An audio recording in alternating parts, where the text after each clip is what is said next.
kepada semua tim dan semua player, harap korang training lebih mantap untuk korang punya skill dan tim untuk korang berhadapan dengan 2 kali championship dan 1 bronze medal Sukan C.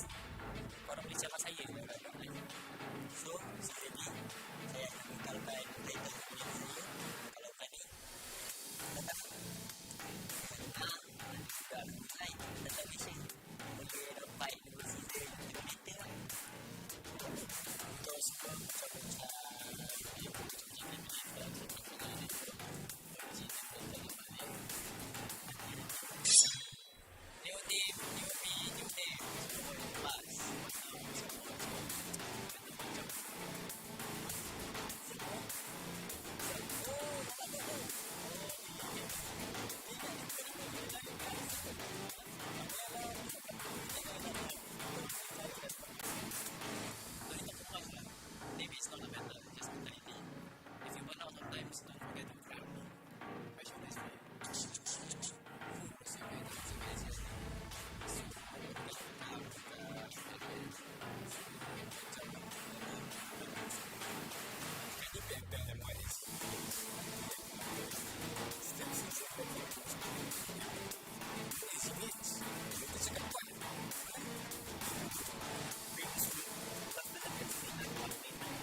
bantai korang dekat sini ni sebab pergi tempat korang oh jadi yang dulu season tu tak main jadi korang tak Singapura lepas saya lagi kan masuk ke maybe jumpa saya tu saya nanti kena menjam dengan tercicit okay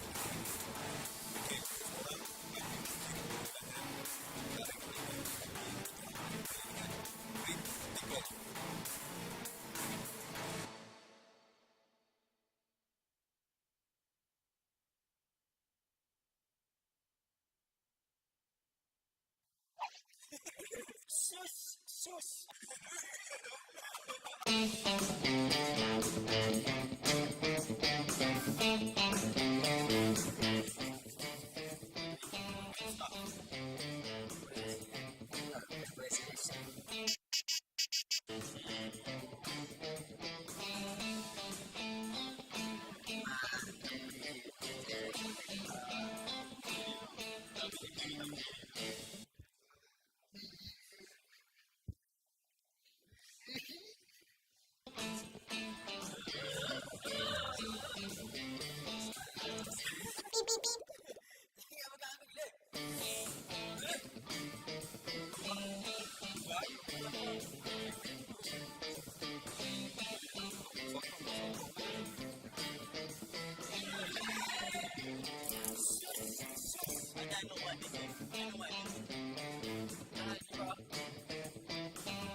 Salamat kita ganas.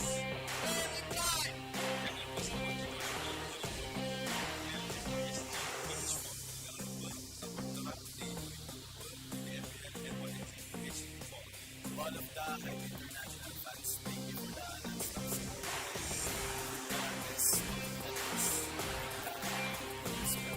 Kalau bisa sekali pinupload yung MPL MY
virtual concert for everyone.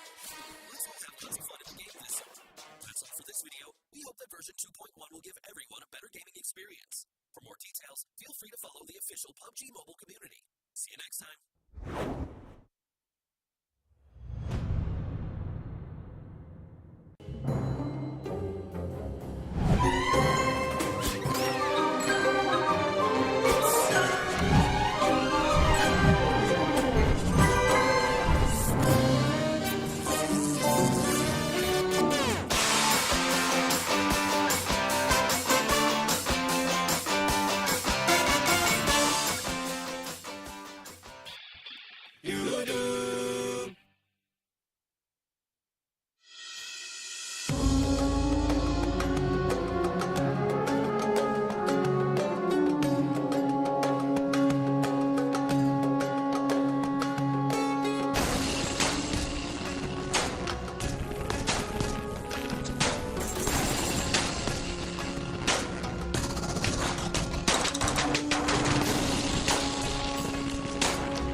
Welcome back everybody to the 2022 PMPL MYSGPH fall season, which is brought to you by Tencent Games, PUBG Corporation, Lightspeed and Quantum Studios. I'll be your cast host. Today is going to be me, Chuchu and Sir Cloud. We're down to the final day of first week, Cloud. Oh yeah. As always. But as always, we will not have this event without our official smartphone partner, that is Realme. And right in front of us here is the GT Neo 3 that comes with the MediaTek Dimensity 8105G chipset. And of course, this device is so pretty. But on top of that as well, a pretty device needs a pretty line. I want to say a pretty good line, but pretty line. That's going to be the official digital telco partner, Yoodo. Switch over to Yoodo and play PUBG Mobile for free. Scan this QR code to get more information about Yoodo. And of course, once you have all that in place, do check out our official live stream partner, that is TikTok. Hashtag be the one to join you on the TikTok challenge and follow our official PUBG Mobile TikTok. That is PUBG Mobile MY official, PUBG Mobile Esports.sg, as well as PUBG Mobile official PH. Yeah, but speaking of all the creation of content coming up from TikTok, I do hope yesterday's play actually being uploaded there already. But speaking of yesterday, still number one best performance coming up from Yoodo Alliance Olio. We are looking for our first match today, Sana. Do we have something more extraordinary than that? Yeah, well, right now I'll be interested to see what happens with Sami. That's number one. And then of course, if there are any other teams who want to join the fray in playing the healing game. And speaking about the healing game, yesterday's healing game was the best in the longest time. It was the best Sanhao in the longest time. Yeah, that's true. At least the ending that ended up we waiting for someone to go down and just waiting for the chicken dinner pop up for animations. But last minute there, it was a big turning around event for the side of, just to remind you guys, between Team Secret Kid and Yoodo Alliance Olio. Now that's definitely going to go down the history, but for today, we do know there are still a couple of, not couple of teams, more than a couple of teams, precisely to be around 6 or 7 teams that still haven't landed themselves any chicken dinner, and today is their desperation day because we do know they need to pump up their overall rankings by now. Yeah, today will definitely be the last throw before we see who gets the top 12 into Livik. But on top of that as well, this is where it all matters. The country league will happen from the 20th to 8th. 20th of July to the 7th of August, and there'll be 5 matches played every day, and then the top 12 will move on to country finals.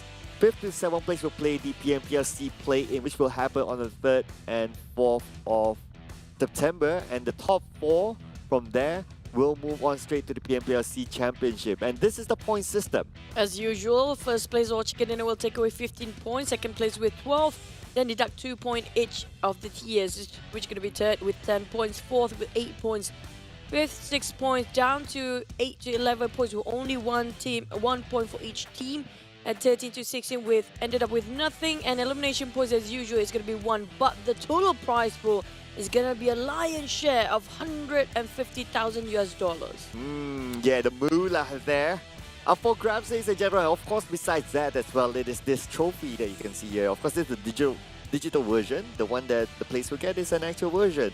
And in case you just join us for this season, well, it's actually the same as last season for the bonus points. So weekly bonus points will be awarded every week based on the weekly rankings, which is what we're talking about throughout the week. And the league bonus points will be awarded for overall league stage rankings. That means collecting the entire 3 weeks, and we will have that league bonus points. The total bonus points will make the initial bonus point for the country finals later on. Now, we do know it sounds complicated, but we've wrapped up for our final day in week 1 here. You get the general idea of it. But A, B, C, D, and E group, this 5 group comprises of 4 teams each, 20 teams in total. I think all of you familiarize it by now with every single team that's participating. Just to remind, all Group B players, which are going to be Dingoz, GEEK, MAB, SMG already got himself chicken. Which other group that we have all chicken in, all of them getting their chicken? Is it going to be HomeBois still have with in Group A? Haven't got himself any. Bosskurr, did they get any yet? No, I don't think so, Ron. Just to recap. Yeah, I don't think they landed. Don't take her for that. Yeah, Bosskurr doesn't have any chicken as well. That's the two teams that didn't land any chicken for Group A. For Hang on a second. Bosskurr, the our boy thing, you got the chicken dinner Oh for yeah, Bosskurr. that's one Yeah, of the but anyway, down it won't be us today who will be doing the opening. We will have a special guest as well. So we'd like to introduce, ladies and gentlemen, to all of you, our special guest. Dun-dun-dun. Dun-dun-dun. Hey! How are you doing, Tash?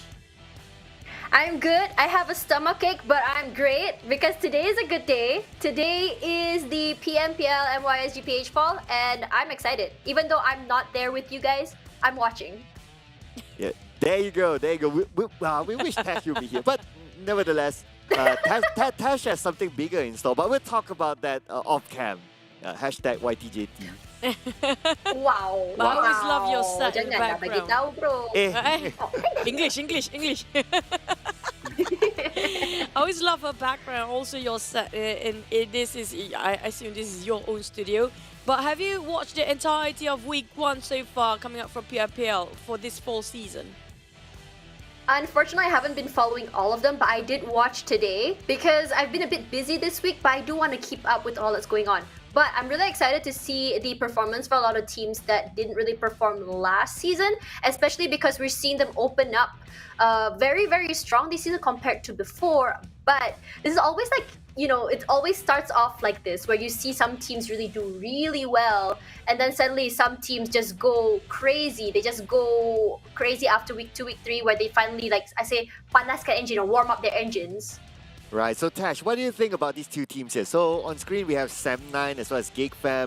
Both of them have been pretty hot this season. So what are your thoughts about them? Okay, so this is a very interesting setup here because when you look in terms of average eliminations, obviously, as well as damage, I think GEEK is known to be that team that likes to go aggressive, like to go for picks, and I'm honestly not surprised because I think this is the consistency that they really show throughout every single season as opposed to Sem9.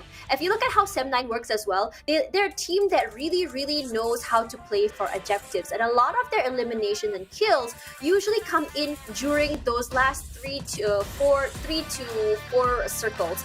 And this is very interesting because it really shows that in terms of how they play, they are really, really prioritizing that survivability over getting those picks. So that's what really, really shows. But for GEEK, you notice that how they play is that they like to make a ruckus. They're very loud, aggressive, very explosive, because sometimes in terms of their rotations, they tend to try and run into other teams to get those extra points in terms of how they play. So I would like to say that in terms of consistency, how we see a lot of teams play like Sem9, they're a little bit more consistent side. They want to go for the chicken dinner. They want to go for that placement points above all, compared to GEEK, who is a little bit more on the I want both. I want to have the cake and eat it. I want those elimination points, and also I want to get those kills in return. And this is also the reason why GEEK, sometimes you see them having a run that's just not too great in their favor, but sometimes they can really, really pop off and get the chicken at the same time.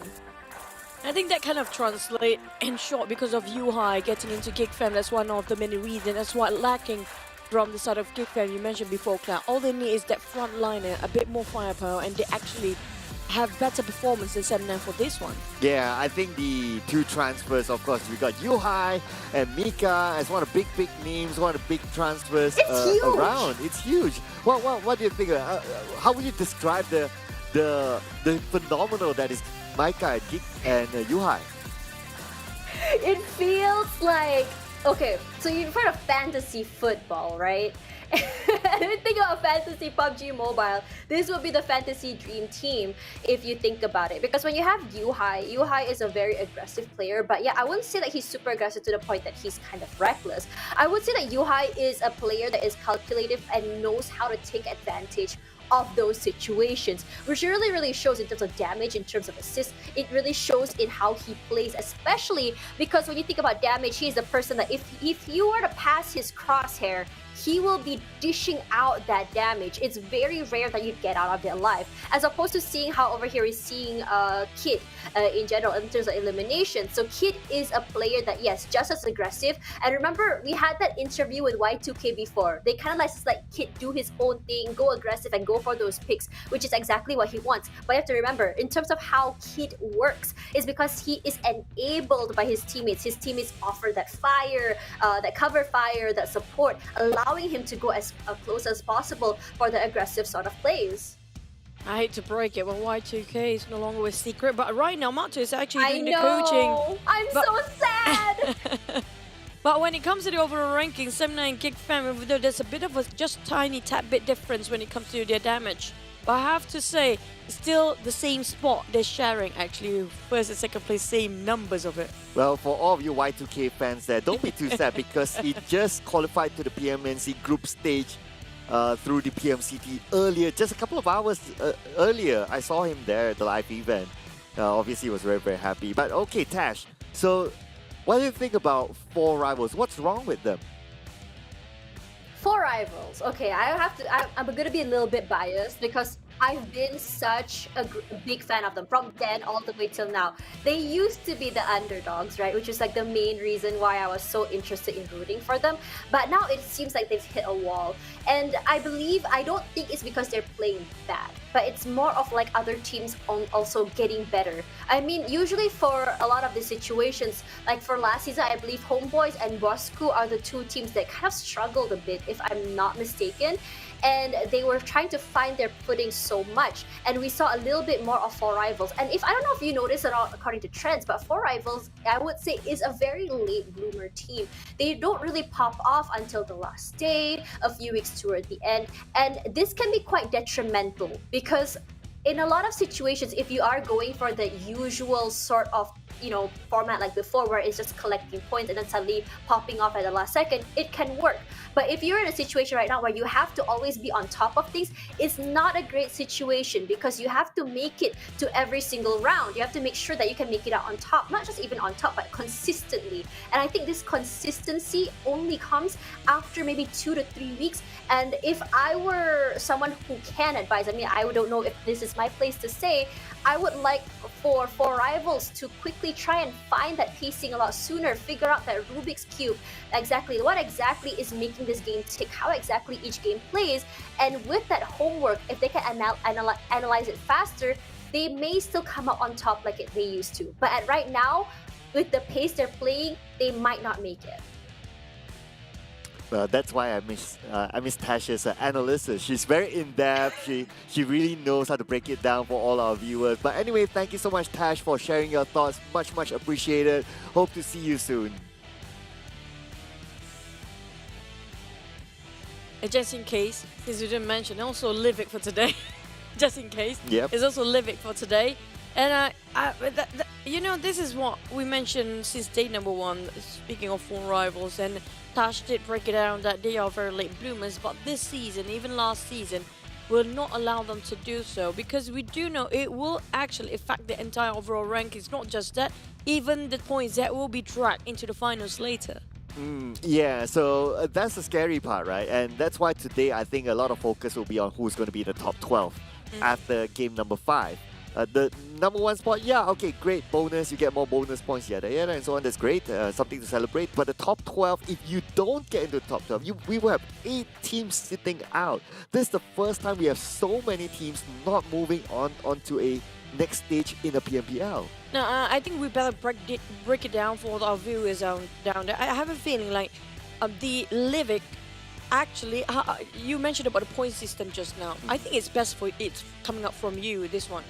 Well, but before that, we also need to let you know that we have a watch party happening right now at Paradigm Mall Selangor. Today is the day for Paradigm Mall Selangor. The PMCD for the Central Region just ended. I was there and it was amazing. So you don't want to miss out on following weeks as well. Paradigm Mall Johor will be happening next week. The same thing after the PMCD on-ground event will be the PMPL Watch Party, followed by Ipoh Parade in the next week, and the final week will be in Suria, Sabah from the 13th to 14th of August. And besides that as well, okay, so I went there, I know how to get the Malay as well as a sharp voice pack. It's very, very simple. You go there, look for a crew, they will help you out. Just take a photo at one of those sections and post it up, and then you can get one of those giveaways for free, and it's a permanent item, by the way. Did you get any for today?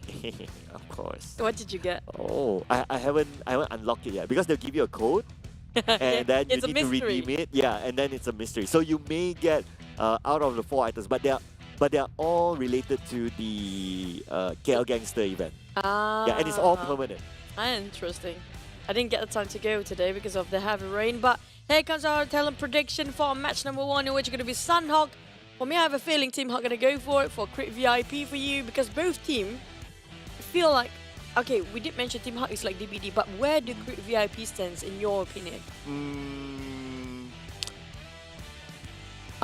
I don't know how to compare. I think they are currently on their own, somewhere in the middle as well. But then again, because they had their like really good days, and then they have like their okay days as well. So it's hard to tell which Crit VIP will turn up, to be honest. Oh, you gotta have to wait and see when everybody is actually desperate for their last day here today. And speaking of Livik, back again regarding the points here, is the Livik point will be as bonus point, or the Livik is actually another second chance for them to change their ranking system or something like that? Right. So Livik will be adding on to the weekly points. Okay. So the Livik Chicken Dinner will be 10 points. So it's not your regular 15 points. It's a little bit different because of the 12-team structure. But still per elimination, 1 point, that is still normal. So that will change the weekly point, which will lead to our weekly bonus point later on. That will be carried on to the country finals. I know it sounds a little bit overwhelming, but you will get to see the entire point system once we finish week 1, and week 2 will be the same understanding. I have a feeling like Livik feels like a second chance for the team to change the overall ranking of first week. That's pretty much it, but it's going to be 8 teams without in it and then not be there. That's going to be really detrimental for these teams if that really happens. But towards the side of Sunhawk, we have our first day. Yesterday was one of the best Sunhawk. Now they need to topple it off today. We need something more. We have so much expectations for final day here. Yeah, I know, right? I mean, yesterday was phenomenal. Especially, that was the best Sunhawk in the longest. Best ever. The best ever Sunhawk in the longest time. So today they have to top it. We're talking about entertainment value. They have to top it today. This is the moment here that they'll be showing the best of the best teams who want to climb out onto the top 12. So ladies and gentlemen, without further ado, let's jump into Sunhawk.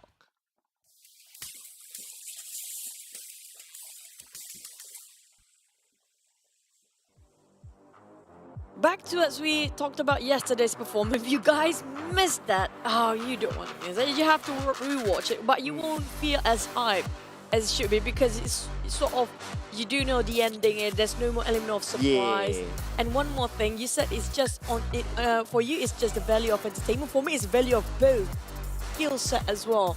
The judgment call coming up from the players, where Olio didn't miss the last few seconds. He really so important, so crucial that he tried to get down on Team Secret's kid. But speaking of that, this is the time for Team Secret to redeem themselves, get that redemption based on yesterday's performance. But the flight path a bit more towards the northern part and down towards Kampung, but it's a very small map. I think it's reachable for everybody down to even Sami. Yeah, it is. It is not as difficult. But what I'm interested to see is really when you talk about Sami, right? Again, yeah, it's RSG Axis. And finally, we have a different kind of circle. It's going to be on the Sami Island. But keep your eye again on Sami itself. RSG versus Axis. I think it's going to go down to these two teams again. But MUGEN is not playing for this one, right? So basically, we don't. Sometimes MUGEN happens to pop there, so they're not going there. And I'm sorry to say, just to recap about MUGENs. Now remind myself that I voted for them but didn't get any chicken. Do you think there's any chance for them to get for today? Well, if based on what we have seen, sounds like a no. And looks like what's happening on screen is the start of the answer. So Calamity going towards Amir. So it's going to be first blood for Moki from MAB. Calamity knows somebody is there, so they are prepared. Amir with a DBS.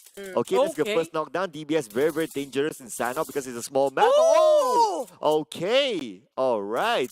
Prove me wrong, MUGEN. Let's go. Prove all of us wrong, because Amir is doing great, but Moki's quite too far. I'm not sure if Amir actually have enough health utilities to actually use, because he's not healing himself. I have a feeling he actually don't have anything to work with except for that shotgun. But Moki, he wasted a bit of a time. The moment he tried to step into to help, he doesn't have that much to work with as well. iShots seems like he's alone right now. Will be hunted down by the side of Team Hawk. Yep, here we go. So Team Heart normally drops just beside or just on the southern side of Team Secret. So not too surprising that they can bump into each other.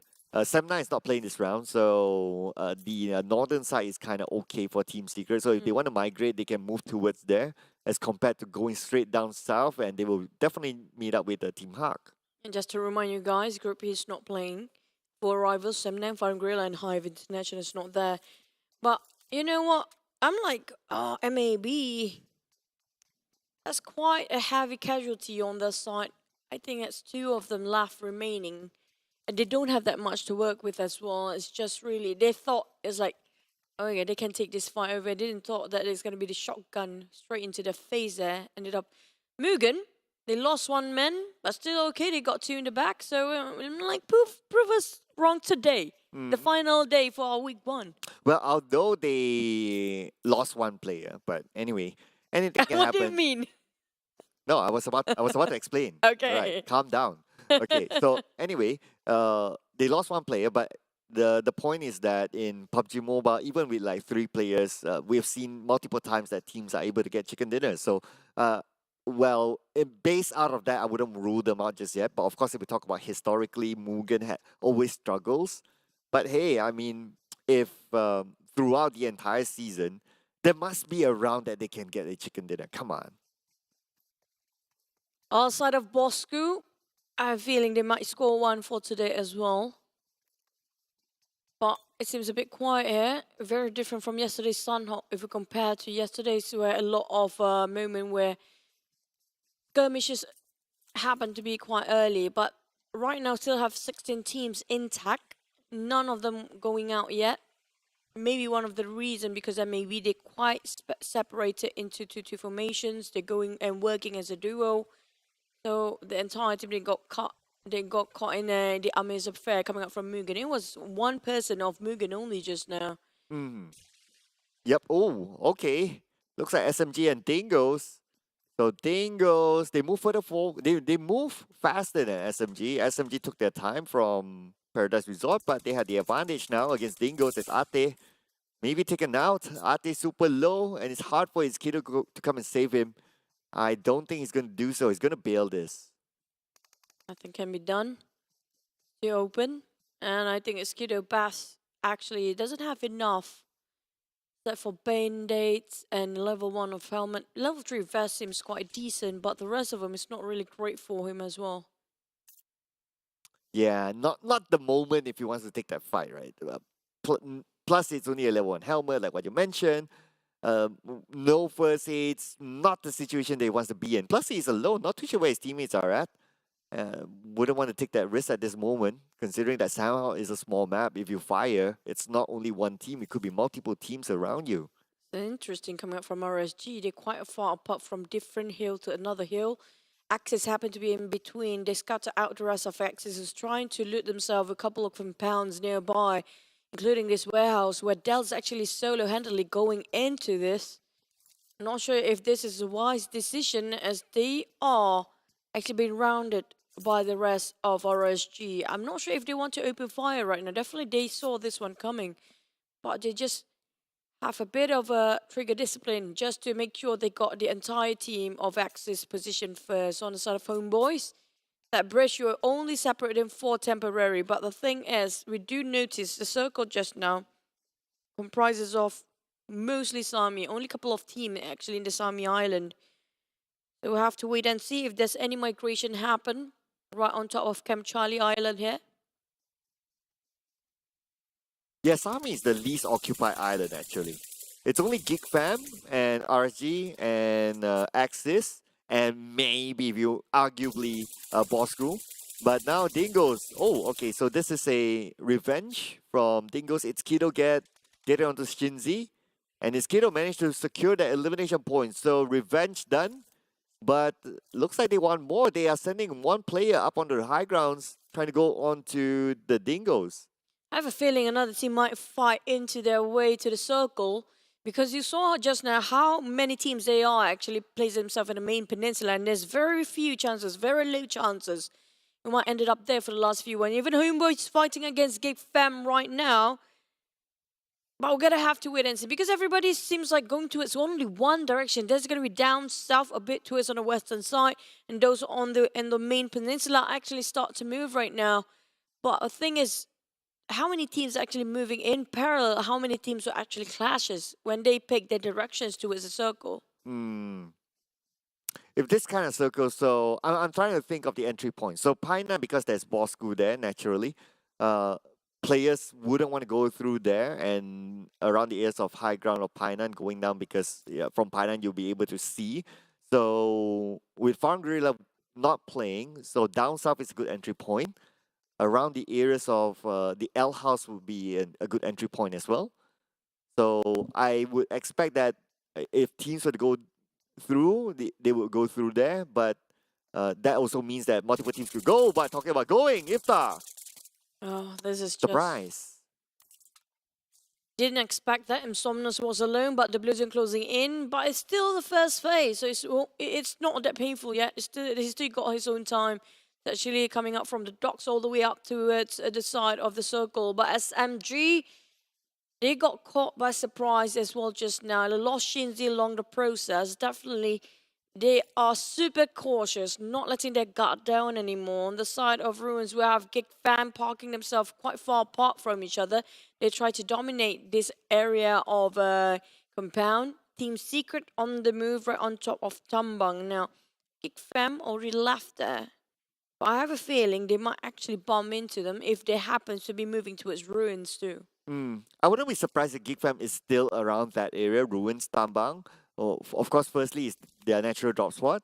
Second thing is that they are in the circle. And then third, GEEK Fam, they know that with that kind of circle, they can play sort of a gatekeeping to those teams coming from the Camp Alpha Island. So they can keep out Team Hard, they can keep out Team Secret. So I wouldn't be surprised if that will be the case. So that also means that if Team Hard and Team Secret want to move fairly early, without being pressured by the zone, they may need to go through the L house in. And this is why Team Hard moves towards the direction instead of the left bridge. But I'm not surprised if they're taking their own sweet time before start to move which island because Painan is still in there. We do know the bridge. They are possibility is going to hard shift towards the right side. Still there, even though it's just like what? Maybe around 5% of the main peninsula actually still inside of this circle. But those actually where they're at, like Tambang, Ruins, or even Sami, in this case of RSG and Axis, they can take their own sweet time, not even move yet. Or Tabah NSEA now creeping into the southern part as well, coming out from, if I'm not mistaken, Bantai or even Camp Charlie at this point. But if they want to stay, they can stay. But the one that actually on top of Painan, do they cross the bridge or do they just stay where they're at? I can understand why Crip VIP still wants to go to docks because Insomnus, well, we didn't see how many first aids he had before he went down. So there's a possibility that his first aids are still there. Although it's a very small possibility because once you eliminate him, you would loot his box, right? But I guess they were trying to see if they can revenge and retrieve those first aids again. But Moki, he swam away. Just try to salvage whatever they can actually. But definitely they'll be looted up there. Why would you waste more time while Doc's actually quite far from the circle? HomeBois now trying to scat out around Team Hawk. They heard the gunfires just now. Definitely Zali been knocked down. Who shot him down, by the way? Who actually take down Team Hawk? Because HomeBois don't... It doesn't seem like they have clear view. But oh, never mind. It's actually tricks from this side. Yeah, it was HomeBois earlier. But then again, Damn QT can be picked up. Quite a distance between them and HomeBois should be alright. Now, MUGEN, the team that we want to see them do well. We want to see them get a chicken dinner.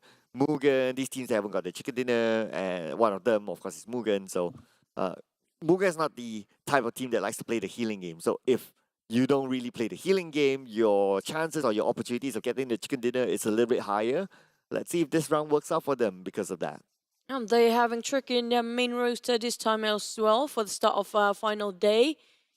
I want to see how that turns out. So far, we've seen the highlight of Army earlier, and that's just it. Nothing else happening except for GEEK Fam. Happens to be taking the fight against Team Secret. I have a feeling Team Secret actually walking into the fights of GEEK Fam here. And they just left Ruins, just on the outskirts as well. Team Secret, on the other hand, is quite a distance between them that they have a bit of a stretch to finish off the elimination. So Aizen will just want to gain the information about who shot them and where they're at. It's definitely still on top of Tambang for the side of Team Secret. They're just not gonna move anytime soon and wait for the third circle commence. While redONE, Tabah NSEA will be greeted on the southern part of Camp Charlie Island as well by the side of redONE and Yoodo Alliance have been waiting there for quite some time. Oh, okay. One vehicle exploded and it took out Sam as well as Razor. Okay, that's interesting. I wonder what happened there. We didn't get a good view yet, but hopefully we will be able to do so. But NC is not having a good time. Oh, it's MAB Iftar. Positioning of Sam, so it was MAB shooting down Crit VIP. MAB with duo only to work with. Seems like they have nothing to feel scared or worry about. They're still going to go full force at it against Crit VIP. I think there's quite a distance where Crit VIP is actually transitioning. They got shot down in their vehicles. But Yoodo Alliance, next target is going to be Bosskurr. They scouted them out. But do they want to fight this? Because Tabah NSEA is still around their tails here. And speaking of the next circle, we might looking over to Painan, possibly. I'm not sure here. It's so hard to predict a circle these days. But definitely there's a couple of teams coming in very late, including MAB, who's still playing around the docks, and DBD coming up from Chem Alpha side. And there you go. It's right be on top of the GEEK fam. Ruins it is. Yeah, okay. So it's GEEK fam's home. In their house, they have HomeBois as well as Team Secret just next to them. Genexus as well currently in the circle, but Crit VIP. Have they been eliminated? Not too sure. Or are they still around? Okay, they're still around, but down to the last man. I wonder is that Bebeng or Kuza is playing this round? This is Bebeng being chased by Oh, yeah, there you go. Monkey. That's not great. Ah, okay. They were on the boat just now and they got shot down by MAB. Definitely try to scout for any remnants that he can actually use for the side of Monkey. I'm not sure if actually going to loot that death box, but for Bebeng, he's definitely drowning. And also the Blues are going to definitely burn him down. Oh, I have no. a feeling that Crit VIP won't last that long. In 1 or 2 and 3 more seconds, and there you go. I mean, if you're in water, there's nothing that you can do. You cannot heal up. And the moment we saw Bebeng with only about, 10% health inside the water swimming, there's no way that he's going to survive that. So, Not just swimming, he did a backstroke. oh yeah, he did it next. Yeah, okay, yeah, we have to commend him for that, for doing that. Yeah, it's not only swimming, it's a backstroke. Okay, it's a backstroke. At least he drowns in a flashy way, so. Yeah, that was the best credit. Oh. But oh wow, okay. That shot coming out from, is it Axis? Still tailing over RSG from on top of Sami now when they're trying to exit out. Sami's still going to be the same. Now, Tabah NSEA, they were chasing the tail of Yoodo Alliance still, but they try to loot as much as possible. I have a feeling if things going bizarre, the circles just don't actually what they plan to be at, and they possibly going to play the healing game. They did actually get a bit of a bonus here, got themselves an airdrop, but I'm not sure if it's a full airdrop or not because it feels like somebody looted it before. Okay, he seems to be able to retrieve some items, so maybe it's not a full loot, maybe just a half loot or something like that. Hopefully he's able to get some of his preferred items or some of the critical items as they still need to continue on into the zone. Same goes with SMG. SMG still playing by the outside of it. Hin has 8 first aids. Not that many if they plan to play the healing game to a second place finish at least. Mugen. Oh, bridge camping towards Dingoz Ricky. I don't think you need to pan anybody. You're the only person in here for Ricky. I'm not sure where Mel's at right now because we can't spot any green spot in the map nearby side of Ricky. So maybe he's trying to place himself coming up from the northern part of the circle, possibly just to be safe. Make sure at least one of them survive to the end of it. But a Bosskurr spotted out Yoodo Alliance. There's also Tabah NSEA on the way towards the same compound. But oh boy, Ricky feels like this is going to be a bad ending. Just waiting for it. Wait for it. Wait for it. Oh, okay, no. Amir's not moving as well. Okay. Wait for it. Oh, he pulled the pin. Okay, wait for it. DBS, wait for it. Aha, there you go. And there you have it. 4 eliminations for Mugen already, I'm just saying. How 4 can he eliminations. get so confident? That's too vulnerable for you to make so much noises there just now for Ricky's side. Yeah, it just happened. But also to explain on the pan, right? So in case some of you may be curious about why they do that, actually, when they hold the pan, they tilt and they move. There's 0 footsteps. Of course, they'll be moving at a minimal pace, but it gives them 0 footsteps, so your opponents wouldn't know that you're there. So that's kind of like sometimes it's like a tactical thing if you see them doing that for whatever reason that they choose to. Tambang quite occupied with Team Secret in the center, GEEK Fam at the rim, but SMG in the blue. While we're talking about blue, also Yoodo Alliance start to move, transition into a different compound, relocate himself into a vintage point. SMG, on the other hand, tried to chase the tail of Adikluk, who almost exploded Dacia. Still carries him towards the safe zone for now. But the thing is, look at how many teams actually at the rim of the circle waiting. OF Tabah NSEA might probably going to play the healing game, but I don't think Rush have enough to do so. And this is actually the 4th phase of the circle. That band-aid do nothing much. Yeah, that would last him like throughout the circle, and that's about it. But they have magics though. 21 bandages, 19 first aids. But we move over to Yoodo Alliance, who played a very interesting round yesterday. Currently moving into the circle, but SMG tries to take them down. Long range, lots of trees to help them. They'll be okay for now, but Iftar is not. MUGEN is actually going really aggressive here, taking out MAB. I do want to see what's happening. Virgin knocked down by Moki, but back about on the side of Bosskurr versus Yoodo Alliance. There's also one more team, which is going to be SMG butting into the corner, but GEEK Fam start to fight against RSG, while MUGEN versus MAB is not done yet. Mel just arrived here. I'm not sure it's going to be safe for him. Team Secret spotted RSG, who's fighting against Bosskurr, and there's also GEEK Fam. Well, Fredo will revive. They got a bit of a space because they are in luck. The fact there's so many teams around this corner. I think Fredo shot that, and not too sure his current condition. I think he's been gunned down, but Zuli at the same time knocked down by Echo from DBD, who make a long rotation through the Camp Alpha Island into the ruins area, and now they bump into Team Hawk, who was at the L house earlier on. Drax taken out by Magix. That could be more first aids for Magix. Nice shot, popping up the smoke, try to revive. But Jenny taking it out on Tabah NSEA. SMG gonna obliterate the entirety of Tabah NSEA. I have a bad feeling they're already out, and it's gonna be entire team out. Yoodo Alliance on the other hand, Team Hawk versus DBD, while Yoodo Alliance, they can't butt into it towards SMG. It's right across them, and they can hear the gunfire has been shooting about. Bosskurr is just behind them, so they have to pick their fight there. Magix held 19 first aids the last we saw him, and by SMG taking it out, SMG, who's still in this, could have picked that up, and 19 additional first aids could be in SMG's hand. That's true. We've seen that yesterday. That's what happened to Olio, was it? He looted up from the death box where they got a lot of first aids. I think it was Tabah NSEA as well, was it? I have a feeling it was. Back towards the side of DBD, they spotted out HomeBois. But the thing is, DBD, so many teams are playing this healing one, but the thing is, they don't have enough to do so. Well, I guess it depends on which player. So maybe it's not Ziggs, maybe it's not Yen, maybe it could be Jimmy, because Jimmy, back then with Farang Guerilla, he's always the healer as well. He's always one of the main healers. So it could be Jimmy assigned to play the healing game, but we need the camera to pan over to him before we can confirm that.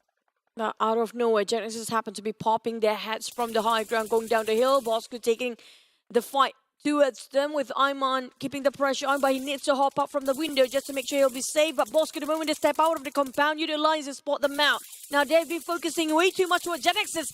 It's gonna be really a Thanksgiving for Adikluk. It's gonna be a slaughter fest for them because Bosskurr, they want the points, but the one that actually giving points is actually them towards the side of Yoodo Alliance. HomeBois finish off one member of the other team. Team Secret caught in the crossfire as well. Access onto Team Secret from afar. And we can see that Fredo is currently down thanks to Riff.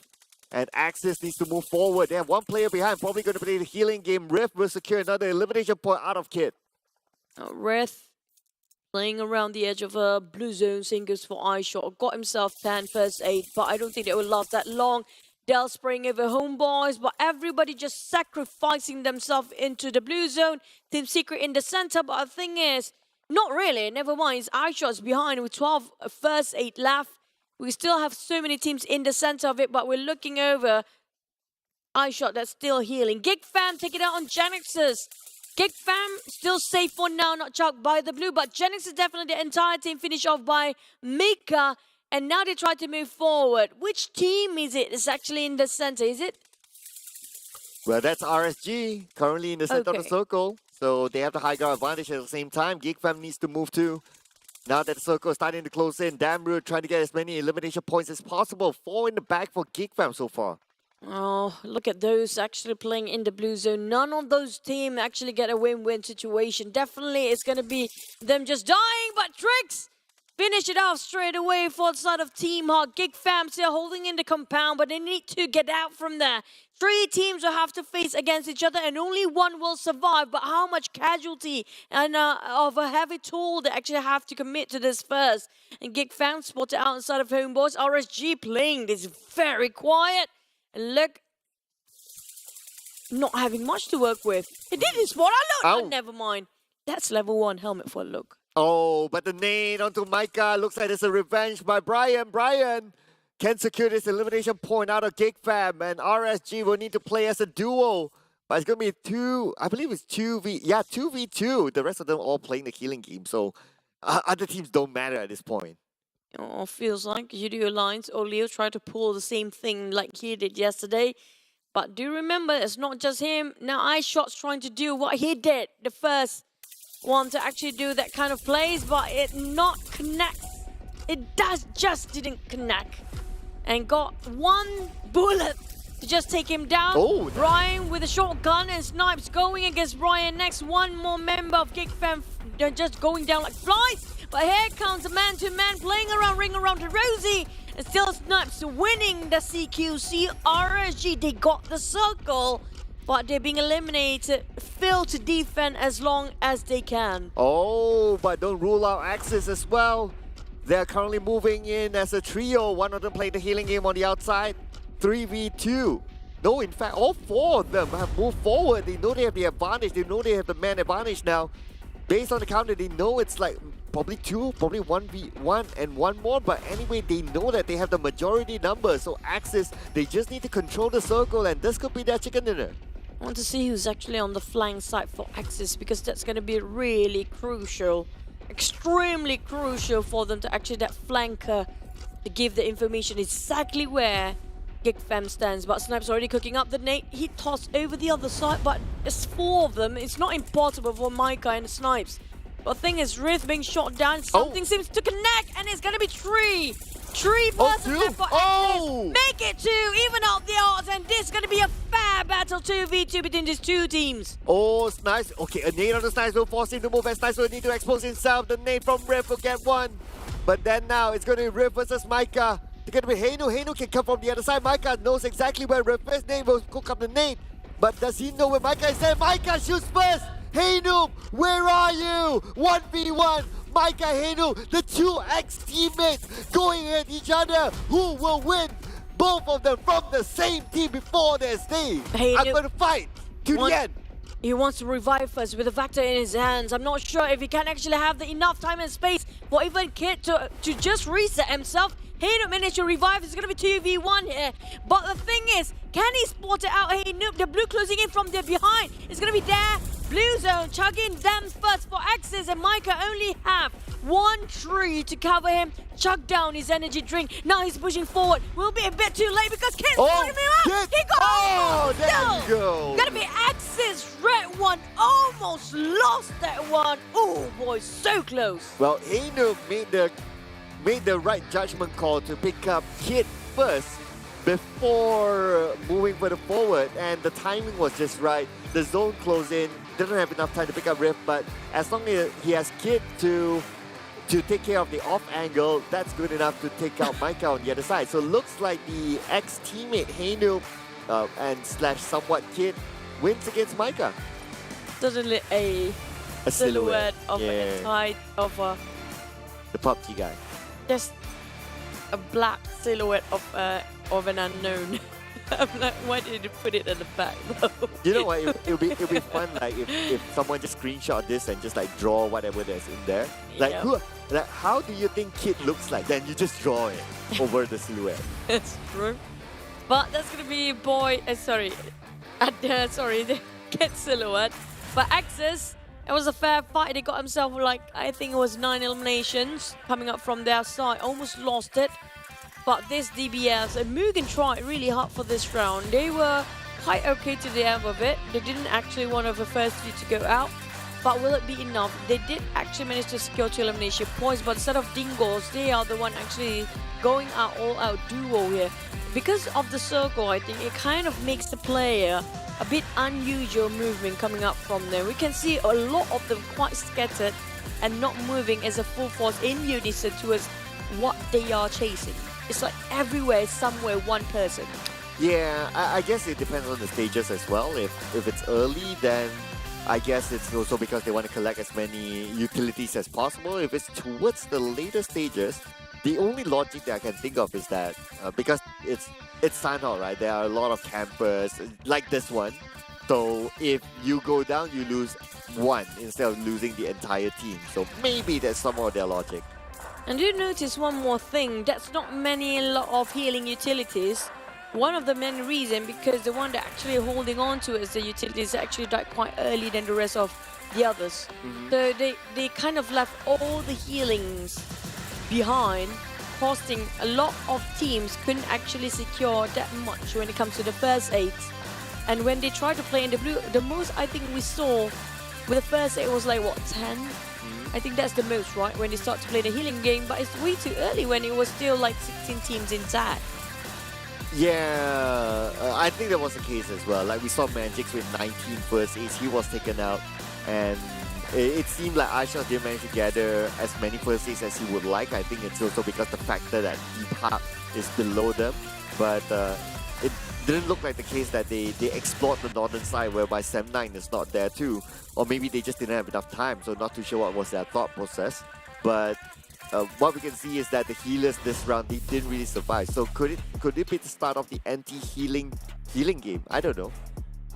Well, it better be. It better be stopped playing the healing, since the one that actually holding all the first 8, the doctor actually went down first, and almost all the team doctors went out quite early, so they don't have any medical team in the late game. But for travel distance, I think this pretty much translate that not many teams actually have to move that much. Because I have to say that, you know, we saw the circle just now. Most of the team that dropped themselves in the main peninsula have been obliterated quite early, but still 8 eliminations, not 9. 8 eliminations for the side of Axis Red 1. GEEK Fam secure 9, so you're just gonna make a difference of 2 points between the first and second place this time. Yeah, GEEK Fam in fact not too bad. 21 points in total. This will put them strongly at the top, and SMG 15 points. They need the points in the back if they want to get into Livik later on. MUGEN on the other hand has a lot more to do, but yeah, Micah is the MVP for this round with 6 eliminations. I believe with 6, and considering that Sanhok is a healing sort of round and normally players just get eliminated on the outside of the zone, like 6 is a big number in Sanhok. I have to agree, but mostly like but this is quite a number from Mika alone, because why? I think out of 9, he got more than half of it. And that's not an easy feat to do. So he's been doing a lot of work for the side of a team, but when it comes to the scoreboard, definitely GEEK Fam already swapped and pushed down a couple of teams there, where Team Secret and Sem9 finally moved their crown and passed it over to the side of GEEK Fam. Team Secret is still there, 178. Sem9 is just 1 point shy coming up from Team Secret at third place. DBD, Tabah NSEA, Team Genexus respectively at 4th, 5th, 6th, 7th, stagnant. They're not making a move. But for Axis, they actually climb up here at 8th place. Yeah, and with that amount of points collected by SMG, they move up to the top 12. So again, keep your eyes on the top 12 teams. MAB, despite them getting a few eliminations out of Crit VIP, they move slightly down just by the edge of number 12, but just 1 point difference with HomeBois and 3 points difference from the number 14 spot. So that top 12 spot is still very, very vulnerable. HomeBois, Bosskurr, Crit VIP, and also there's one more just now. There's 4 teams, because if you look at the teams after Crit VIP, the gap is still quite big, it's quite wide, so it's so hard for them to actually squeeze into the top 12. But for the four teams that I mentioned just now, definitely they have a chance to push, because it was like what, 1 or less than 10 points in total for them to actually swap places there. Yeah, so that's why like it can still really reach it. Even MUGEN, okay, assuming MUGEN goes crazy, like maybe 2 or 3 chicken dinners, they could also climb up. So it's not mathematically impossible for MUGEN even. But let's recap on Axis. So they got 8 elimination points, 1,330 total damage. In fact, this circle is kind of like their circle because the circle is in the Sami Island. And most of the team that survived got themselves in top 5 just now, except for SMG, which I give a lot of credit to them, in which they have to run all the way on the side of Paradise Resort. The rest of the team that remain as top 5 mostly actually already have the drop spot early on this small island, so it's not that too hard for them to actually migrate into it. They're very familiarized with all the compound to work around it. Well, it's just death. I have to say. I hate to say it. Is it the team getting better? Yes, when it comes to the last few rounds, definitely the team with the firepower and also technicality of the game itself, they have been better. They are working well as a team and individual. But when it comes to the choice of a circle, it's just death.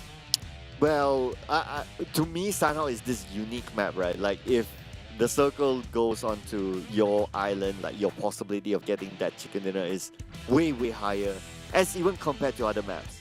So I would say that, yes, of course, no doubt, Axis is a good team. They have a good firepower. It's not their first chicken dinner and so on. But I will always like, whoever gets the chicken dinner in Sanhao is like, I don't know. I'm a little bit reserved with whoever gets the chicken dinner in Sanhao. I'll be like, okay, cool, got chicken dinner, thumbs up. Let's see if you can be consistent next round. So that will be the challenge for teams like Axis, GEEK and the rest of them. And also, they are the first team to actually call themselves 3 chickens, by the way. Oh yeah, new record. Wow. There you go. GEEK almost got it again, maybe for the 3rd chicken dinner. But both teams are actually really well. We saw GEEK has been actually parking himself quite in the center of the circle for quite some time. But I'm surprised RSG didn't win that one. Yeah, I guess because they lost one player early, so they played as a trio. If they had 4 players, then maybe it would have worked out better for them. But yeah, I guess it's sometimes a number game towards the end when everybody's just so close.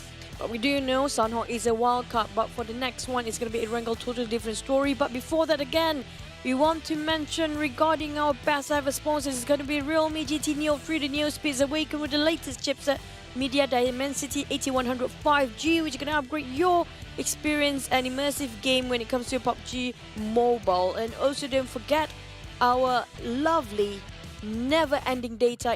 It's really unlimited, by the way, just saying. Even if your like high-speed data ran out, it's still high-speed data for infinite, as long as you customize yourself your plan, and you can play PUBG infinitely with it if you switch over to Yoodo.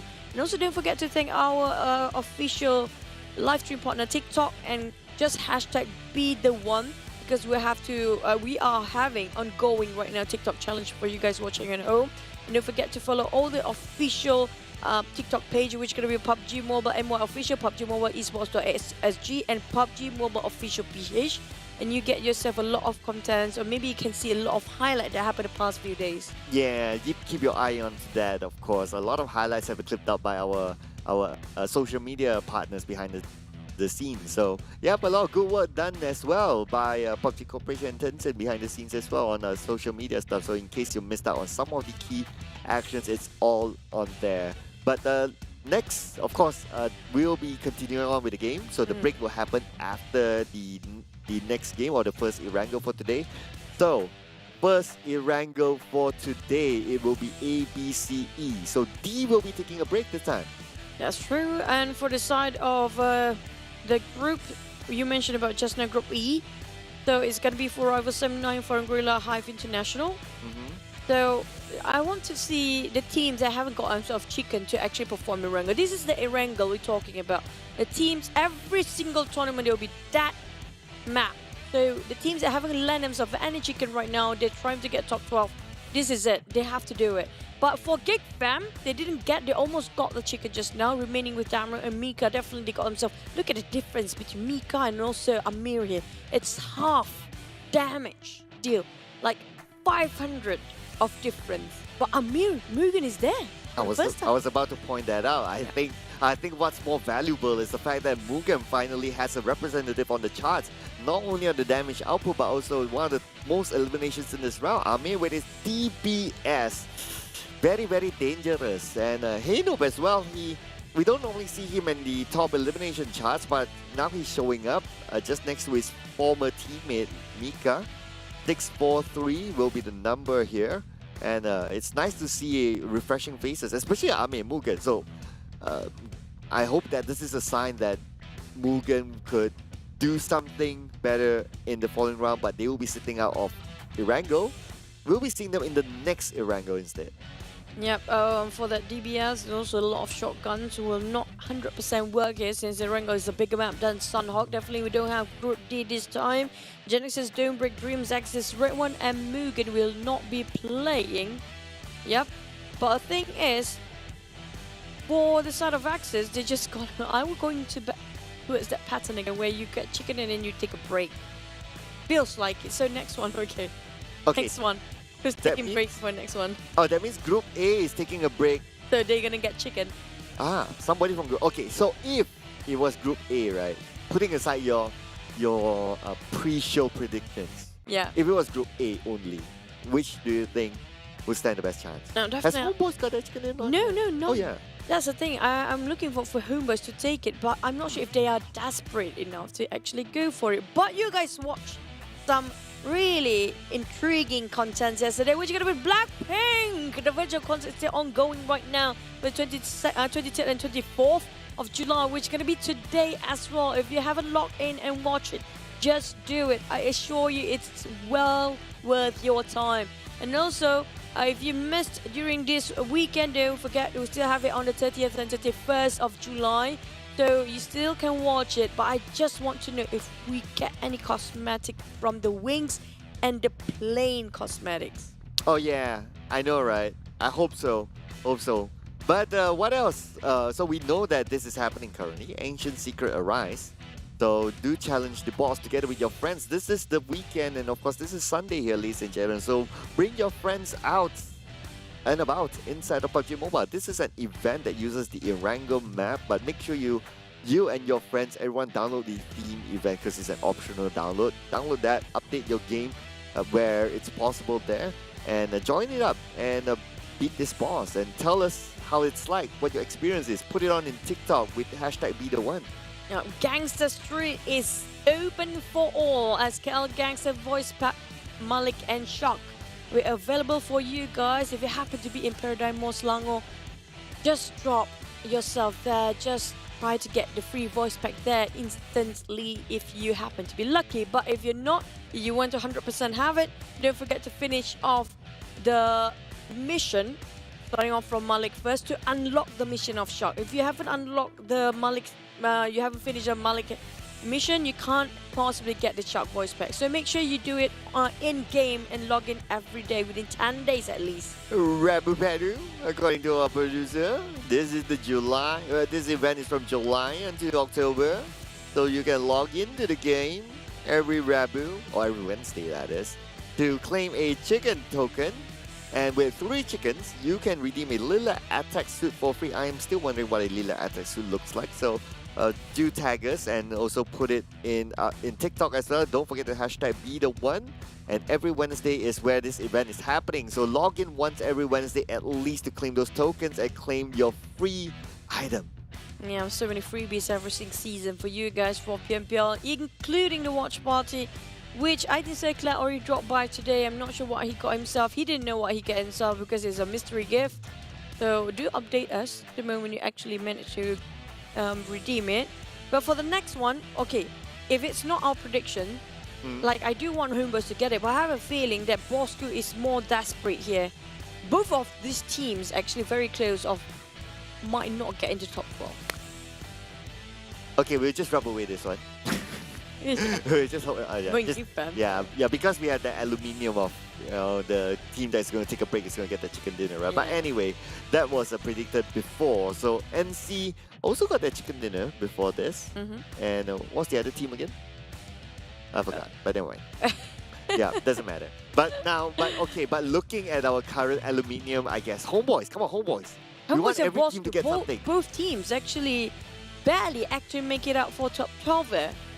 They might lose a spot, Bosskurr or HomeBois. I think either one of them actually just on the line of 12 spot. So, of course, some team has to go right at some point. Yeah. You can't have all of them. But if you were to pick one, I would pick. HomeBois. I wouldn't say I pick the one that goes on to the top 12 yet. I want to pick the one that haven't got the chicken dinner. So that's HomeBois. So HomeBois, of course, they're an OG lineup, right? I mean, Tricks have been around for the longest time. His teammates, Bart, Six, and the new inclusion Tam, they played together last season as well. Hopefully they'll be able to go further in the PMPL, because last season they stopped their campaign at the C play-in. I have to say, the most glorious time SMG, back then when they were SMG for the side of Tricks, and also Janny and all of as a team back then, SMG, was it a first season that were really strong, but they are better when it comes to playing offline. But when it comes to online, it just reflects entirely different. So back towards the debate where we had before, some teams better when it comes to offline. Including RSG, you mentioned, I think. Yeah. And I think I told the story of why they are better in offline, at least for now. But of course, besides that, so there are some teams who have a lot of experience playing offline, and we're talking about tournaments outside of the PMPL. So like Tabah NSEA, like Yoodo Alliance, they often play offline events. Let's see, I'm just going through the list here. I think Dingoz as well, they have a lot of offline experience. So they can be both? Yeah, I mean, it doesn't hurt to be good in both online and offline, or be familiar with at least with both sort of formats. At the end of the day, it makes you a better team or a better player, because you're more prepared with different scenarios. But whatever it is, that's the offline thingy, which currently will not be the topic. It's going to be the topic of online, and Erangel will be our map coming up next.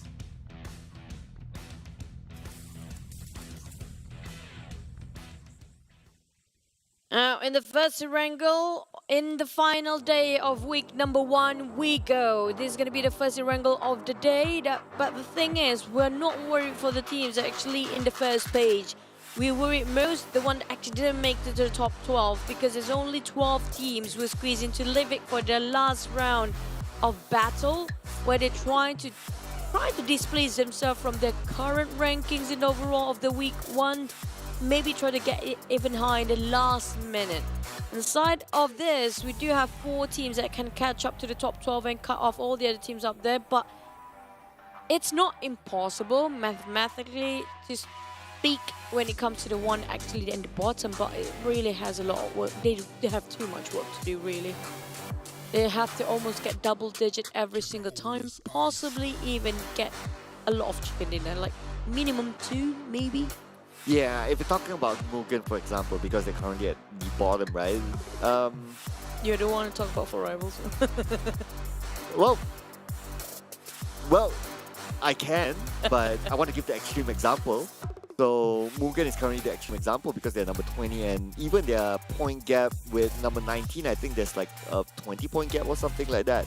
So if we take the extreme example, for them to qualify to the top 12 for now at least, they would need at least like 3 chicken dinners. That means the rest of the day they need to get all chicken dinners, because this round they're not playing. Here we go. Wait, we saw the circle just now, but you know what, HYVE? The moment he saw as like going to be more than one person of HomeBois happen to be nearby and still landing. Now, if they have themselves a bit of some weapons here, if they can shoot down 6 mid-air, but they didn't actually stop. That was an opportunity presented itself in front of them, but they just don't want to take it. It was still floating for HomeBois. I can understand why. Oh my god. Okay, there you go. That I cannot understand. That's just PUBG Mobile physics, ladies and gentlemen. Yeah, that's just PUBG Mobile physics. Yeah, it happens.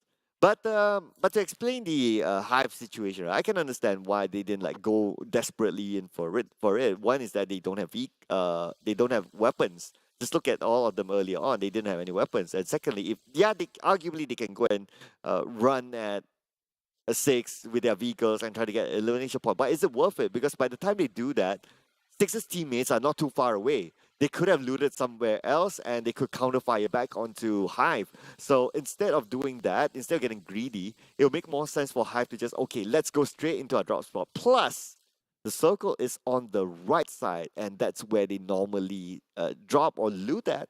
So you might as well. No, I have to disagree with that for a tiny bit because why? They had a compound right in front of them and the rest of HomeBois still flying.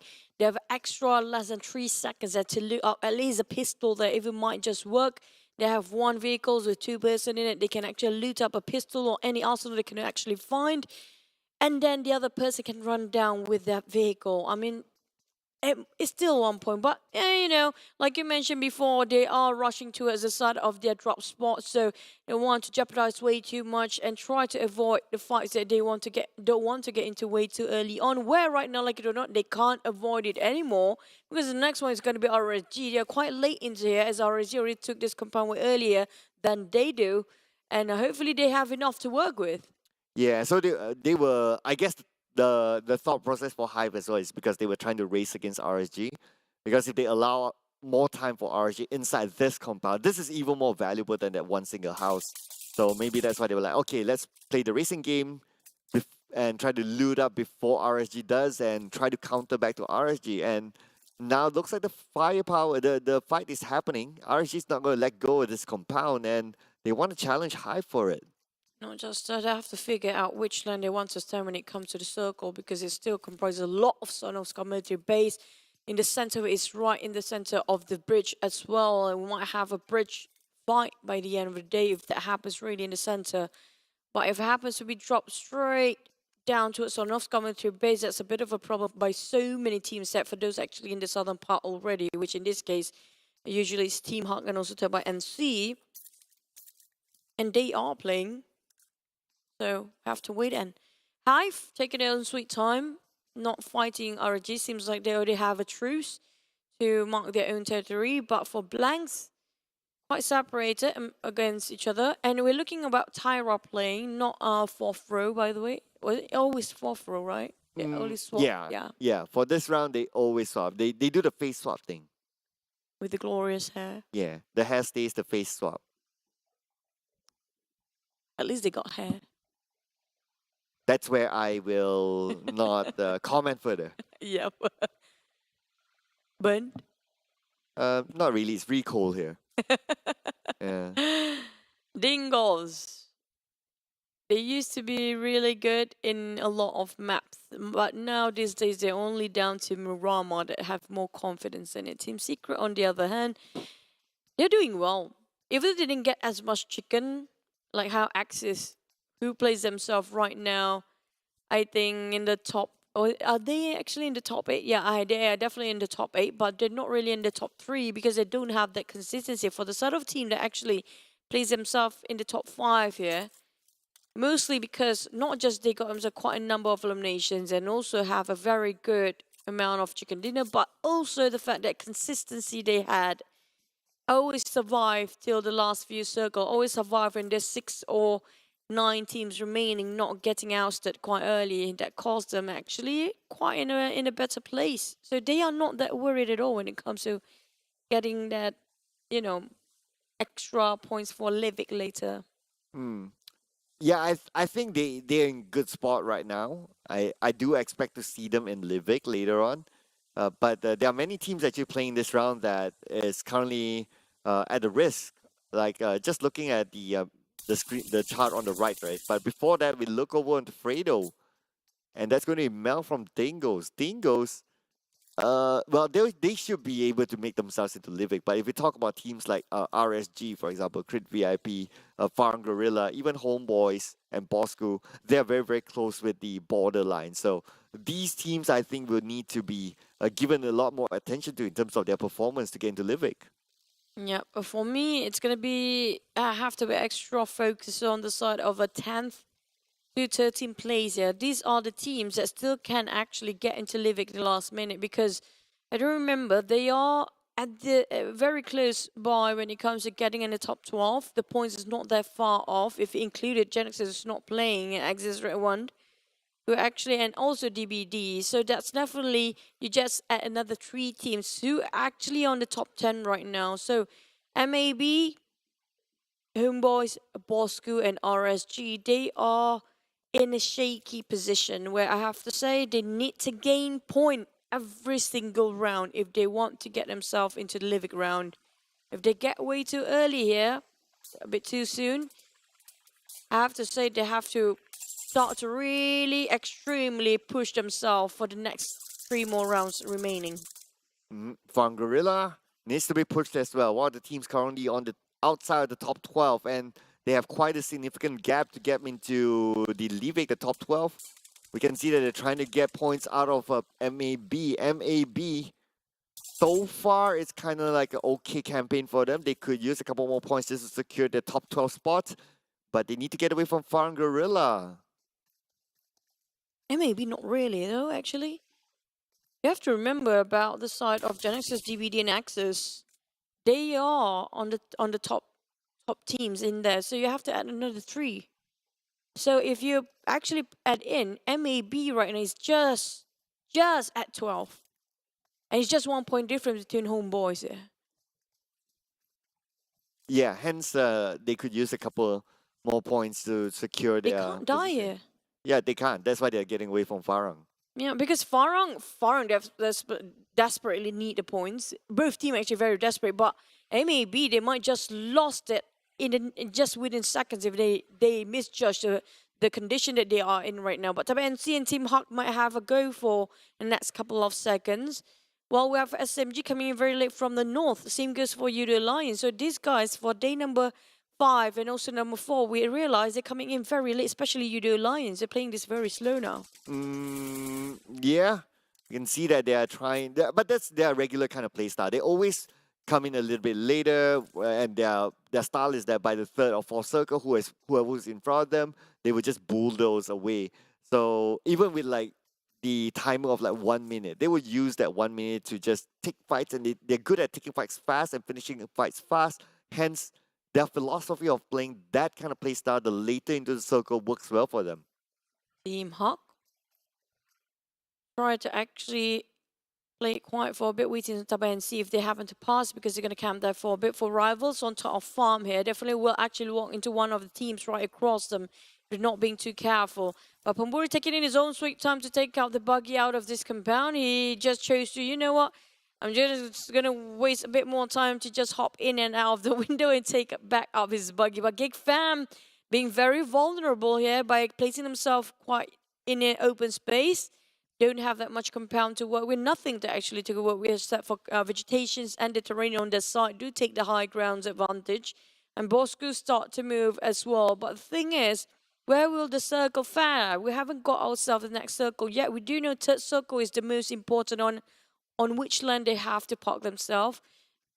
And if it happens to be in the center of a river, then it's a bit of a funny one, isn't it? Well, honestly, it has been a long time since we see a final water circle.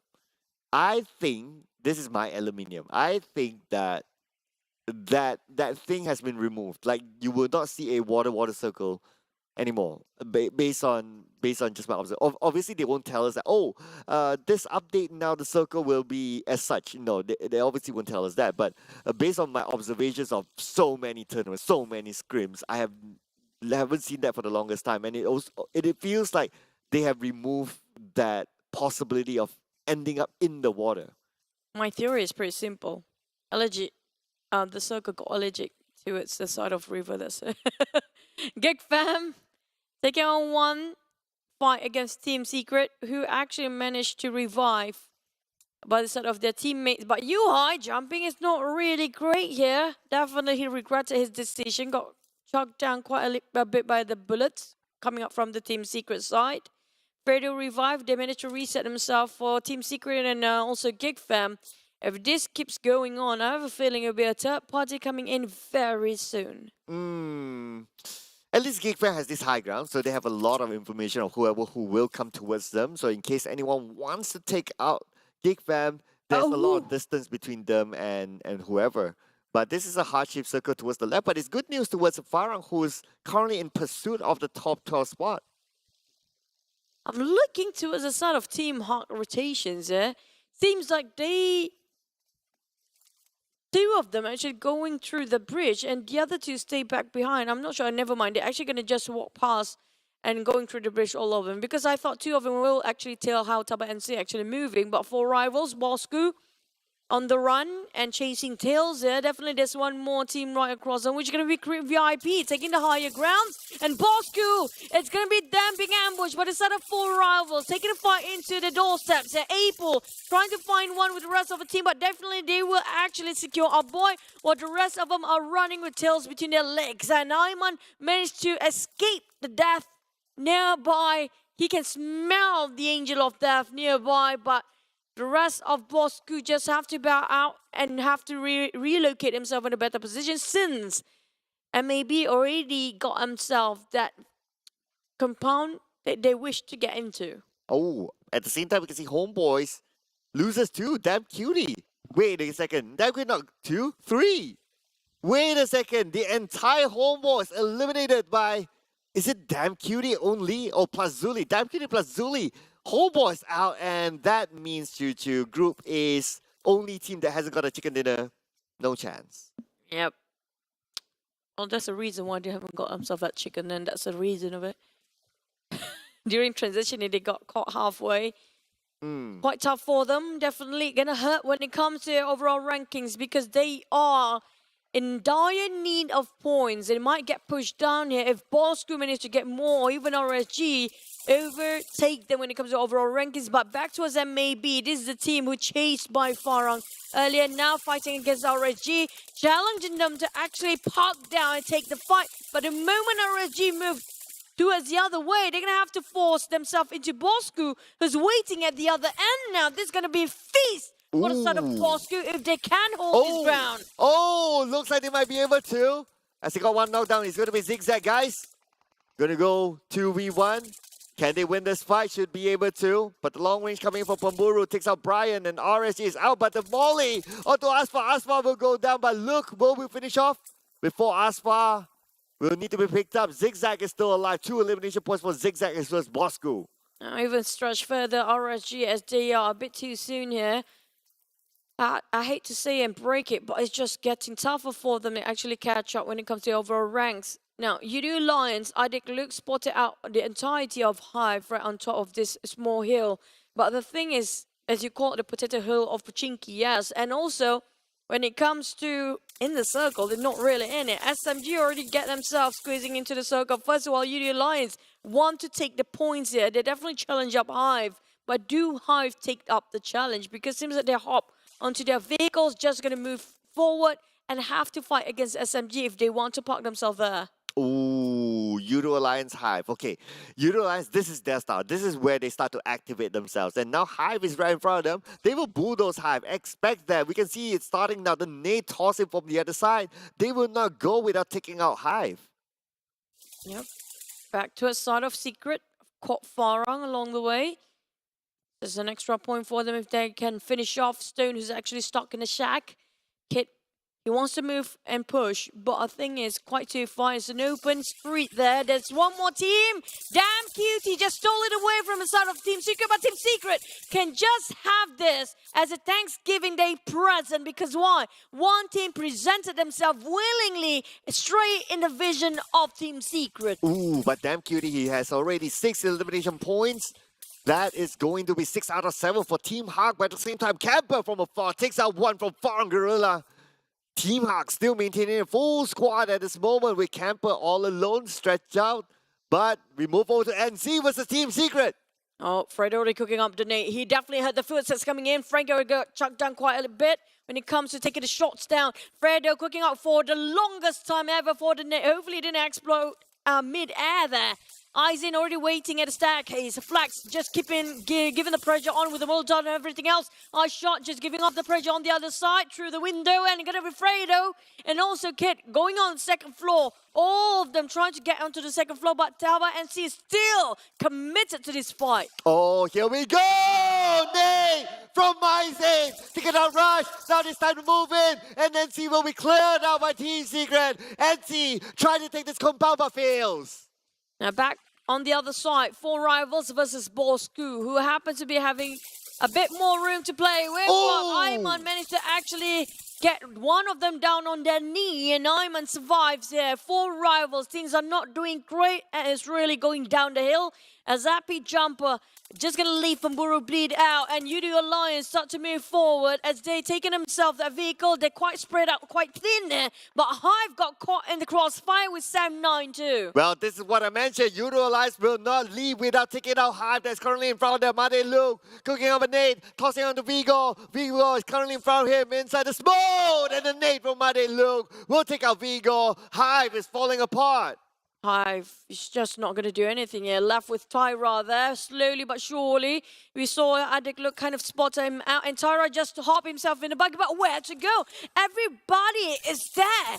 It's 360 degrees surrounded by all the other teams, and Tyra just hoping he gets to land himself somewhere that's not spotted. It's going to be either that or it's going to be one more team hug. It's right across. Well, Sam9 flushing towards the side of SMG, all the other way round. Oh, it's Drax against his old teammate, and now Drax is still alive. Will he be able to get some revenge onto Sam9? Drax is still full health, the last man standing against Sam9. Drax, can he be able to do it? No, he will not. As Sam9 wins the fight. Crit VIP is just behind him. Crit VIP can bang into the compound. That was detrimental for SMG. They needed themselves. 2 of them knocked down by their own teammate, Nate. That was a mistake that's not supposed to happen here.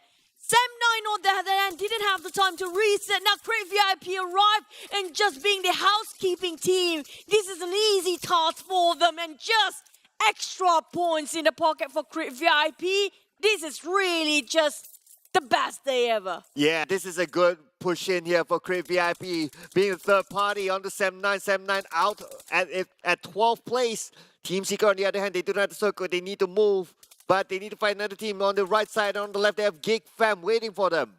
Team Secret, quite vulnerable here. The moment the smoke dissipates, they were actually discovered by all the teams, especially Micah here. He spotted out the entirety of Team Secret. While Yoodo Alliance 4 rivals, they left Pemburu bleed out. Now Jumper nowhere to be saved, left with one person, Appy, and definitely have a tough time to survive. Yoodo Alliance spotted out. GEEK fam was running from the blue zone. Yuhai quite too far, and Adil couldn't actually pin that one down. But for the side of Team Hawk, only this one shot and a couple of vehicles to beat. Oh, Appy. 4 rivals just... 4 rivals out. 11 place 1 elimination point only in this round. That puts them in a very difficult spot for them to get the ticket into Livik. But now Damn Cutie is stuck all alone. Zuli is currently down. Aisha's know exactly where he is. They're starting to move in. Sam at the same time gets one on the zigzag. Bosskurr fighting against Crit VIP on the other side. Fredo tosses a nail to Damn Cutie. Damn Cutie is currently in a bad situation. Damn Cutie will be burned down by Team Secret. Aizen being picked up. MAB just running down, but not going to work like that. But MAB still survived.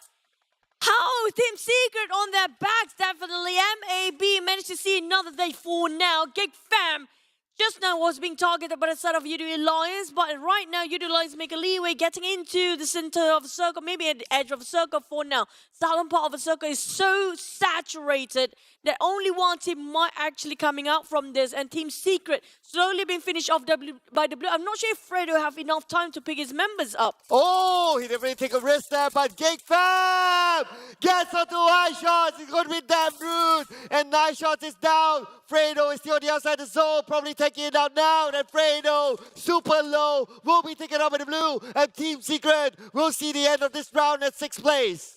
That's what I kind of worried about, because based on the timing of the blue zone, there's no way Fredo can actually pick Aizen just now. On the side of Dingoz, they got himself Bass Compound, but the thing is, it's not in the circle, it's not that great. Yes, you got yourself a rooftop to oversee everything that's actually moving, but yeah, it's best to actually move now. Ate already make himself park in the front line. Well, Damri spotted out Ate. Now, this is bad news because this is their front line for Dingoz being sprayed on. Oh, Ate, 20% of health left. Damri knows exactly where he is. At the same time, GEEK fam is dominating with 5 elimination points. But we're down to the top 4 teams. 14 players remaining as GEEK fam moves into the circle, but they have Dingoz to deal with on the lower ground. And GEEK Fam not being given enough attention for them.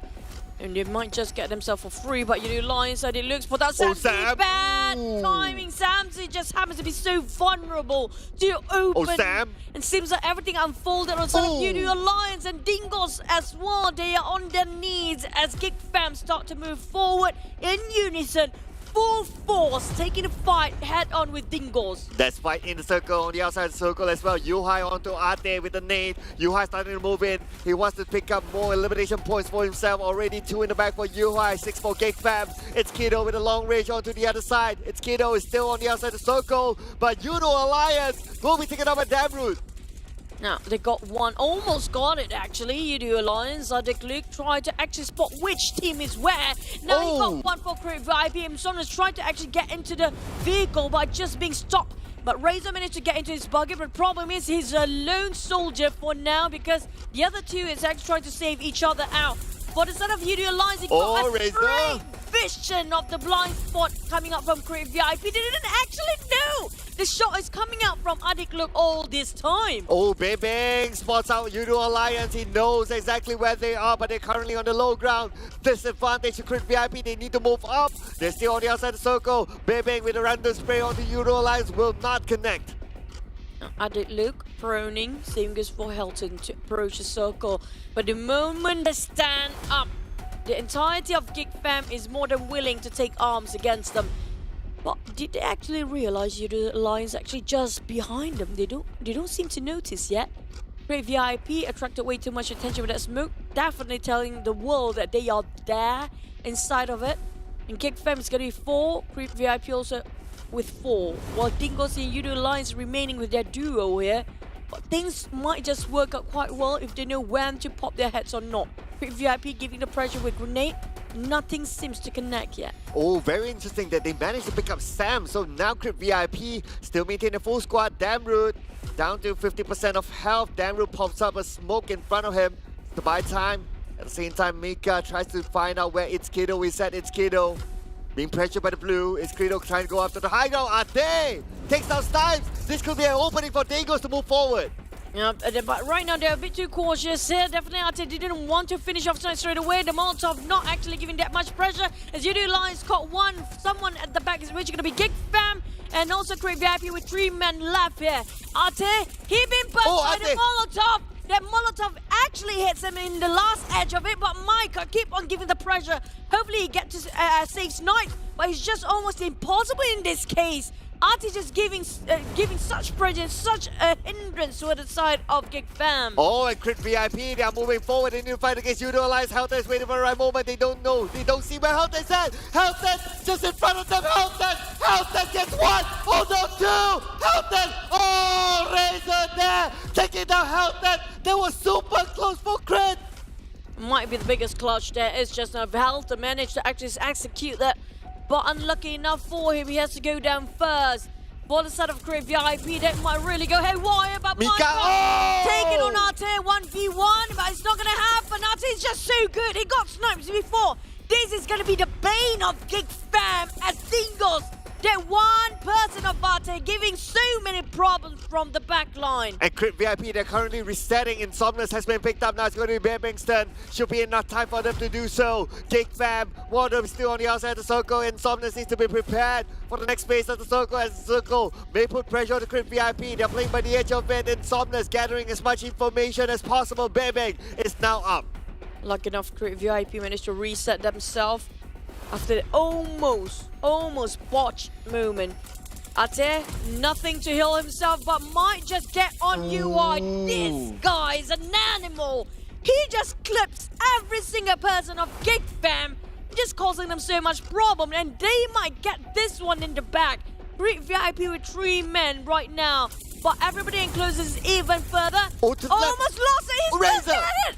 Razor actually got it on a different angle entirely. Oh, but you has stolen it away, and that's going to be Ate down. It's Kiddo finishes on Bang Bang. It's going to be 2 for Crit VIP left. 2v1. Damroot trying to get information. The circle seems to favor Crit VIP as well as GEEK Fam. It's Kiddo does it the circle. He is a Lone Ranger now going against 2 teams. Damroot. Oh, he hit the fires. Oh, that was so close to finish off. Insomnus If we can actually spot out Dingo's last member, it's gonna be Yoodo. That's gonna be the end for Dingoz, and last one more problem for them. But Great VIP Razor doesn't have any idea where Dingo's at actually. And the blue shrinking even further. We're down to the last circle. We have 3 more seconds, and UI Courts and Sonas finish it off with a clean execution. But it's going to be 1v1, V2, GEEK Fan with 2-man advantage here. But there's no more circle to get after this. Like an fight, Dingoz getting on 1. Oh, UI just there to back up. Down to 2 mono for GEEK Fan versus VIP.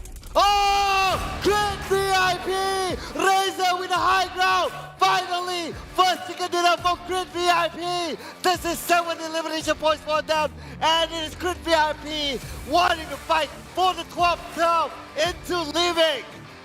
So close yet so far, but in the end of the day, Great VIP secure finally! That chicken dinner has been long awaited for some time. And they finish off quite brilliantly. What a performance! But is it going to be enough for them to push themselves in the top 12? Yes, they still can, as they make sure all their opponents that actually challenging them for the top 12 already being decimated early on. This is it. This is the race for the top 12, ladies and gentlemen. Great VIP coming in with this chicken dinner. This is a statement that they're not done yet. They won that top 12 ticket into Livik, and what a fight it was towards the end. Even Dingoz as well, they were desperate for it. And GEEK Fam, again, another consistent performance despite no chicken dinner, but a second place finish again for GEEK Fam. They will secure, I mean, they will pull away for the number 1 spot. But I have to give the credits for Ate coming out from Dingoz. It was incredible for him, how he was just stopping the sort of GEEK Fam all by himself. I think he might be the MVP for this round. Maybe somebody else, maybe him, but I have a feeling it might be him. But side of the other teams, especially when it comes to HomeBois. Ooh, especially HomeBois. It's a bit tricky for them. MAB as well. Kinda in the danger zone. Yeah, in the danger zone too. So, and plus it's because it's Great VIP getting the chicken dinner. Yeah. Teams at the borderline of that number 12 spot might be pushed down. Definitely already been pushed down. The last we remembered, the difference of score between Great VIP and also the one that actually above them, it was just around 10 points. That's it. And they were 94 points earlier. So right now, definitely they're already hitting the triple digit as well, and even dragged down maybe more than one team towards the one that actually in the bottom 12. Ooh. Not really great there, but Great VIP just have to secure for their survival. But they're still not in the safe zone yet. They need to get one more performance just like this. Yeah, they need another performance like this to book that ticket next. Because we must remember, other teams will be getting points as well, so they cannot be complacent. But that was a very close one. We saw that earlier from Helton. It was super duper close. He almost single-handedly eliminated Crit VIP, but because of the brilliance from Razor, Razor has been one of those, to be honest, he's one of the quieter ones in Crit VIP, but when he needs to put on the performance, he will be the one to show up. Well, good news for Great VIP. They got themselves not just the most smoke, with the most grenade as well. They're pretty much trumped on almost everything, including when it comes to the chicken dinner. But the elimination points just now, if I'm not mistaken, around maximum will be 7, possibly. For the side of GEEK Fam, they have a bit more than what Great VIP have. But nobody cares about GEEK Fam that much, because why? They definitely get themselves to the Livik. But the one that actually you mentioned, Cloud, the one that we should watch out for, maybe around 6 teams at the bottom 12 there. Yeah, wow, it's tough. It's maybe it's 6 teams that still can go into the top 12. There's just so many teams. Oh my goodness, it's crazy. Again, it's the first time we see so many teams out of like a next stage in the PMPL. 3 more games to go and we will know. Well, the next one definitely going to be another Irankle with no great Group A we were playing. Oh, this is going to hurt HomeBois quite a lot and Team Bosskurr, because why? They are actually at the edge of their seat right now. They're not playing this round. Definitely already lose a lot of points. They're not playing. So, imagine Great VIP still going to play for the next one. They were at the bottom. They're not even in the top 12 just now. They cut across every single one. Now, the thing is, under the condition, they need to not to die too soon for Creep VIP. And definitely they will catch up when it comes to HomeBois on Bosskurr, and they will be pushed down for these two teams. Yeah, specifically for Creep VIP, they will be taking a break during the first Miramar. So they'll be playing another Erangel after this, and then they'll be sitting out the one out of one Miramar, and then they'll come back for that final Miramar before we tally up the scores for the top 12. So you don't want to be in a position where you sit down and then you're like, oh no, looking at other teams climbing up again, climbing up onto you. You want to be in a position whereby if that's your break, that is your break, and you don't worry about anything. So if they want to have that, the next Erangel is important for Creep VIP. And that one, the one they're going to sit in that sort of situation where they're biting their nails, praying the other teams won't cut across, and it's going to be MAB Esports. They are the only one in Group B in the danger zone right now. Is SMG in the danger zone as well? We have to remind ourselves. They're at the border there. Yes, they are. They are at the border in between. I won't say that bottom, but might in between for no, MAB is actually the one in the safe spot. They're in the first page. SMG is the one actually have to biting their nails. So SMG, one of the teams that actually might be cut by Creep VIP based on that last performance. Yeah, considering that they went out before even Sem 9, and that's where Creep VIP came in and become the cleanup crew against Sem 9. Yeah, that was as well very good timing from them. Have to give it up to them as well, because they know they have the information of like, okay, the fight is over, we move in without hesitation at the right timing, and they took those points away from Sem 9. So that's also the game sense and intuition that they have shown in that round. I mean, like, you don't want to be the last group that actually taking the break, because why? If you still have one more chance, like in this case you mentioned about Creep VIP, right? They still have one more round of Miramar in the last match, the 5th match, if I'm not mistaken, right? So if they happen to, they can get to see the progress and make something out of it in the next round. They still can change stuff. But for the side of Group B, if you already done with the Miramar first match, there's nothing can be done afterwards. I can tell you the mentality of players, right? They always want to play the last game. They don't want that last game to be like, oh, we sit down and hope and pray and hopefully we're still in the top 12. No, they want to play that round. But let's see, the overall points collected still favors towards GEEK fam, because they got more elimination points as compared to Crit VIP, despite them getting the chicken dinner. So only 1 point different, 23 points and 22 points, followed by the Dingoz, 16 points, and Yoodo Alliance, 11 points. Yoodo Alliance, not too shabby this round, but for them to get into the top 12 is still a lot of work. I was actually High getting this MVP. I wish it was actually Dingoz Artero, honestly. I wish it was Razor. Oh, that's good too. Yeah. I mean, like, all these, maybe they are the top 3 actually. Hopefully he gets a mention later on, because he saved Crit VIP from Yoodo Alliance. Without Razor taking out Helton at that moment, they would have been out. And not only that, Razor won against High too. So to me, he had 2 big moments earlier. Oh, look at, okay, we're just going to ignore the first 3 in the top 3. Definitely not going to change anytime soon. Same goes to the top 10. But look at here. RSG 104 stuck. I'm sorry to say, but the bottom 4 might have to stick there for quite some time. But the one that might change interchangeable position, RSG, Creep VIP, HomeBois, Bosskurr, SMG and MAB. Even Access is not really safe there, honestly speaking. And I have to say, up to 8 plays, down to even 7 plays, they are never safe. Because within one round, right now, Creep VIP at 15. RSG being pushed down already. If RSG going out quite early for the next one, definitely it's going to hurt them very much. I'll present the bet. The team that's not playing the final round today is MAB and SMG. And they're both borderline. Oh boy. Yeah. And definitely, I have a feeling that MAB and SMG, in Malay you say, die, go over it. Malayu, Malaysian. In Malayu. Malayu. Yeah, but anyway, we'll check out the post-match recap again. And Crit VIP with 7 elimination points, 952 damage. And this is where they start. School is their home ground. Getting into the circle, pretty routine, pretty straightforward. They kind of like to go about the same route around the areas of the Medusa intersection. And they move into the top of Milta. Before the circle hard shift, they move to left. And this feels like yesterday, where sudden hard shift towards Pochinki, right? feels very similar to that, but it's more to a southern part this time. And we saw there's so many teams coming in very late, including Yoodo Alliance. Tabah NSEA definitely have it the latest one. Team Hawk made a bit of a reverse, and HYVE just happens to be in the center of everyone. I don't know how they got themselves quite late here, and they suddenly parked themselves in the center of the war zone. What makes them want to park there in the first place? That's a bigger question.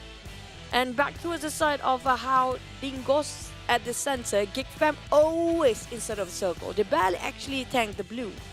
Yeah, because looking at where they're coming from, like it's unchallenged. If you look at it, like MAB, they sped through because Farang Guerilla was there. So normally MAB would come from very pier, and naturally, if you draw a straight line, they would park themselves around that area, but they didn't because Farang Guerilla was there. Farang Guerilla, on the other hand, they choose to play by that edge of the island. So GEEK fam can just come in from above, which is far from the edge, and there's no one to challenge them. Pretty much, if you kind of think about it, there's only like 2 real teams that can challenge them, because this round, Axis is not playing. So Axis normally makes that rotation to the left bridge from the military base island, and they might be able to get GEEK fam. But without Axis, then then GEEK fam has that free entry into the circle. But the one I have to really give a lot of praise towards side of Crate VIP is this. You saw earlier just now how Dingoz actually hold the compound, and I think it was Kiddo and the rest of Dingoz even got themselves in the rooftop. But Crate VIP still managed to not get into the view to be shot down. If they actually did, Dingoz is actually the bane for them. Lucky enough, Dingoz is too focused on the sort of GEEK fam that actually Crate VIP managed to squeeze themselves into the circle. Yes, and it wasn't an easy one for them because Yoodo Alliance was in front, and then at some point there was HYVE as well, and then there was Sem9, so they need to fight their way through. But the most important thing is that they made the right timing, and they came from the right area because they came from the hilltop to down, because that was the area just in front of the potato hill where there's that long stretch of hill. So they parked themselves well, they timed themselves well with that information, and they got what they wanted, which is the chicken dinner. But we also want our dinners as well, ladies and gentlemen. So you guys can take this time to grab your own dinner. We'll be taking a short break for Maghrib, and we'll be seeing you after this break.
Kepada semua tim dan semua player, harap korang training lebih mantap untuk korang punya skill dan tim untuk korang berhadapan dengan 2 kali championship dan 1 bronze medal sukan.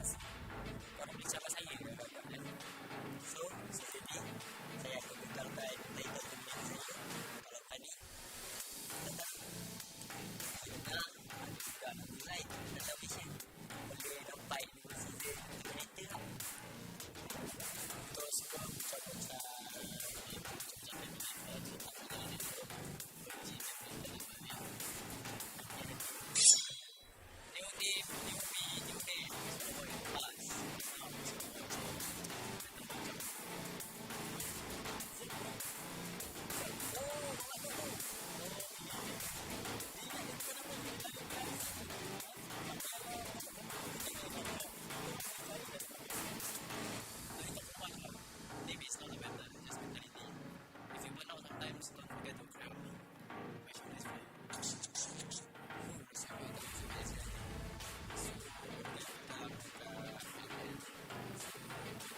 santai korang dekat sini. Sampai pergi tempat korang oh jadi dalam 2 season kau tak main tapi kau dekat Singapura dah. Kau masih season lagi ni. Baby, cuba sila tu. Senang aja, takut nanti kena kejar. Kita tunggu bulan cincin.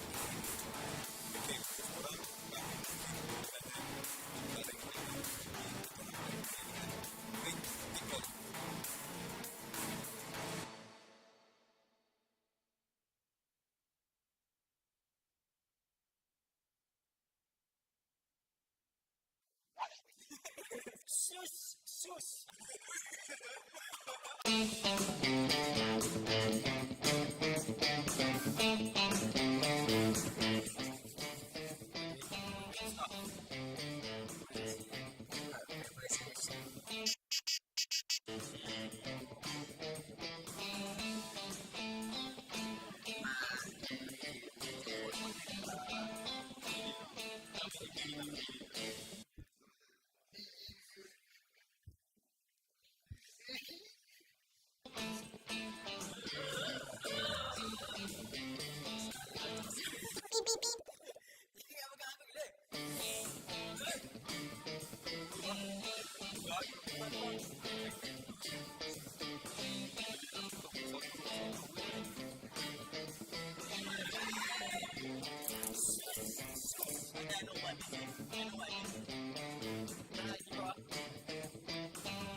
scarab charm in each match.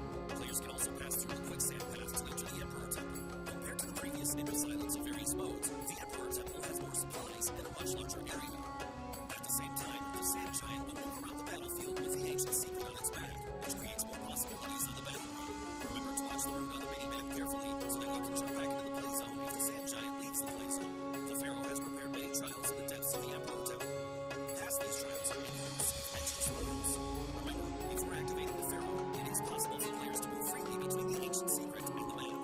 However, once the Pharaoh has been activated, players will no longer be able to hop onto the ancient secret. Other than the Emperor Temple, there are several scarab ruins and chapel ruins spread throughout the battleground. Players can move to these ruins and solve their puzzles to get great rewards. One thing to be aware of, there are also other warriors and guardian beasts lurking in these ruins, so be careful at all times. Other than regular weapons and equipment, players also have a chance to get a reward called Rewarding Water, which can recover all your health and energy. Lots of scorpion crates have been added to this theme as well. Defeat the dormant scorpions guarding the crates, and you will be able to get the valuable supplies hidden within. The new desert merchant is also a good place to get supplies. Save up shop tokens to buy combat supplies from the merchant, and there's even the chance of getting random discounts on items. Easy experience improvements. Besides the reward, we've also made fire improvements. You'll slightly reduce the damage from the using the effect, slightly increase the fire strike and the area from the fire, and slightly nerf the effects of the laser sight attachment. They also raise the base damage of the Thompson SMG. At the same time, we've slightly increased its bullet speed. As for the PP-19 Bison, we've slightly increased its rate of fire to improve weapon efficiency. With the base of assault rifles, we raised the load damage of the AKM and slightly improved its aim assist. We've also reduced the recoil of the Starman and slightly increased the base damage and damage drop off at longer distance than other weapons. This version also introduced the AMR, a powerful sniper rifle that can deal damage to enemies through vehicles and deal basic damage to vehicles. It takes explosive 50-pound rounds that are capable of striking players and vehicles. Season updates. Season 3 will officially start after the major version update. Season 7 set, Season 8 set, and other legendary outfits will be added to the season bonus pack. In the new season, we've also added a season bonus point gear and enemy protection card that can only be used during the season to help everyone climb the ranks even faster. Individual training grounds, cell location training.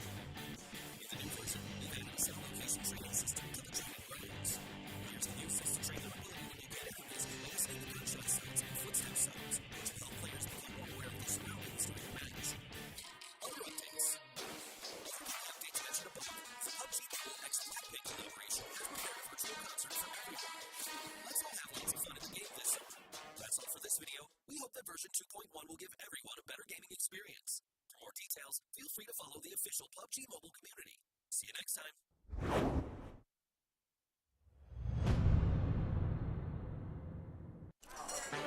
You've changed. Yesterday you ate nasi lemak, today you're eating nasi lemak. Who you are today is not the same person 10 years ago, or even yesterday. And that's okay. YouTube is never gonna change. Start performing and sometimes you change to set the trend. Please stay until you're now addicted to.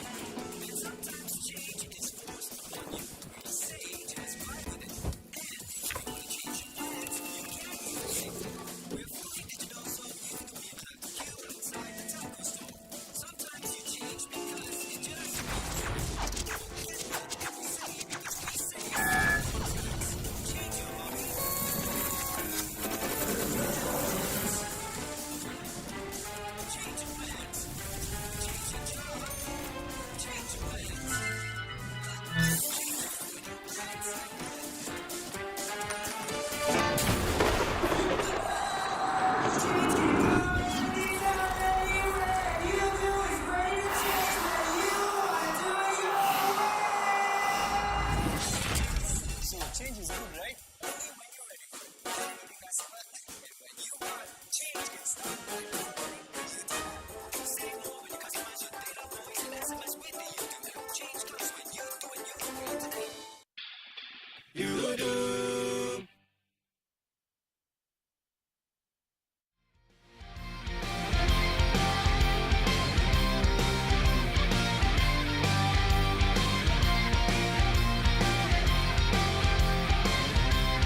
The 2022 PMPL MYSGPH Fall is where we're currently at. My name is Sir Cloud together with Choo Choo, and thank you so much to PUBG Corporation, Tencent Cases First, like Speed, and Quantum Studios for having this tournament.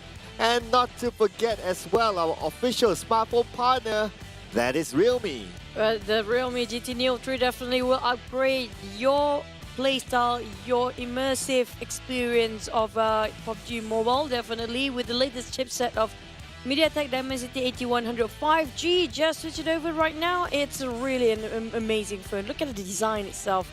It's just glorious. And also, don't forget to switch over to Yoodo today and upload your content on TikTok. But before that, we're going to head over to recap a bit what really happened in match number 2 of week 1, day 5. We saw Yuhai previously as the MVP for a good reason. His damage output is the highest with 1,204. I think this is the highest by far. I believe so, for an individual. Let's not forget Iftar and Damn Cutie as well. Oh, it's still the same people. 1, 2, 3. Most eliminations. So 6 for Yuhai, actually tied up with Damn Cutie, but because GEEK Fam had a higher placement, so Yuhai gets it. And Iftar coming in at number 3 with 5 elimination points. Damn Cutie again. What? Again, this guy, I'm going to repeat it again. This guy is the underrated transfer of the season. Yeah, for the next one, if they still can manage to execute the same thing for the teams that got themselves that 3 MVP of individual players, as we're walking into our third match of the day, which is going to be Group B, C, D, and E group play. Group A won't be playing as HomeBois, Team Secret, Bosskurr, and Team HYVE will be sitting this one out. And do remember, HomeBois, at least they get to actually amend what they made their mistake before. Just to remind what really happened in the last match, SMG, they needed almost 2 out of 4 of their own teammates previously. That was a mistake that should not be done at this stage in the critical situation where they fought against another team. For this particular group, we also have to hold it top for a minute because you guys watched yesterday, and definitely it's still all going on today for the virtual concert of Blackpink. Blanks out there, this is your time to just witness yourself and experience the virtual concert of Blackpink. You're gonna love it, I promise you. We are in awe yesterday. We were in awe yesterday as we watch just a couple of seconds that we get part of the. If we actually want to watch the entire thing, we haven't got the time yet. Yeah, that's why they encourage all of you to watch it in game itself. But we're also encouraging you to check out this current event that's happening.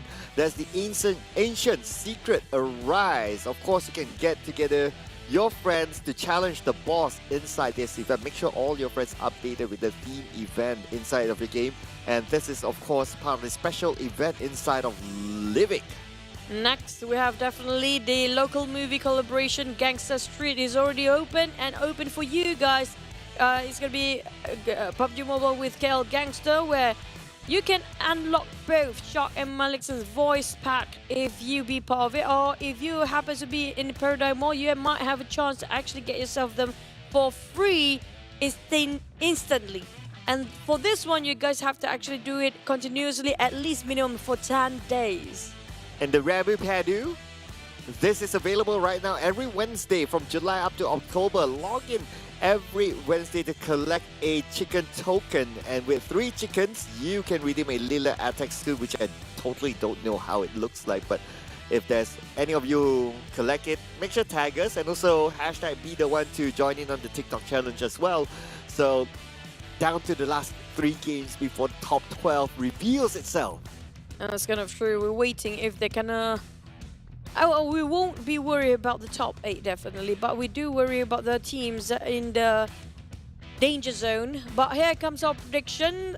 Aside from this, okay, I'm gonna go for SMG for this one. They are actually in the red zone right now. For you, it's gonna be Axis. I mentioned before, Axis is not really safe as well, right? Yeah, they could possibly still drop depending on what happens at the bottom too. So they could use a couple more points to just secure their slot into the bonus Livik round. That's gonna be super exciting. Oh my god! I mean, man, so close. 3 more games. And Can also, you imagine? Also, remember the trend where teams that actually going to head into the break later will usually going to score the chicken dinner. So it's going to be Group C for this one. Yoodo Alliance, RSG, Tabah NSEA, and Create VIP. Create VIP got just now.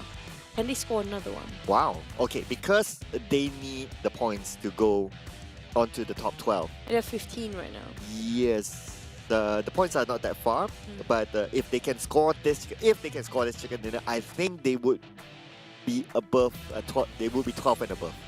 I have a feeling they might get into even 10th place because it's really reachable for them. But to maintain after that for the next couple of rounds is also another thing they have to put in mind.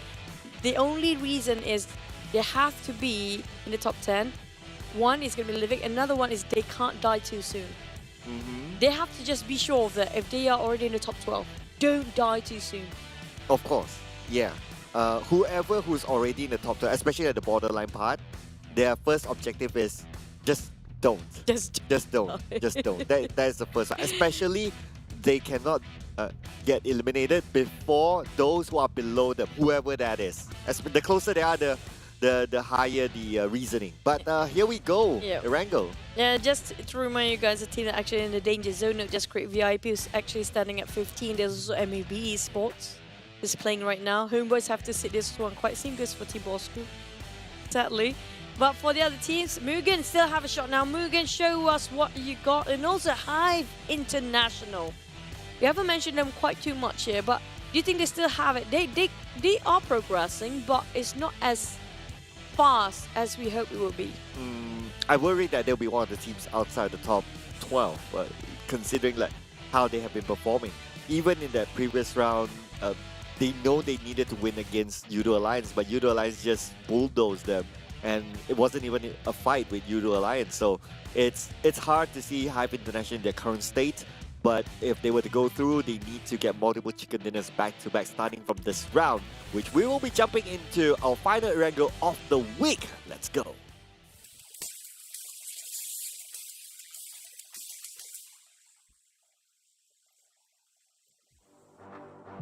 Oh boy, one more team that I kind of remind myself to watch out is going to be 4 Rivals. Now 4 Rivals is really in the bottom right now, one of the very few. And they used to be one of the first. They mentioned a lot of teams still look them in a very high tier because of why? They are late bloomers, but this is getting very late, by the way. I'm not sure if they're waiting for week 2 or week 3, but definitely we're not waiting for the flight path, which is going to end up on top of Primos of Eripia and coming up from all the way of a Savanian shooting range. The problem is always about the circle. Will be on top of this flight path, possibly. Yes, we saw previous maps. It's more towards the right side. Are we having for this one on the left? Or even north? Well, I think the one that we have not seen much is the north now. We've seen a few southern ones. We haven't seen we haven't seen an inside military base island yet. Yeah, so I think that's one more as well that if it can be granted to us, that'll be fun. That'll be interesting. Usually it's going to be first 2 circles in the southern part, and then just hard shift to the main island anyway. But we're still waiting for the circle to pop later as the flight path finishes at the end of it. Some teams that happens to be dropping unusual spots here, including access on the Stalber region. I'm not sure that's usual or not for you. Oh, I think it's usual, right? Yeah, it's pretty usual, it's fairly common. Yeah. Yeah, it's fairly common. So left circle, right circle, I think these are the most common circles inside of Erangel. But what's also common is this substitution. So Nasty will be sticking this out. Ham will be playing instead. And the natural drop spot is around the areas of shooting range / Saverny, so they're on the northern side. Will not be challenged by any team for now. And just to remind you guys again, Amir coming up from MUGEN really did a splendid after performance in the last one. It's just when it comes to firepower, they have it. When it comes to strategy, they're just getting a bit of a problem. But nonetheless, RSG, they actually got the last circle, but just couldn't hold it just now. Yeah, and with this substitution, Kim replacing Brian brings a lot of experience. Kim was the FMVP at some point, So hopefully he'll be able to push RSG further up because RSG right now they are also in the danger zone. In fact, with Crits Chicken Dinner, they have risen above RSG, and RSG uh, needs like what 2 chicken dinners to go up as well. That's true. And later, we're going to swap with Kit. But before that, I want to give a bit of a shout out from the side of Fatah Z, one of the KOL of PUBG Mobile. Thank you so much for sending us meals today. This guy is Yay. so nice. He's like very generous when it comes to food. Love a lot of pizza, by the way. So, Yeah, but this just- time he's sending coconut rice. Yeah, I mean, just look at him. But anyway, so Adib's substituting for Manpa. Frankly speaking, I didn't notice that Manpa played. We you didn't know? get a lot of some 9. Yeah, to be fair, it was like the one that we saw is like, then the fight just ended fairly quickly. At the moment that we actually get a bit of a glimpse of Sam 9, they just finished. Yeah. That's the case usually. It's just too fast. Too many fight actually happens to be at the same time. Mhm. And usually that's gonna be the most common one during the third or the fourth circle. So I mean like we try to get as much fight as we can, but it's almost impossible to focus to all of them. Yeah, especially when it comes to like the fifth, sixth phase of the circle, fights will happen everywhere. Just like even the final circle earlier on. One side was GEEK Fam versus Dingoz, the other side was Crypt VIP versus Yoodo Alliance. So there was a lot happening. But I'm glad that we captured the part where Helton tried to take down the entire Yoodo Alliance and Razor came in. So that warrants to me Razor the MVP for the previous round based on his performance. So hopefully we'll be able to see him show up in one of these in the next few rounds. Hopefully. MAB, they are in the midst of failing when it comes to squeezing into Livik later. So, MAB, we talked about this off screen just now. They have been very consistent the first 3 days. When they start to get themselves at chicken, everything just going downhill for them. Yeah, I don't know. It's a mystery, right? But I guess one of the theories that I can put out is that if you're one of the teams that are doing well, and people notice that you're doing well, people will tend to give you a little bit more attention, and probably that's what happens with MAB. Just look at what happened in the previous round. So Farang Guerilla was at that edge of Erangel, just above military base, and then they kind of stopped MAB from going there, and maybe he didn't have a choice. They need to speed through, and by speeding through, it feels like it spoils MAB's original plan, whatever that was. So by looking at that, I think my theory is that people are just giving attention to MAB.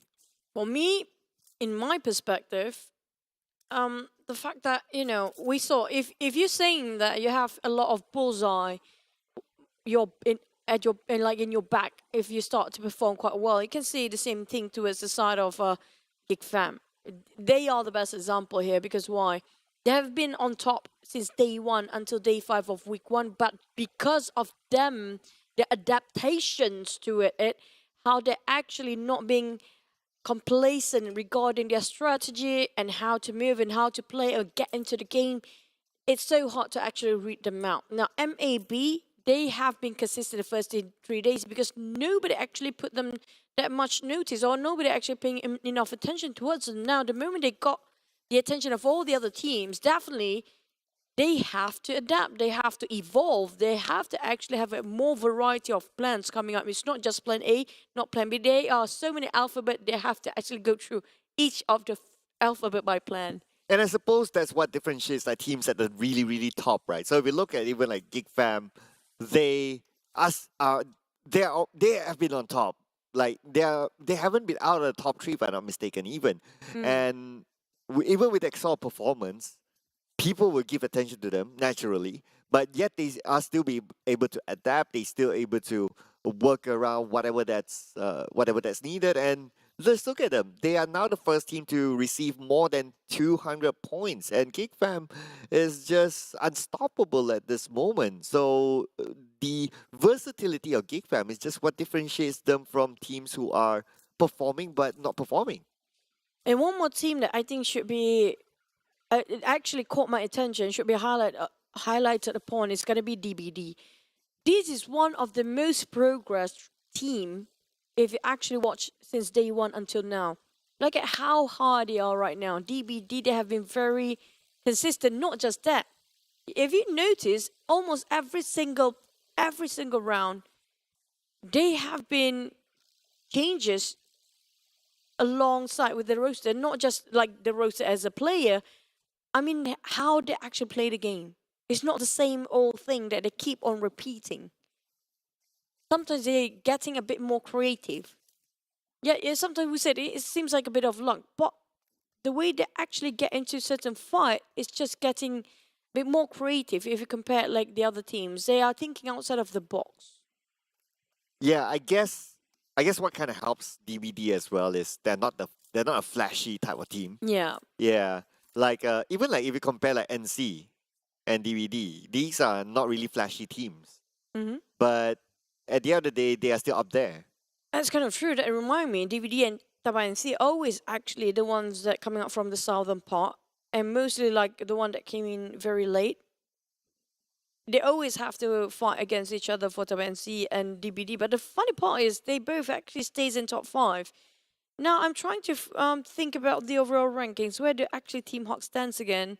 These 3 teams actually are a very dangerous team, including Team Hawk, because they are not the teams that you see. It's so rare for us to see them to get eliminated early, never too soon. Yeah, Team Hawk as well they're putting a very different performance as last season. Last season, the start of their campaign was very poor. They only came out towards Beyond the end. poor. Yeah, beyond poor was almighty. But anyway, so but for Team Hawk, considering that they have a lineup that's like really, really experienced, right? They played multiple PMPLs together, but they weren't that consistent last season. But this season they are really, really solid. I don't know what has.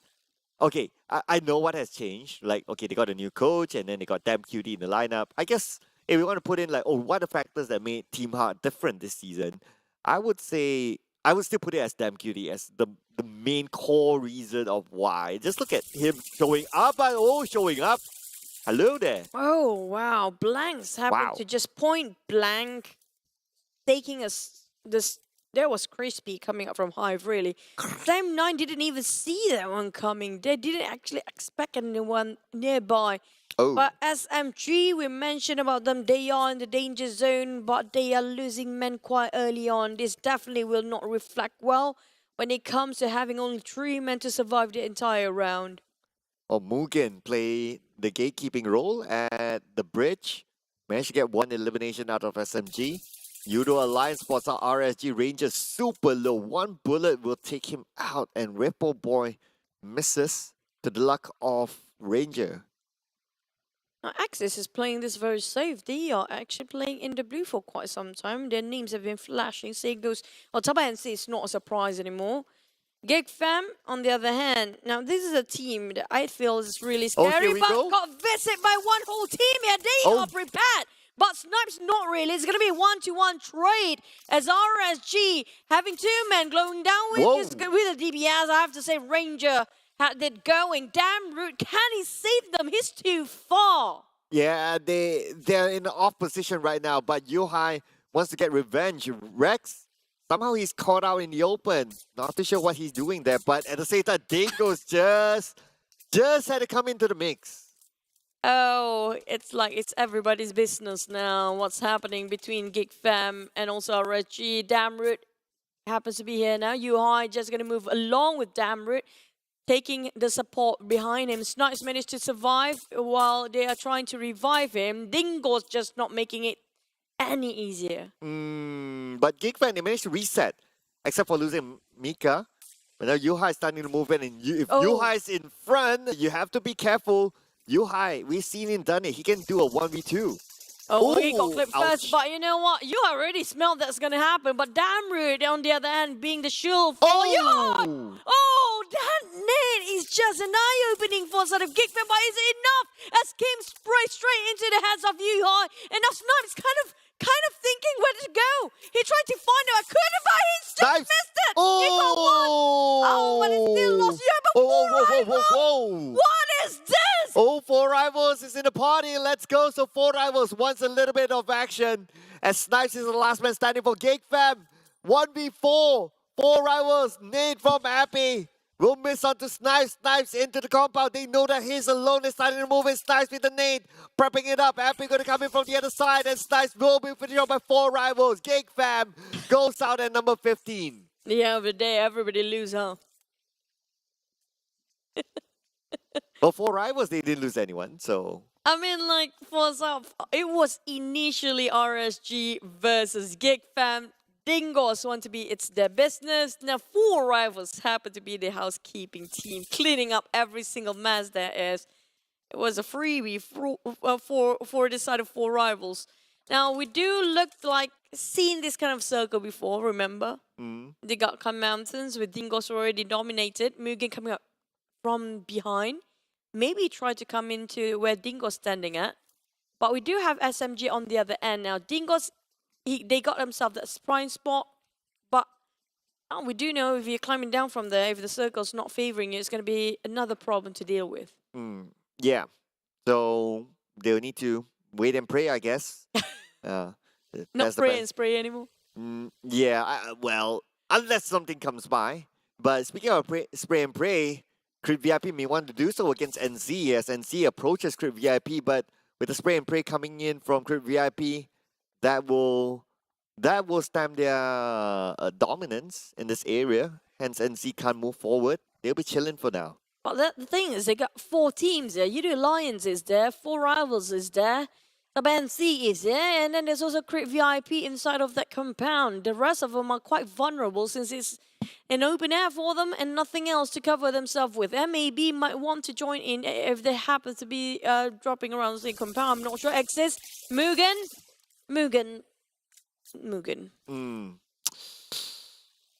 They Point were picked up by actually, Dell? they were trying to, were they trying to climb the hill after this, I think, for MUGEN? I think they were doing the scouting work, and again, Mugen's weakness is their scouting.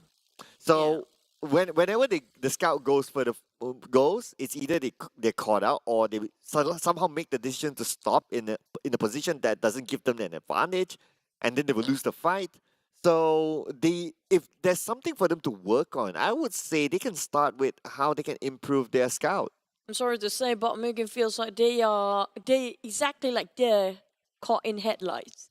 Instead of like they're in the middle of a road, instead of just keep on moving, they stop to watch the car to crash into them. That's what MUGEN always kind of remind me of. They stop in the middle of crossfire. They shouldn't be stopping in the first place. Yeah, but it's hard to answer why unless we get an interview with them. Okay. So now the circle, 2 airdrops nearby, and look who's in the middle, Crit VIP. The first team to get a back-to-back. Let's see. It's a ruins day today. We first mapped Sunhawk. We ended up on top of that ruins. Now we're going to have to stop by this ruins in Wrangell. It's just ruins day. Oh, yeah. Yep. And Crit VIP seems like they can actually have another go for a chicken dinner. Our theory might be correct if they can defend this one out. Will that be the first, assuming that they get it right, will that be the first double back-to-back? Yeah, I think so. Yeah, they are. They are. Yeah. We haven't seen a back-to-back yet. We've seen 2 in a day, but not a back-to-back. But let's, it's still 4th circle. Anything can happen. Let's chill. Let's hold on to our horses. Let's not count our chickens till it hatch. But DBD, okay, now they're on to Axis, and both of these teams outside the circle. Less than 100 meters where Zig's standing, but the rest of DBD is quite too far off, 150 meters away, I assume. But Axis, they don't want to fight. They have to cut across if they want to fight against DBD if we want to get into the circle safely, and that's going to be the fastest route ever. But is it really worth it to actually jeopardize too much? Since Axis really not in the safe zone yet. MAB, on the other hand, caught HYVE along the process, and they might actually want to finish them off straight away. We saw double or triple of MAB just keep on getting the fight against HYVE going on. Ooh, HYVE, oh no. MAB on to HYVE, but the good news is that they managed to get away. Hopefully they'll be able to park themselves somewhere safe, but DBD wants one out of Access, and Access will be taken up by Long. It's going to be Rift that goes down. DBD, they fought another team just now, but definitely they were winning. Right now, they can actually quite in a chill zone. We have to say that they got themselves quite in the high numbers there. But MUGEN, ended up the journey for this round there. It's down to 13 teams. Sam9 just walked into as well. And Mugen, never mind, they still have 2 more members here. And Harm almost got clipped down. Dap tried to go for the flank side, but they couldn't spot any of Mugen. They hide themselves so well in the corner. Yeah, Mugen's on the other side, but they're starting to close in. Mugen with Nasty coming in. But at the same time, we can see that Harm onto Army. Army immediately goes down. Nasty, the last man standing, 1v2. If he can clutch this, it will be a big moment for Mugen. Needs to reset quickly, but again, closer and closer. Nasty waiting for the right moment. Nasty didn't manage to reset himself. Ooh. And they come into the wrong room, and it's now going down. Nasty! Nasty! Nasty! Oh my god! What? Nasty, he didn't even reset and he won that fight. Has single-handedly won against Sam9. What? That's a huge clutch coming up from Mugen. This might just be the end of the tunnel of light for Mugen, definitely. But hold that thought, because we have another fight going on. DBD staying in the blue for a bit because they are kind of being shut down into the blue zone. Denied their entrance towards the circle. Axis might find themselves head-to-head to the Genexus. They'll manage to clip one out. It's going to be Xiao Boy on the ground and finish off straight away. Whew. Nasty. Okay, we will recap that later on, but let's get focused on the Farang versus MAB. Playing by the edge of the circle. Very likely they won't have the circle. Yes, they do not have it right now. As Stone preps up a nade, they need to finish out the fight, but Genexus fighting against Axis. Back towards Genexus. Now double pressured on them. Is the blue closing in? Lung going forward, trying to save his teammates. And Axis, this is not a great news for them. They're being eliminated quite early. This definitely will be overtaken by the side of MAB, SMJ, and Create VIP. And Axis not safe in the 8th spot anymore. In the overall rank is a different entirely story. And Farang is still there as well, but it's quite a stretch between. But Monkey, they can't die here for MAB. Yeah, MAB, they cannot go out. If they do, SMG could overtake them. Crit VIP could overtake them. Crit VIP, the last we saw them, they're at the circle. So they're doing fairly well in this round. Now, they need to be careful as Farang Guerilla, they want to catch up as well. They want to take out MAB, and Stone has the advantage of the high ground. Oh no, Monkey have to just build this ship. He doesn't have enough room to play with, but Farang won't let them. They've been choking. Here we go. Caught Calamity, but is that a good coincidence or not? As he crushed himself in a tree, Calamity on the other hand. Oh, that happens to be Tabah NSEA saved the neck of MAB. Ooh, NC actually saved MAB, and MAB is still alive with 2 players. What is this? NC just hit the button at the wrong timing, but it's good timing for MAB. NC got a couple of points in the bag. Now Yoodo Alliance will need to fight through as Crit VIP is the one right in front of them. SMG versus Genexus next. SMG, they are thriving. They want to get this one so bad, but they are almost in the center. They spotted out last member of Mugen, Nasi, who clutched himself against the entire team just now.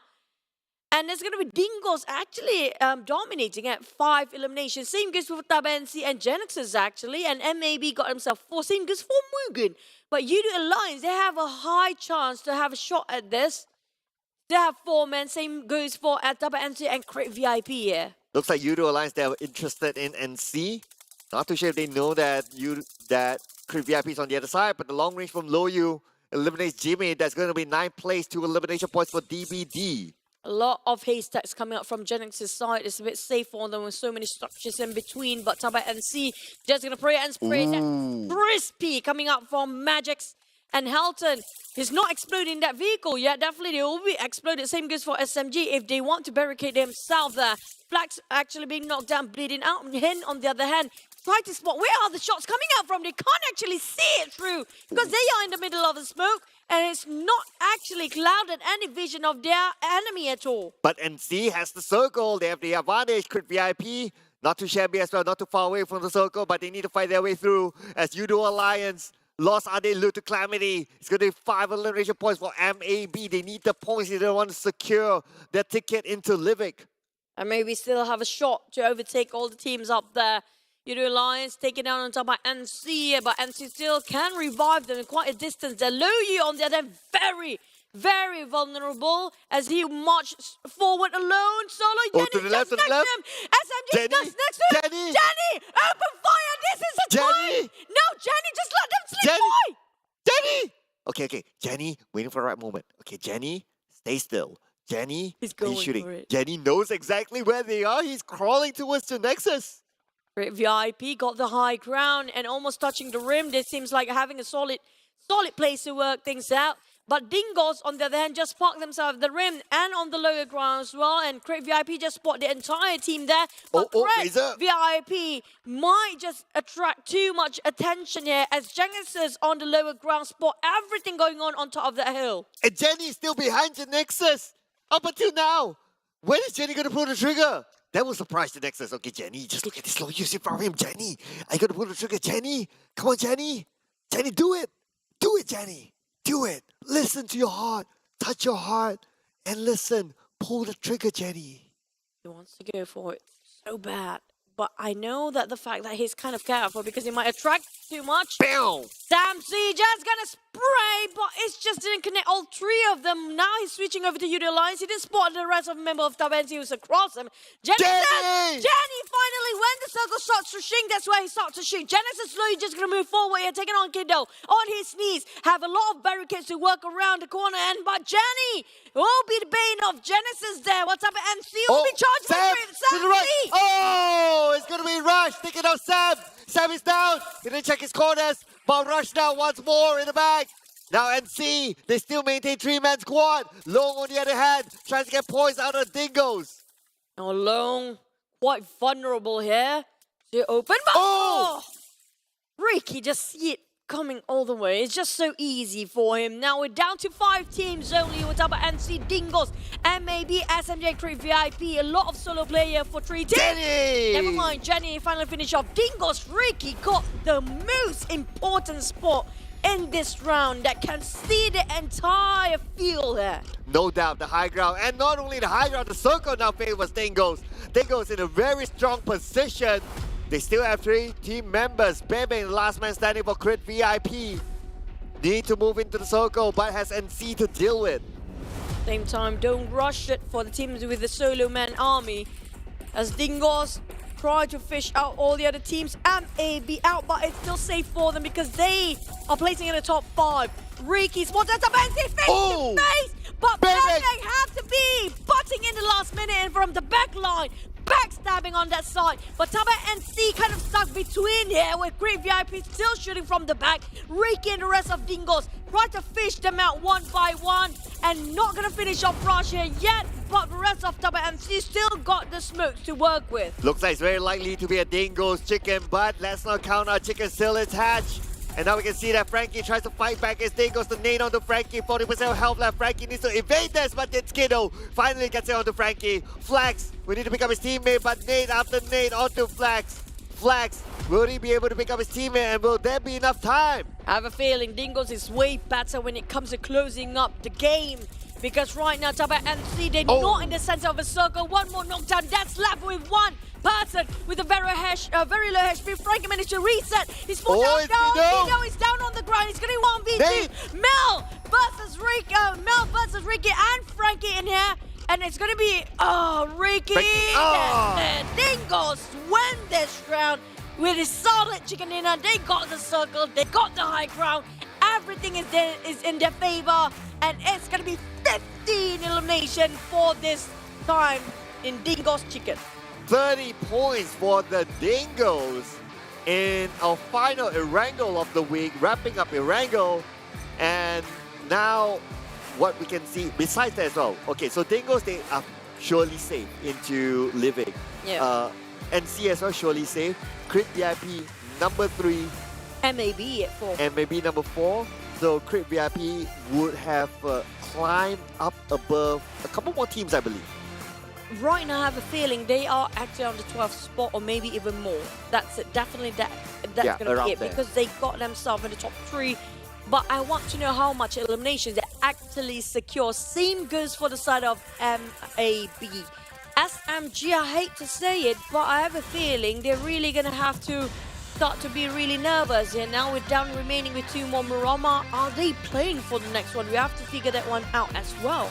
Yeah, SMG, nervy moments for them, considering that Crit VIP finished above them and maybe finished above SMG too. Man, it's scary for SMG, and they are not playing the last round. They're still playing one more round. And that's going to be the last chance for them. Yes, their final chance. If they too soon that, it could be out of Livik.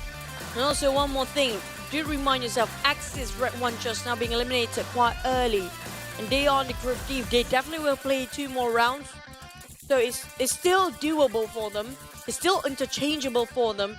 Well, we do saw Sam9 kind of, I have to give it to Mugen. That Mugen nasty. You have to remember that moment as well for him. Yeah, this one. Clutched that one.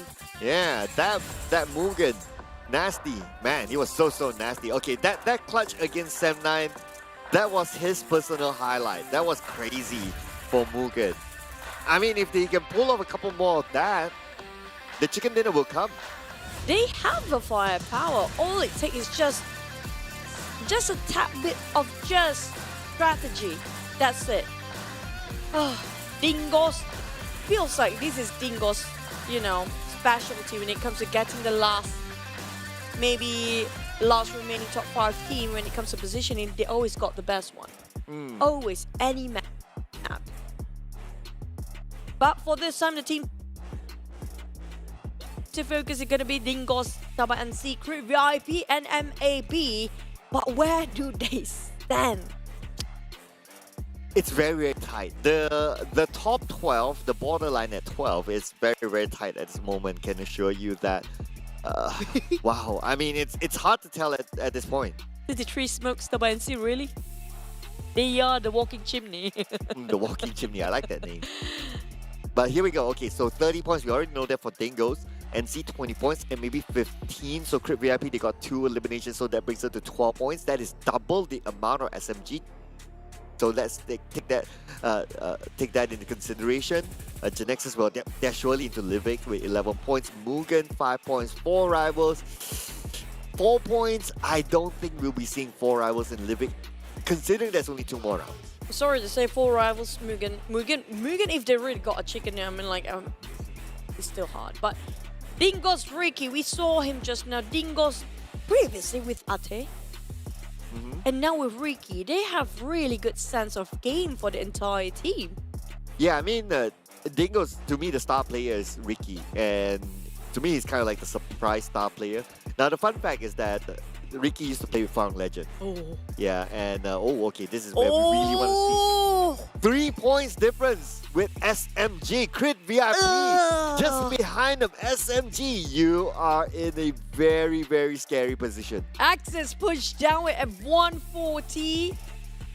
9 points different. It's just within a game to change everything up to the placement of 9 minimum. I have to say even 8 and 7 are not safe right now. But the rest of them that didn't make it to the top 12, I have to say it's really a close gap. RSG still can make it. Everything they work for, it's gonna be this map, last map of Miramar. HomeBois number 15, they only have 1 more game to go because they will be taking a break after this. Okay, let me just double confirm that again. No, it's actually okay. B that won't be playing last match. Okay, so Crit VIP only has 1 more game to go. RSG as well, they only have 1 more game. So with 1 game for RSG, it's tough, it's hard. But for Crit VIP, that 1 game could still change it. They could still go up. And you know what? They have to put everything for MAB and SMG in this round. They have to give their everything for this last round because they will not be playing for the last Miramar, and this is their last chance, and then they have to bite their nails and pray that nobody will actually take them over. Yeah, they have to pray that teams like RSG, teams like Crit VIP just don't go crazy in the final round. Which they might. Yeah, it is possible that they would do that. They could do that. So with the last 2 games, some of the teams biting their nails now. It could be the reverse situation for Crit VIP and RSG, but at this point, it is definitely for MAB and SMG. wait, don't forget aside of HomeBois and Bosskurr because they'll be playing back-to-back Murama too, so they can actually do a lot of stuff here. Yeah, okay, yeah, that's another factor as well. So HomeBois will be playing back to back, Bosskurr as well, but I think Bosskurr is pretty safe for now. Is it really? Because Or- I think Genexus is start to be a bit wonky as well, because if they can actually catch up with double-digit elimination plus a chicken dinner, that's gonna just push so many teams out there. Okay, they're like, okay, we need to review that again. Of course, there were a lot of teams for us to give focus onto, but for sure, HomeBois is one of those teams that you're right, they could sneak up because they have 2 games as compared to Group B 1 game, Group C 1 game left. Yeah, and D and E group, I mean, like, well, MUGEN can have a shot in it, but it's still a bit of a stretch. Same goes for HYVE and for Rivals. We're definitely sure that Genexus, DBD, is Farang safe though? Farang is quite far over. Farang Guerilla they're quite far. They're quite far. It feels like we will not see them in Livik. Yeah, most of Group D and E are quite strong. I'm talking about DBD, Genexus, Sem9 here. So they are very comfortable, but Axis redONE, they are at the brink of it. Yeah, they have a little bit of a risk as well for Axis redONE. But they will be playing, let's see, Axis redONE, they will be playing 2 games back to back. So they have 2 games in the hand. Yeah. Yeah, unless they too soon, then there's a separate story. But with 2 games in the hand, they might be able to go through. You know, I don't know how it's gonna feel like for in the shoes of MAB and SMG. They have to put their effort in here. This is gonna be their last game. They don't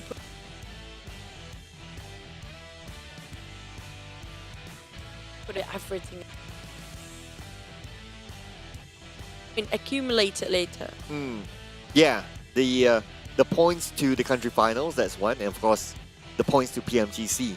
The points to PMGC is still very, very open at this point, at this stage, because there's still a lot of points to be collected. Of course, other teams in front are like Dingoz, are like Genexus as well, but it's still very, very early for us to tell because we need to see who's on top and so on and so forth. Even GEEK could still sneak into the direct PMGC if they continue on this kind of performance. I'm not surprised if they can be consistent because they have been for the entire week. Now, MAB is a shocking one because they have been consistent the first 3 days.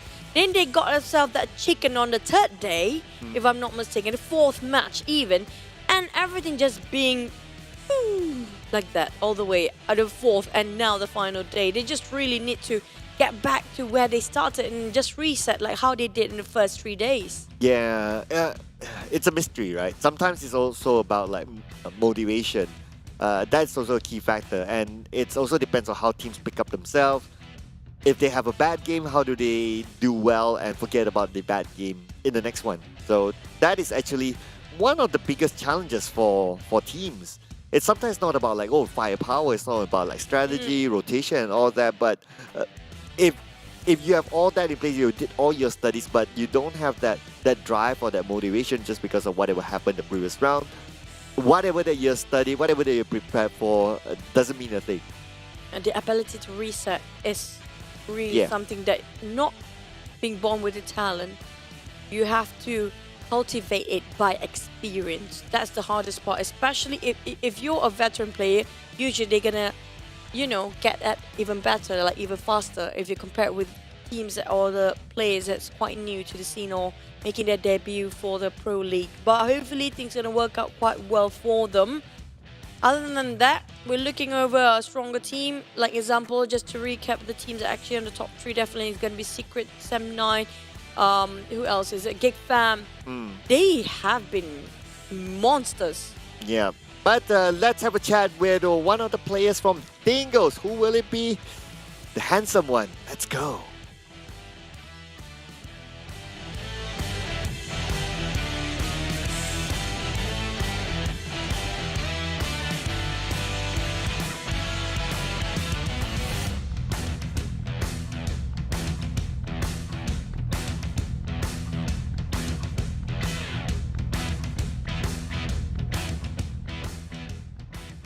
Hey Batman, what's up? Or this time you are wearing the correct jersey, I guess?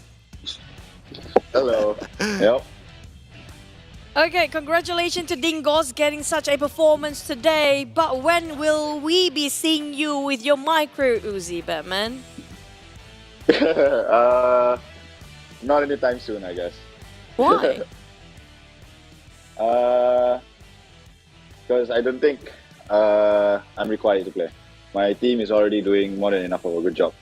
Fair enough. Well, okay, so Batman. So obviously you guys played in the PMPLC a couple of months ago. So what's the difference between playing in that and also playing in the PMPL MYSGPH? Compared to C, it's the whole lobby is way different. The way teams play, the way teams react to the zone, very, very different. So it's not really the same thing at all. Now, my last question for you is going to be, now, it's very different if you compare with last season, this season.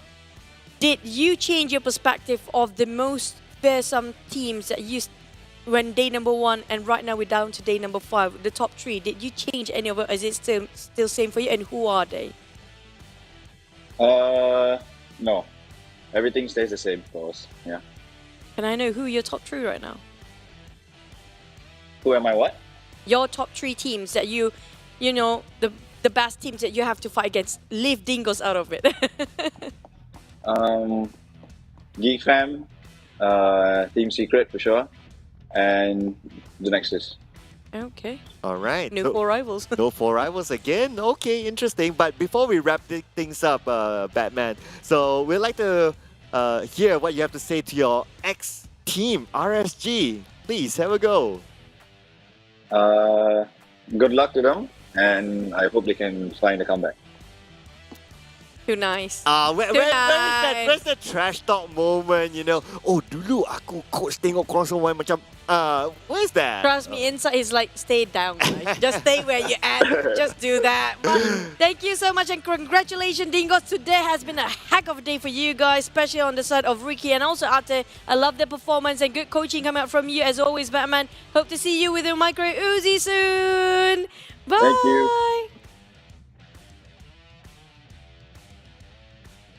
It's not going to change the lineup yet. I want him to change the way he speak. His trash talk video was amazing. You know that garnered one of the most views? Yeah. And it was like, wow, when I saw it, it's like, this is the best content.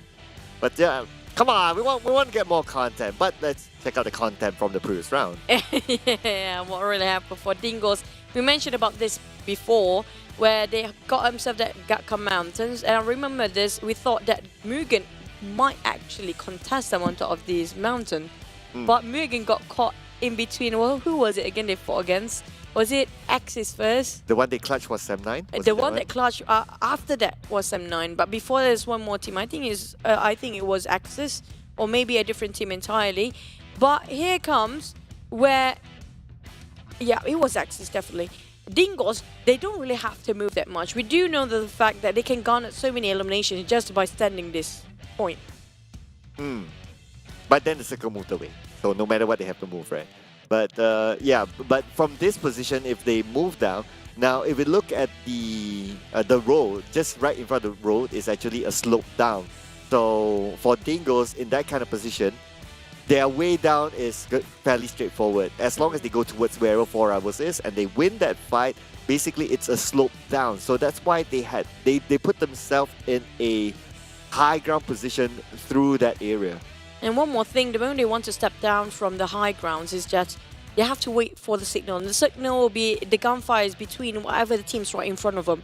That's where they will be super busy. Nobody actually spotting them when they're climbing down the hill. And that was the perfect timing for them. But Create VIP might spot them out in between, but they still kind of too focused on what's in front because Tabah NSEA always butts in someone from the back. They're always backstabbing all the way.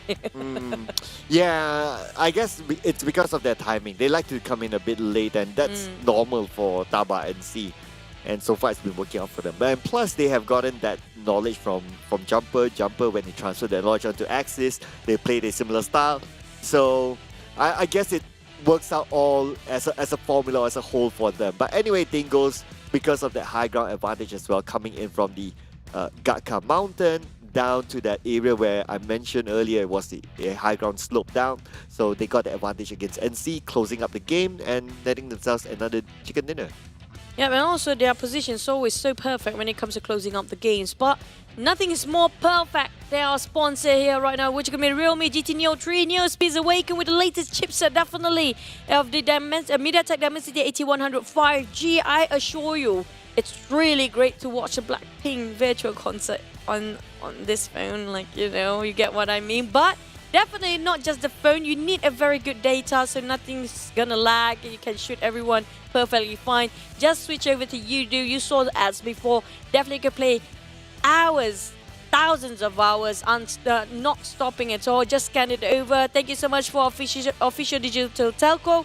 And also don't forget to upload all your contents on TikTok, which is going to be official live stream partner for this season. And hashtag be the one for your TikTok challenge. And just follow all of our official PUBG Mobile TikTok, which is going to be PUBG Mobile MY official, PUBG Mobile Esports.sg, and PUBG Mobile official PH. Yes. Yes, and those, and also ours as well. Just saying, right? That's, you know, something to note. But anyway, ladies and gentlemen, we'll be taking a little bit of a breather before we jump into our second half of the day, which is the 2 Miramar. So stick around, don't go anywhere. We'll be seeing you in a bit.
Kepada semua tim dan semua player, harap korang training lebih mantap untuk korang punya skill dan tim untuk korang berhadapan dengan 2 kali championship dan 1 bronze medal sukan si. Korang boleh cakap saya juga agak boleh. So, jadi saya akan mentarkan title kepada saya. Kalau tadi tetap kita juga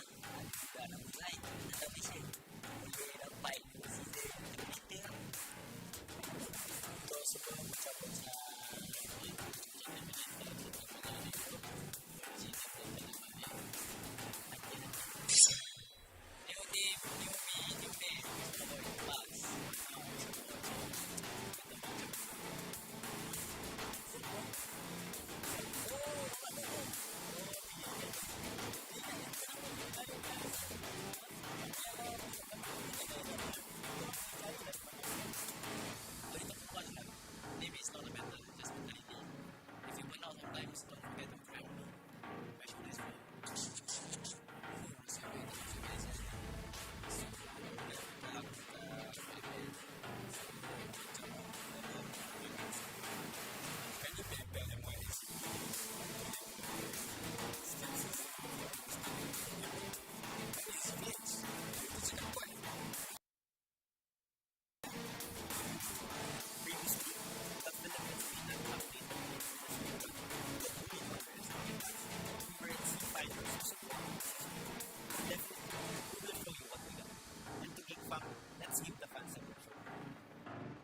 semua macam-macam pantai korang dekat sebelah ni. Sebab pergi tempat korang, korang tengok. Oh, jadi yang 2 season kau tak main, kita dekat Singapura dah. Lepas season lagi ni, maybe Dingoz tu. Seorang legend, tapi nanti kita bincang satu bulan, sikit-sikit.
Welcome back, ladies and gents, to the 2022 PMPL MYSGPH fall season. You guys are tuning with us.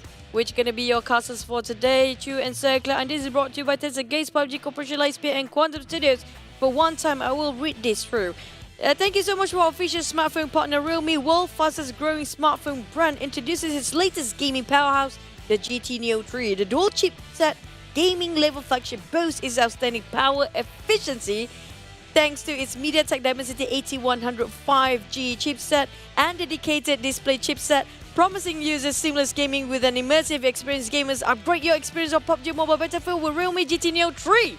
Wow. And also thank you for Yoodo and TikTok. There you go. But hey, look at the number, emergency number. When you have an emergency, you call Ricky. Yeah, 999. There you go. It's actually a Malaysian emergency number, right? It is. It is. And 9. And another 9. Yeah. He's so obsessed with 9 today. I know. It's like if you have an emergency, you call Ricky. Simple as that. But Calamity for the first time getting on the charts. If I'm not mistaken, Mel as well is for the first time himself getting on as well.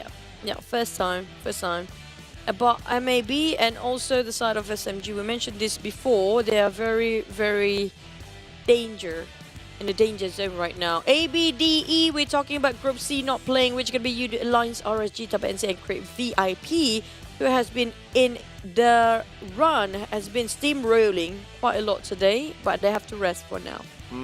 Yeah, I'm sure they wish they would have played the following round, but it is what it is at this moment. They'll need to wait and chill and see, especially teams that are around them. MAB, SMG, they'll be playing this round. It's possible that they might pick up points or they might not. It depends on whatever happens.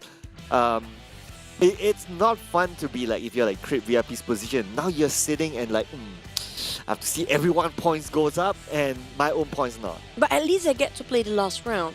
Now, we talked about this before. MAB, SMG, they have to give their everything, like how we gave our everything just to watch Blackpink today. So for me and Cloud, we have to watch it next week because it's only on the 23rd and 24th of July, which is today. If you miss this one, you have to wait for the last one, which is going to be the 30th and 31st of July. But I love so much with the outfit. If only we can get the wings as the cosmetics as well. Yeah, the one that they jump off the plane. Airplane. Yeah, during the concert, right? That's awesome. But what else is awesome is also the event that's currently happening inside of PUBG Mobile itself. There's the Ancient Secrets Arise. Grab your friends together and challenge the boss with your friends. Yes, and in order to do that as well, you need to update your PUBG Mobile. The theme event needs to be updated. It's an optional update. You need to update that before you are able to pair up with your friends, jump into Erangel and play that event. It's funny how every single, the illustration's always us this and I'm this and you that. I know, right? It just so happened. Yeah. Yep, Gangster Street. You can see that it's actually tiling straight at the back. It's actually a real avenue that you can actually go to, but they're not going to be there. But you guys can actually be in Paradigm Mall to actually get this voice pack for free for Malik and Sharks' voice. But if you can't go there, it's okay because you can actually get it in-game as well. Yeah, because we always get the same one, right? It's really testing, like, how do I say it differently every time? But this time our producer says Rabu Padu, so it's not Rabu Padu anymore. But anyway, log into the game every Wednesday to claim the chicken token, and with 3 chickens, you'll be able to redeem a Lila Attack suit. And I'm trying to see again, is that an 8 or is that a 4? You said ways to mention Rabu Padu, right? You can see Rap You, Pat You. But wow. It's up to you. We probably have one more round of it. Rambo Overlord sad. Now this is gonna crack me. This one definitely. And we're talking about you can be the hero, the Bramble Overlord from the Tony Kingdom. It sounds like Tony K. When you say it, like, yeah. Tony Kingdom. Tony K. Yeah. All right. Yeah. He will be a good model for that, considering his name is that way. But what will be good in the next round is our prediction that we did way before the show started, by the way. So SMG and yours Genexus. Oh, but I did SMG before. Okay, so that's my turn. Yeah, it's but your turn. If you kind of think about it, their logo is has similar. It's just the difference of the design. color for now. Yeah. The difference of color, if it actually the same color, there's a bit of a problem for us to call it. Same goes for HYVE, right? HYVE and Pretty cool. Crit VIP. Yeah. Pretty VIP. Oh yeah, actually, yes, there's a lot of similarity. They even share like the same It's just color. a glimpse of it. Yeah. If you actually look, the details very different. And we mentioned about SMG and HomeBois. Sorry, SMG and also MAB. Yep. This is last chance for them to just get everything. Imagine if they being eliminated one of the first few. No, that's a big problem. Right now they are still top 12. But if any of them gets eliminated, well, the people in the Crit VIP and RSG will be looking on the other side and say, ha! And not just that, there's no HomeBois is chance. still there. HomeBois still can actually HomeBois have well. a go, maybe. But we don't want to waste any more time. Just stare at this Miramar for a few seconds, okay? Because we've seen twice Impala almost. It comprises a lot of Impala. Once Yes. Southern Circle. Once Montenuevo where Genexus didn't play. Yeah, I know, right? Too many power grid. Yeah. Genexus will be like, I'm done, the door is that way. But we haven't seen a north one. We haven't seen like a La Cabrera, like an Oasis, like a water treatment.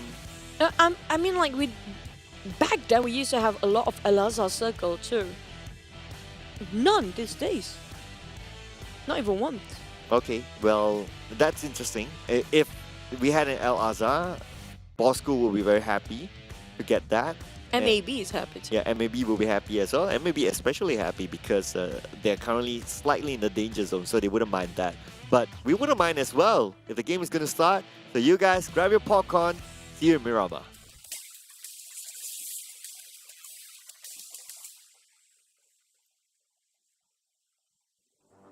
Remember, don't break dreams.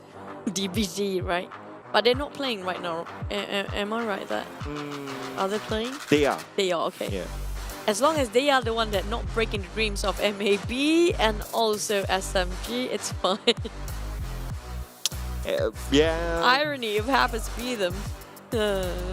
Yeah, well, just a reminder to our audience at home as well. So Group C isn't playing. So Yoodo Alliance, RSG, Tabah NSEA, and Crit VIP will be chilling this round. And the flight path will be skewed towards the left. So that means MAB will find it difficult. They may want to change their drop spot. So it looks like they're doing that right now by dropping on the south of Los Leones. We're probably going to have 4 teams. Oh no. Yeah, 4 teams. Because, wait, who's not playing again? C, yeah, it's going to be 3 teams only. Because Yoodo Alliance always drop there as well, right? Los Leones. But we mentioned if a circle happens to be in Los Leones, it's always Dingoz having the top 5 as always. So we're going to have to test if they're actually going to do that again. Yeah, it makes sense because for Dingoz, their entry point to the prime position, which is on the right, that hills on the right of Los Leones, is easier as compared to SMG and Yoodo Alliance. So it makes sense that they would go there first. But you mentioned about El Azhar, so looks like there's a possibility that it would go up. We've seen this circle before.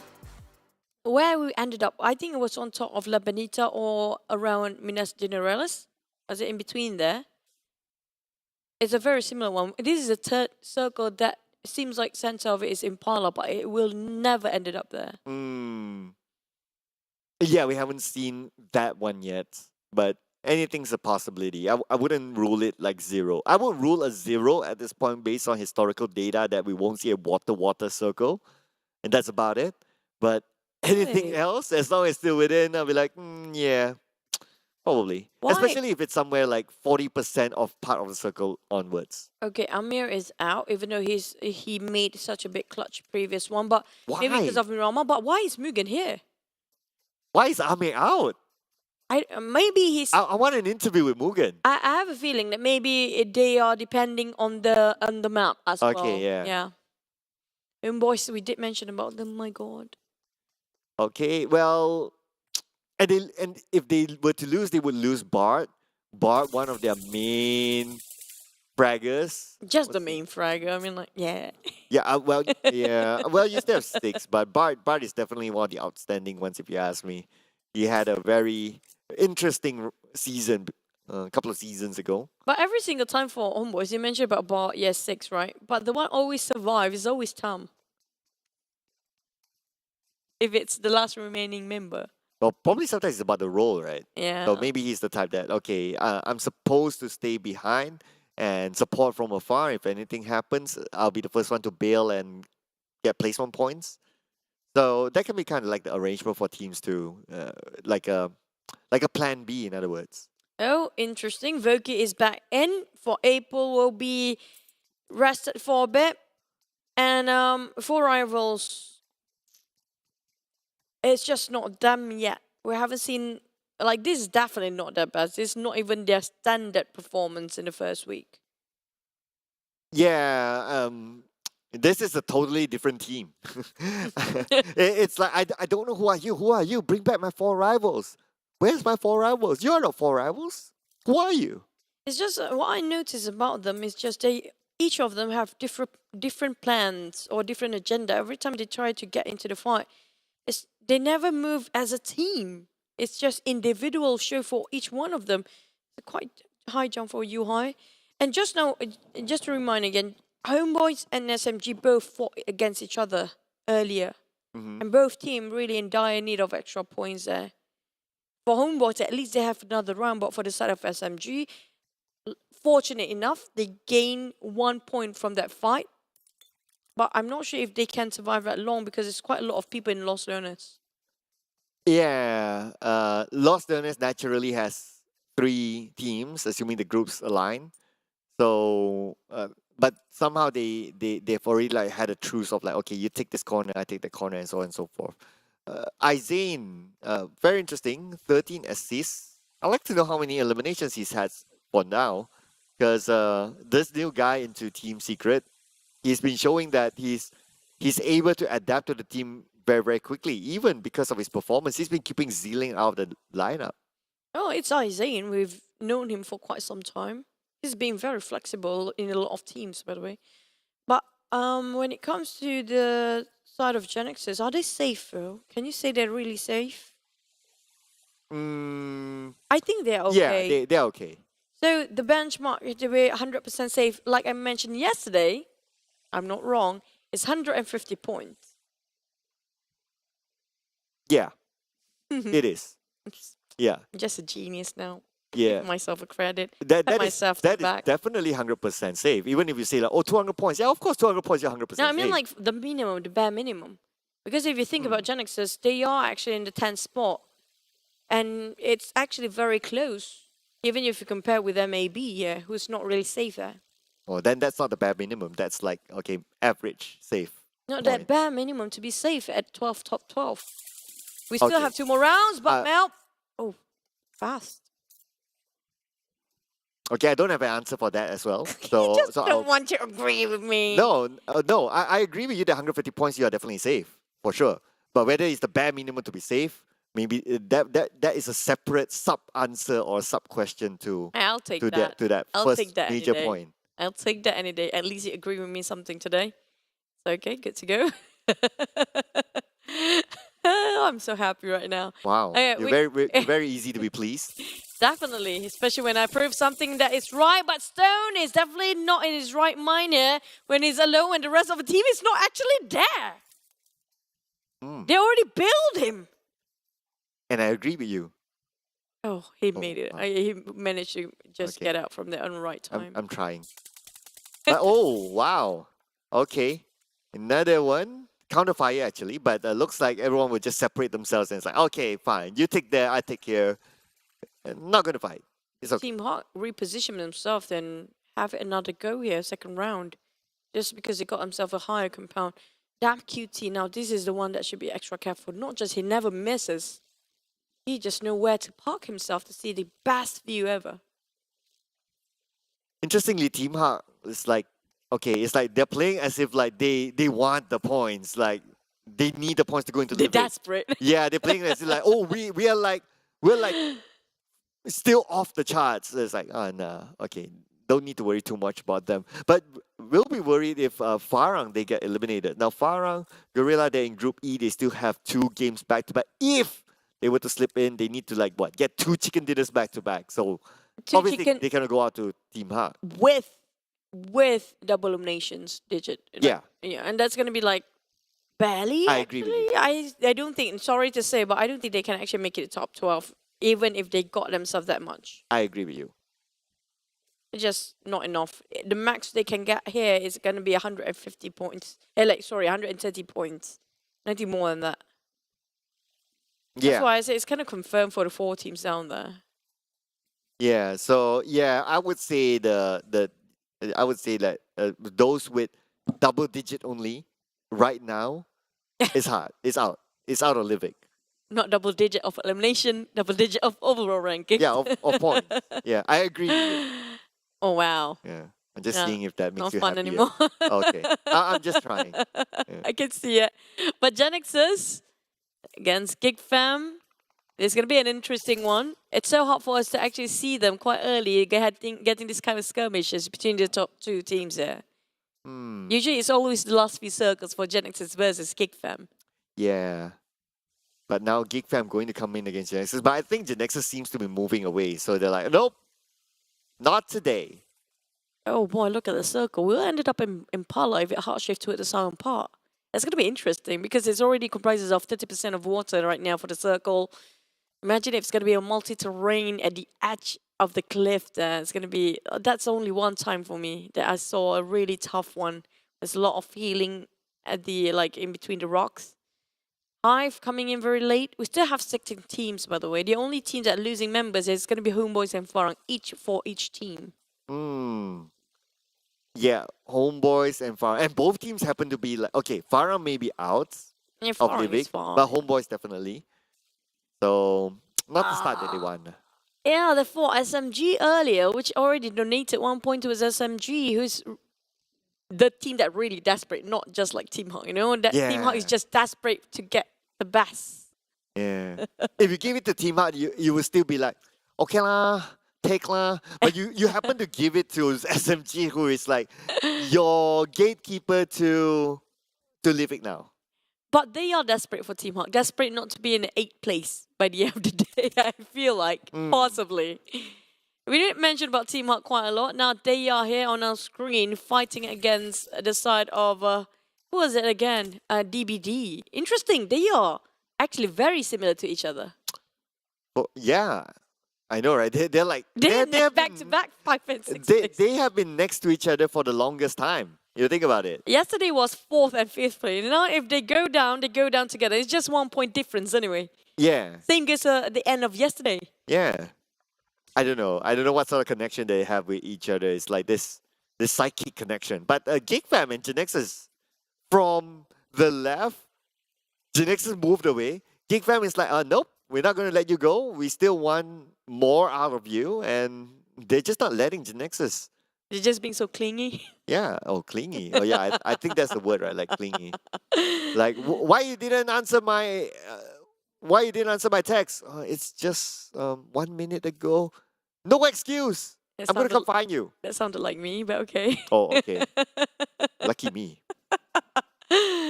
Oh boy, feels bad for my partner now. But Yuhai, he just overpicked too much. Too greedy, too forceful. Not even supposed to happen. Now they lost the middleman, which is going to be Yuhai on the ground. The rest of the team will try to save him, but Genexus is not wasting any time. They're just going to rush in here. And if you kind of think about it, it was GEEK Fam chasing Genexus, then now Genexus chasing back on GEEK Fam. But look at this. Sam9 has it coming from afar, and Harm just has to be the one to tap away with the Scar L. The team number 1, number 3, and number 7. You have to be the odd number now. All that's remaining is DBD, but they're fighting Team Hawk for 1, 3, 5, 7.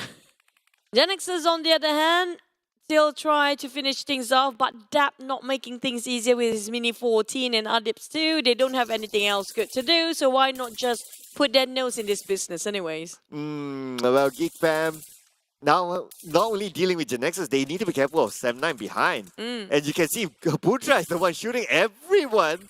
And Putra gets onto low. Oh no, it's low, yes, and Yuhai get onto low you. Genexus plan is just falling apart. It's three-way war here, definitely. Yuhai got himself back on his feet, but Biu, the thing is, nobody, the one that's winning is Sam9, definitely. Nobody's actually counter fire against them. Oh no, Dap is approaching. Yeah, I mean, just look at his position for Sam9. I don't think they can even shoot from that distance. So it's Sam9 having the upper hand against all of them. But move over to MAB, looking for points in the back, already got one. But the team they're fighting against is another team that really want to go for points, which is going to be Bosskurr. But this is, like we mentioned earlier, might be at the cliff. I'm not sure how much of a cliff will be actually in the center of a circle, but definitely it's going to be a tough one as 40%, 45% of water in it.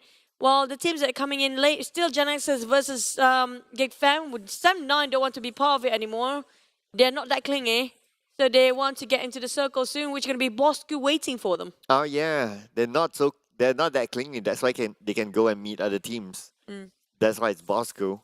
Gonna wait for them inside the circle. They're gonna open up the door and say, "Hello, Sam9, welcome back. Welcome to my house. Yeah, welcome. And here's some rendang chicken for you." Oh wait, Dingoz just left. While Team Secret still trying their best to hide with their vehicles. Hopefully they didn't get spotted out by the teams that actually happen to be passed by here. Dingoz and HomeBois. Now HomeBois, they can't afford to go down early. Same because MAB and SMG. I'm not sure where SMG at, but MAB definitely start to pick a couple of fights whenever they try to move. Genexus is still going on the fight against the side of GEEK Fam, but right now they are tanking the blue. Yeah, MAB, they're currently in the circle. And with this kind of circle, it's not that difficult for them since they come in from Campo Militar. On the northern side, naturally has lesser teams, so it's an easier entry for them. Hence, they are currently in the middle. But now, focusing on the Sam9 and MUGEN. Sam9 spots them. Just waiting for the right moment to pull the trigger. Oh, here goes the spray. High Vigor didn't connect any of the sprays just now. GEEK Fam were running and gunning. Were running away from Genexus, who they have been telling since the start. I'm not sure where Genexus is at right now. I think they actually disengage and call it a truce. And Genexus part ways with GEEK Fam. Right now, GEEK Fam want to cut across, but they have to take the fight no matter what. And Farang! Hello, Access! Hello, Access, and hello, Farang! Immediately eliminated. Farang Guerilla down to the last man and is currently tanking out the blue. I wonder where that player is at. Now, Farang, if they won that one, it's going to be great. But the one that's really need the win right now is going to be Access, which they actually won. Genexus right now down to 3 men. The spot of Sam9 got one more down. 2 of them bleeding out, I think. Putra is trying to wait for the help. Well, Dap is the last remaining member. Long just casually take it in the back. And there goes the whole team. The whole cavalry has arrived. Xiaoboy trying to find Dap, but it's not enough. But the one they spotted is actually MUGEN. Ooh, okay, Xiaoboy with a smoked up vehicle, but Sam9 is the first team to go out. 1 elimination point. But no worries, we will be seeing Sam9 in the Livik bonus round later on. There's no way they're going to go out of the top 12. And now HYVE will be going by Tyra from afar. Out in the open, and it looks like it's going to be GEEK Fam out. Yes, 15 place for them. No eliminations, hence no points for GEEK Fam. But they are number 1 right now. They don't really need that much. But the one that's in need is the one that actually tried to be in the circle, which is going to be MAB, who will take the face of 4 rivals as their next challengers. And HomeBois and Bosskurr seem to be stuck each other there. Dingoz trying to play at the cliff as well, but the one shooting is going to be MUGEN, fighting against GEEK Fam, or maybe, never mind, it's actually the side of Genexus. Team Hawk happens to be there too. Oh, MUGEN, check this out. They have the high ground against Team Hawk. But then again, all of them do not have the circle. Farang Guerilla out. That is, then with the last round, whatever happens, there's no way that Farang Guerilla can catch up to the top 12. So we will not be seeing them in Livik for sure. MUGEN still maintain a full squad, but they need to move forward. Team Hawk will be keeping them busy. HomeBois managed to take one on DBD. But MUGEN, they flee. They part ways within their teammates here, where one of them, Virgil, faced Team Secret, while Ham taking a fight against Team Hawk. And we're looking over Ham being knocked down there. Team Secret definitely had this one not even sweating for Fredo taking on a fight against Mugen. Team Hawk, on the other hand, spotted out on the side of Nasty, but the blue closing in right now. Secret dominating so far. Okay, Team Hawk at the lower ground, taking out Mugen, but then again, the zone is putting pressure on the Heiko. Heiko needs to move. He doesn't have time to actually pick himself up just yet, but Access maybe losing this fight, but we have Heino on the other end. Riff wins the fight against Yen, and Del wins against Echo. That means that Mugen as well on the other side, out at 13th place. Managed to get 2 elimination points. Team Hawk will be taking out Mugen. Oh, we're not done for the sort of Access. They are at the brink of extinction here because why? They need to survive and they don't have that much men. They're losing one. Team Hawk on the other end. Zali being knocked down by the side of Izzy. And now Izzy just shoots everything. They try to get into the circle. They force them to be in the blue zone. For Team Secret will be the gatekeepers this side. But on the other side, MAB. They are very close by. There's also Genexus in between there. Team Hawk still checking down the blue zone. Only one remaining for them. Izzy needs to move. Should be okay for him. But Del needs to make it quick as well. Riff will be gunned down by 6 from 4. Heiko will go down to the zone. Same goes for Zuli. Team Hawk seems to be falling to the zone. And Damn Cutie out. Taken out by Mookie. MAB seems like a very good place with 4 men well and alive. SMG, last remaining member. This is going to be their last round today. And Axis remain with 2 people as well. They both actually staying this very safe in the blue. But do they have enough utilities to heal themselves? As Genexus take the fight against MAB, who have been very complacent when it comes to the start of this game. Oh, Long 1v1 against Calamity. Calamity almost getting Long. Long wins the fight. But then again, we have It from behind. Finishing up Long. Genexus number 11, 4 elimination points. MAB managed to get 4 points. This will be their moment. This might be their ticket into the next round. MAB, Access, SMG, Bosskurr, and HomeBois. The teams that we mentioned before still there.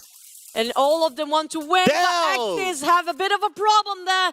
Oh! Hey, noob! That perfect timing saved the bell for the right of Axis, but it's going to remain here himself alone for the team. Oh, Team Secret has HomeBois to deal with. They managed to get one. Aizen gets a kill onto one person from HomeBois. There's going to be 6 being eliminated. At the same time, we have Tam together with Trick still alive. They're playing by the edge of the circle. On the other end, we have Zigzag still alive too. HomeBois now. We saw the nades drop, and it's going to be Tricks knocked down first. Tom got clipped quite a bit, but that's going to be the last 2 members of HomeBois. They are at the brink of death. Can't finish off Tricks, stay away, and Tom as well. HomeBois Zigzag eliminated first. Oh, Zigzag, 50% of health, almost being eliminated. Now, Team Secret, they have the advantage because of the high ground. Team Secret playing by the rim of the circle. Should be an okay entry for them. They just need to play the gatekeeping role, and Zigzag finally goes down to Fredo. Bosskurr have 3 more men. Make it 2. SMG and Access, MAB 4 men alive. And he got himself quite comfy on top of everybody else right now with the compound they're working with, and with such great terrain for them. Access, on the other hand, this is too far. Hey, noob, how can he actually run this on foot? He doesn't have vehicles. Well, MAB, definitely they don't have any problem to migrate themselves later. It's very unlikely for Heinu to survive this, and he doesn't have any more first aids, hence he will go down, but not before SMG at number 8, second, 2 elimination points. Appy, on the other hand, has an advantage over Iftar. It's currently down, and MAB, they seem to be falling apart, but before that, they have 5 elimination points dominating at this moment. And 4 rivals. And also HYVE is still in the game with 4 men well and alive. The 2 teams that have the most firepower on their side. But MAB down to 2 here. There goes the spray from it. Skiddo didn't connect for HYVE. They hid themselves so well. But Dingoz again got themselves the center of a circle. Ooh, they have to circle again, but now focus on the Team Secret. Need to win the fight against MAB, who has the high ground advantage, but MAB playing with only 2 players against 3 from Team Secret. But look at who's coming to the party. It's going to be 4 rivals. Now 4 men, full force, finish off MAB and crushing their dreams here. MAB eliminated at 6th place. Do they have enough to maintain the top 12? That's a bigger question, as Dingoz also 4 rivals, and Bosskurr having to go with Team Secret at the edge. Oh, Dingoz, they currently have the circle. But then again, Bosskurr, they do not have it. They need to move further forward. They need to cross the road. But they have a smoked up vehicle. Can be used. A little bit risky, but that could be their only option. Bosskurr can actually take over the rest of the team that try to strive themselves on the top 12 here. They still have a shot at it. Bosskurr with 2 remaining members, nowhere to be seen, but it's always Dingoz get the best view ever. Taking down on one. Team Secret eye shot from afar. What a crispy spray coming up from Ate. Again, this guy is so formidable. His performance today has been brilliant. Oh, nice one. Coming in from the other side is going to be Ate securing that elimination point. Nicely the Dingoz. They do have the circle still, but they're sharing this circle with HYVE. HYVE still have a full squad. They stand a nice chance of getting this chicken dinner. It's so rare to see 4 rivals having full squad in the last top 4 as well. As Bosskurr remain with 2, Dingoz 3. But Dingoz is always solid when it comes to closing the game. Bosskurr now occupied against HYVE, who's kind of stuck between Dingoz and also 4 rivals. Bosskurr the one who's actually not having enough attention from all these other teams. Yeah, Bosskurr is still on the other side. They need to move as the zone is closing. Bosskurr is probably on the roads right now. They're going to do a smoke break in order to get themselves into the circle. But Dingoz, they're opening up. They're trying to get a bigger piece of the pie as Bosskurr, Ayman, in the middle of the road, Asfa in trouble as well. Asfa feels like he's almost being knocked down here as Vigo keep on spraying Appy as they make him kneeling on the ground. Well, Appy will actually finish him off. 4 rivals might be having that first chicken today if they got everything right. Oh, Ayman, finish off by 4 rivals. That's going to be it for Team Bosskurr. Number 4, no elimination points. Nice 4v4v3. Dingoz, 4 rivals, HYVE. Ricky gonna pick over for a bit, but HYVE is too busy against 4 rivals. This is the time for Dingoz to take part of it if they want to take a bit of a third party jump. And the rest of 4 rivals, they were not favored by the circle first, and it ended up in still Dingoz's hand for the circle. It's just everything for them perfectly aligned. Oh, circle again for Dingoz. Could this be the first back-to-back chicken dinner? But HYVE will not make it easy for them. 4 rivals coming on the other side as well. 4 rivals who need to push. 30 more seconds on the clock. This zone will be painful. They cannot spend time in it. And this is too vulnerable for HYVE, not even have anything to work with, quite open. It's just the terrain that separates them from the view of 4 rivals. Dingoz on the other hand have everything in the bag, and Papuru managed to nade down on Vigo first, but It's Vigo Yoodo! stabbing from the back and almost got headshot entirely. Enoten taking a fight. Now 4 rivals. They just being handed in this to HYVE going full force. Cylinders out right now. Oh, Blacks will secure that elimination point onto Pamburu. Appy, the last man for 4 rivals. HYVE needs to reset quickly, but Appy will not make it easy for the Appy has a high ground advantage at this moment. Appy doesn't have to circle. He needs to decide what he needs to do quickly as Blacks taken out by Appy, but Ate will secure the elimination point. That's a steal away for Dingoz. That is disgusting, but Ate has been really excellent today.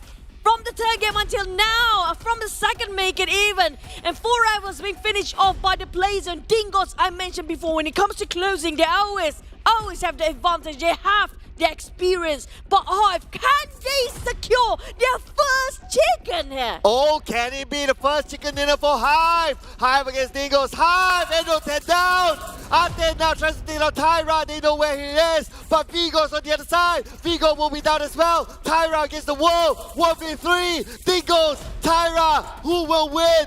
Tyra now will be taking damage for the zone. It's going to be Tyra 1 down. But the Dingoz will be the first team to get a double chicken dinner back to back.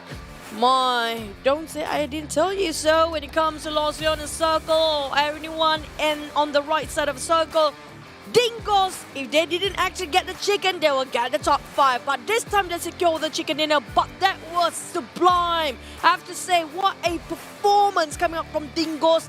When it comes to closure, they always have it the best. But when it comes to 4 rivals, they got it, almost got it, but it's just they're too busy against HYVE. And HYVE, so close to that first chicken dinner. So many things to talk about this round. Yeah, so close for HYVE. I would have liked HYVE to get the chicken dinner, to be honest. It'll be cool for a non-Malaysian team to get the chicken dinner, but it is what it is. And the circle just happened to favor Dingoz again. Like number 7, number 8, both circles favored Dingoz all the way. So it was hard for Dingoz to drop the ball.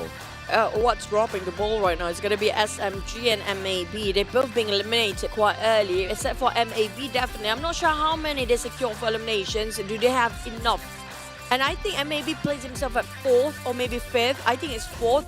But for SMG though, they too early. Yeah, SMG, they put themselves in a very tough spot. I think MAB, they managed to gather a decent number of points.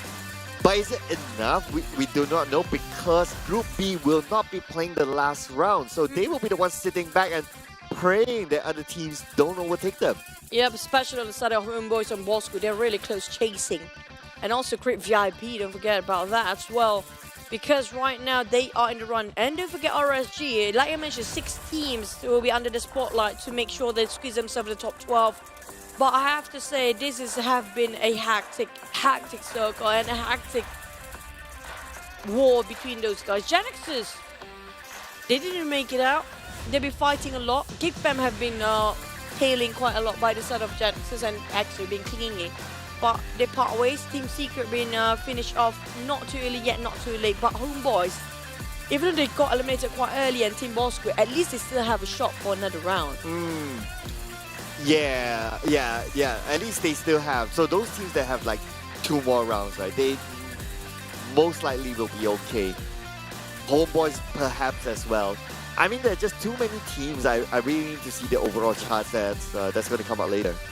But I think for rivals, it wouldn't change as much when it comes to their standings there, because it's definitely not enough. But it was valiant effort. And I have to say, it's really good to see 4rivals starting to bloom now, even though it's just the last day. Really late bloomers, really last minute when it comes to the last day of week 1. But when it comes to traveling distance, I have to say HYVE have been traveling around the world with 11,000 of distance meters when it comes to meters, and they actually have been tanking quite a number in the blue. Yeah, because their natural drop spot is on the top left of the map, so that's like the other end. So and they always do this. They always tank out the blue inside of Miramar. So not too surprised for me to see them tank out a lot. It works out for them, and obviously it worked out in this round. So good for HYVE. But Dingoz, 5 eliminations, only 20 points. But yeah, chicken dinner, you can't complain about that. But for next MVP, I really want to see Ate, because I've seen him since the Erangel map. He's well deserving for the MVP. I just want him to be the MVP. Thank you so much. Has been work. No, maybe his damage is not extraordinary, not flashy enough. But the thing is, his position, the one that he caught, the players that he caught in that such a heated crossfire is so crucial for the entire team. Yeah, Ate has been a very important figure for Dingoz, no doubt about that. 3 eliminations, 610 damage, and 165 longest elimination distance, 36% team contribution in this round. And this is where it all matters for today. Okay, so where's MAB? MAB, because they got 9 points, they moved up a bit. Oh, they're at 9th place. So they're at 9th place, but the points are still very, very close. Considering that Crit VIP didn't play, it's only 6 points with Team SMG. And SMG will not be playing the next round, so they are very... Oh, no. If Bosskurr gets 5 points, that's it. SMG is not just Bosskurr. Bosskurr, Crit VIP, HomeBois, and RSG will be playing. Yeah. Crit VIP needs to get 7 points. Yeah, 7 points only. Oh, man. And not just that, just to remind you how RSG always make a last-minute boom effect. The impact is so great. They can actually get 20 eliminations if they want to, all of a sudden. Yeah, and if they get the chicken dinner with a decent amount of eliminations, they could also slip themselves into the top 12. That means might be more than only SMG pushed down. It is possible. Oh boy, this is what I worry for the side of when it comes to SMG, and then maybe because they're not playing for the next one. But yeah, it's scary. Well, I did mention when it covers Los Leones for the first circle, Dingoz always, as usual, I can call them the masters of Miramar now. Yeah, considering that this kind of circle, I think it's kind of okay for them. And okay, so out of the Los Leones, the 3 that drops into Los Leones, right? So Dingoz is the one that takes the northern side. So when you get this kind of circle, it's easy for them to just leave Los Leones and move into wherever they want to go. with this kind of circle as compared to like Yoodo Alliance or as compared to SMG, because Yoodo Alliance will be on the left, SMG will be on South Los Leones. So South Los Leones, you need to kind of like, you know, go out and then come back out again. On the left, pretty much the same thing. So it's the best advantage for Dingoz with this kind of circle. But not just that, SMG, if you want to say about Los Leones, SMG is also parking himself in Los Leones. But the thing is, they know exactly where to go. I will not call them Master of Marama, I will call them Master of Los Leones, because why? When it comes to a circle comprises of Los Leones, they know exactly where to stand. And also they know exactly where to know there's no other contest or no other challenge they have to face to be sure about their backside. In this case, they know exactly where all the other teams, they definitely know there's nobody behind there, and the only thing that they actually have to worry about, they always know where to stand in the high grounds when it comes to the top 5. Every single game, not just Mirama, every single game. If they manage to survive top 5, they always know where to stand. Yeah, the teams sometimes have their own preference. Sometimes they like to pick compounds, sometimes they like pick high grounds. So I guess Dingoz at the type that they just like to go for high ground, high ground, high ground. It's like compounds, it's like secondary for them.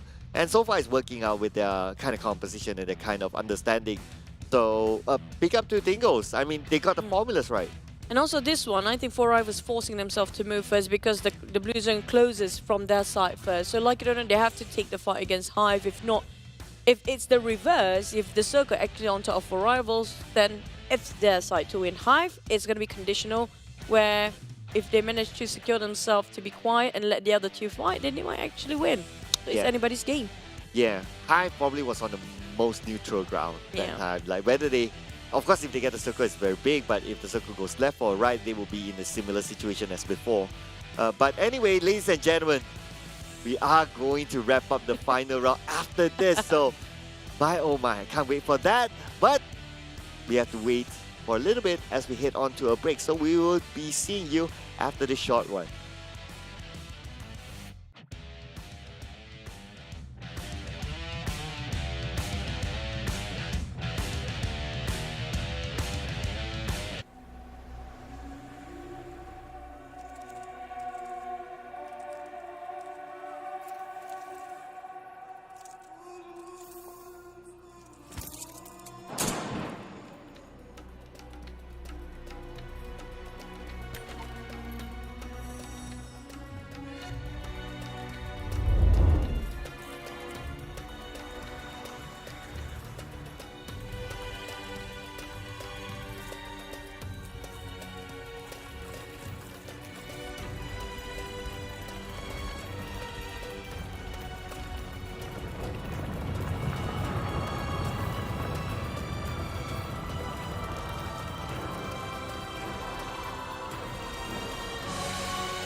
This is it. We are down to the last game of the week before we jump into Livik, of course, so don't go anywhere.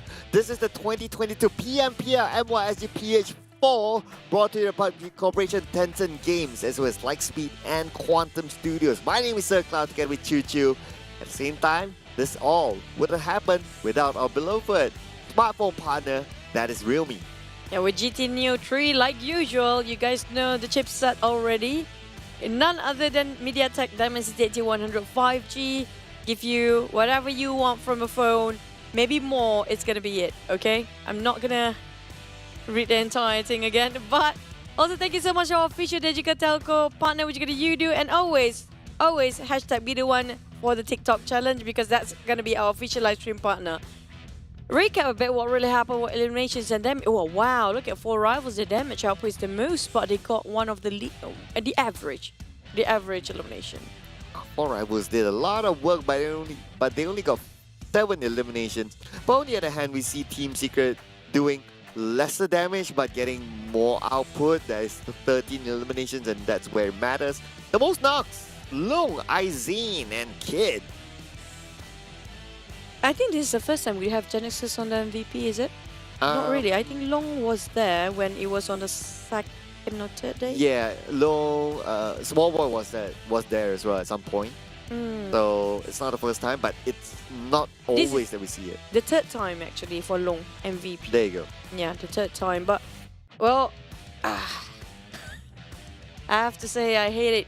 This is happening to SMG, but they are not playing for this round. Same goes for MAB Esports and Dingoz Esports, as well as GEEK Fam, as they are sitting out from Group B. But you saw how the gap between for GEEK Fam. I think nobody can actually finish it off with a #1 spot aside from them, right? I think they open up it. 200 over. Yeah, a good enough of a gap for them not to be challenged at the #1 spot. But I'm interested about the number 12. So MAB, SMG, these two. I would say maybe yes, they moved up, but they're still a little bit shaky because it's not like it's a big gap. So they could still be pushed down depending on what other teams do. So MAB, of course, SMG is the highest risk. They are ngam 12. They call it ngam. I don't know. That ngam is never ngam.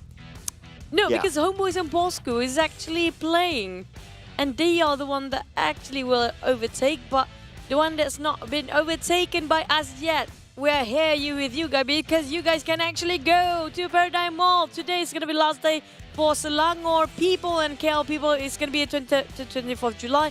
But if you happen to be in Johor next week, don't forget to drop yourself in Paradigm Mall Johor. And if you're actually on having your itinerary for, visiting home Malaysia for your ventures and also for your holidays, just drop by Perak and go Ipoh Parade for 6 and 7 August. And also just go to Sabah for your PMPL watch party and PM City on ground. Oh, I think this is the first time I do the Bramble Overlord. Yeah, finally. So you will hear it fresh from me. This is the Bramble Overlord set, ladies and gentlemen. It's available now inside of PUBG Mobile. And I assure you, I've seen this. I've seen people using it, and it has this RGB-ish that it glows, and it has like this wavy glow. So it's really, really nice. So, just to tell the story as well, the Bramble Overlord hails from a thorny kingdom and is said to be the nature spirit ultimate hero. He values protection above all else. That's why you can see protecting the world from the zombies there. So hurry up and get the suit now and fight alongside the rest of the ultimate hero lineup. I think this sounds like a clue that there might be future episodes, like maybe a different sort of lord to make the lore happen. What else? What sort of kingdoms in the future that will actually see ourselves in the next few patches, possibly? But for prediction, next one, okay, you went for SMG. Now this time, since Bosskurr playing, is it the Bosskurr HomeBois for me? Yeah, I think that will be the interesting question, right? Like SMG, they already went through, like no problem for them. But for Bosskurr, they're also somewhat at a little bit of a risk, right? So you feeling it for Bosskurr? They are almost the same. They are kind of alongside with HomeBois. It's like up and down. Yeah. I don't know who's going to be snipped. Yeah, either Yeah. one is gonna get Yeah, snipped. but someone will be. I have a feeling SMG definitely being snipped down. Ooh, wow. I'm sorry. I don't know why it SMG. sounds painful, but yeah. Is that maybe how much was it in? How far were they? They were number 9, but points-wise, it's not that far. Yeah, Maybe like it's less than 20 points. nobody's safe. Yeah, so I don't think MAB is 100% safe yet. They Yeah. still have a little bit of a risk. Create VIP is chasing. They are Yeah. playing this round. They are Yes. back in the game. And they were hot before we went to the break. Yeah, and also RSG trying to be hot, but it was just warm. Because they didn't Yeah. get till the end, which is going to be top 5. But for Create VIP, they are actually really... today is the day, it's alongside with Dingoz. I have to say these two teams has been their day Yeah. today. Yeah, okay. Assuming that if Crit VIP does like super well, let's say if they get a chicken dinner in the next round, right? Then today is like it's like the day of Crit VIP. It's like Yeah. the comeback is real. They come back. Yeah, it's like every day we have a different team like really stepping it out, and that's very nice to see. Yep, but the teams that we mentioned all had their chicken dinner except for HomeBois. Mm-hmm. Never had their chicken dinner. In Group A. Yeah, for Crit VIP, they get themselves a second match for today for that Yeah. chicken dinner. So at least they have a bit of a taste of it. Yeah. I wonder how does it taste like. Whether it's roasted or is it like I don't know cold. Did RSG land themselves any chicken? I don't think No. so. No. They are one of the teams that haven't got themselves and at the Yeah. brink of, you know, either they slip down from the top 12 or they stay. Yeah, they need a big one for RSG. Like, it has to be super big for them in this round. So let's see if it happens. Now, Miramar will be our final round before we decide who's the top 12 onto Livik. Put in the comment section, ladies and gentlemen, who you think will go through. We're going through the numbers. We were talking about these teams. So it's... What do you guys think? We'd like to hear from you guys as well. I do want to see at least a different circle. There's a lot of Power Grid, Los Leones, Power Grid, Los Leones. I mean, like, maybe not really on top of Los Leones. That we see a lot of center and also right side of a circle. I do want to see even El Pozo, Crater Fill, maybe. Maybe, like, you know, it's been a while we see far left for Miramar. Yeah, like El Pozo, Crater Field, Since last La season, Coberia. honestly. Yeah, it has been fairly long. So hopefully we get that, or maybe a I wouldn't mind an Oasis or water treatment. We haven't seen much of that as well. So those are some of the options we have yet to see. But which one will it be? Circle God, let's go.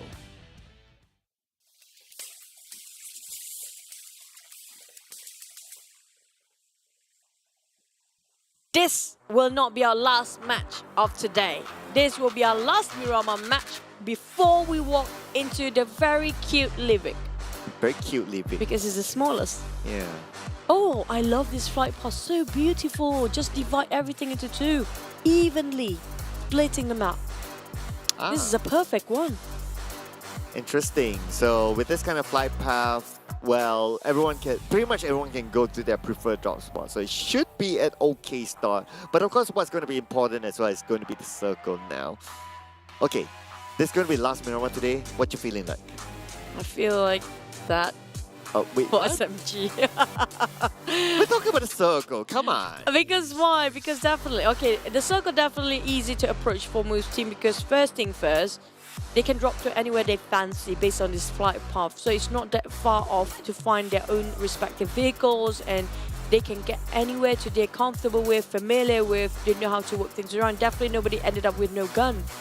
And that's gonna translate into the next circle, which at least they are fully equipped. If they want to get into circle, they have to fight for it, yes, but at least they are fully equipped. I see how you bought time by not answering the question. I mean, like the circle, it's so hard to get at the others because we always get our power grid and also land. Yeah, there you go, same exact circle again. Okay, on top of Impala, let's go. It's the same circle. Well, It comprises of Los Leones. We're gonna see top 5, possibly Dingoz again, which they're not playing. Yeah, I was about to say if only they were playing, but If only they were playing. but not at this point.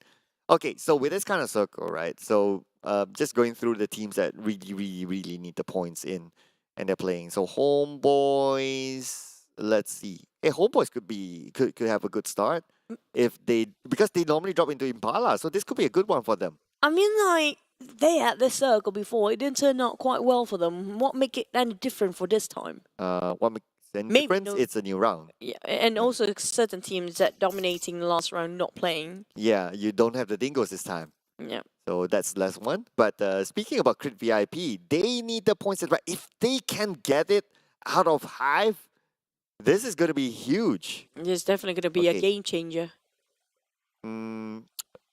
No, okay, so it looks like HYVE managed to get away. Wait a second. Too soon? Okay. Wait for it first. Don't Not jinx yet. it. Don't jinx it. Safe. Okay. Funky is out. Min's in for Farang. He's Okay. playing that music. What kind of music? Play that funky music. Okay. Okay. Yeah. Nice try. Yeah. It's not the DJ now at the background. It's not playing. So it's going to be playing the funky music instead.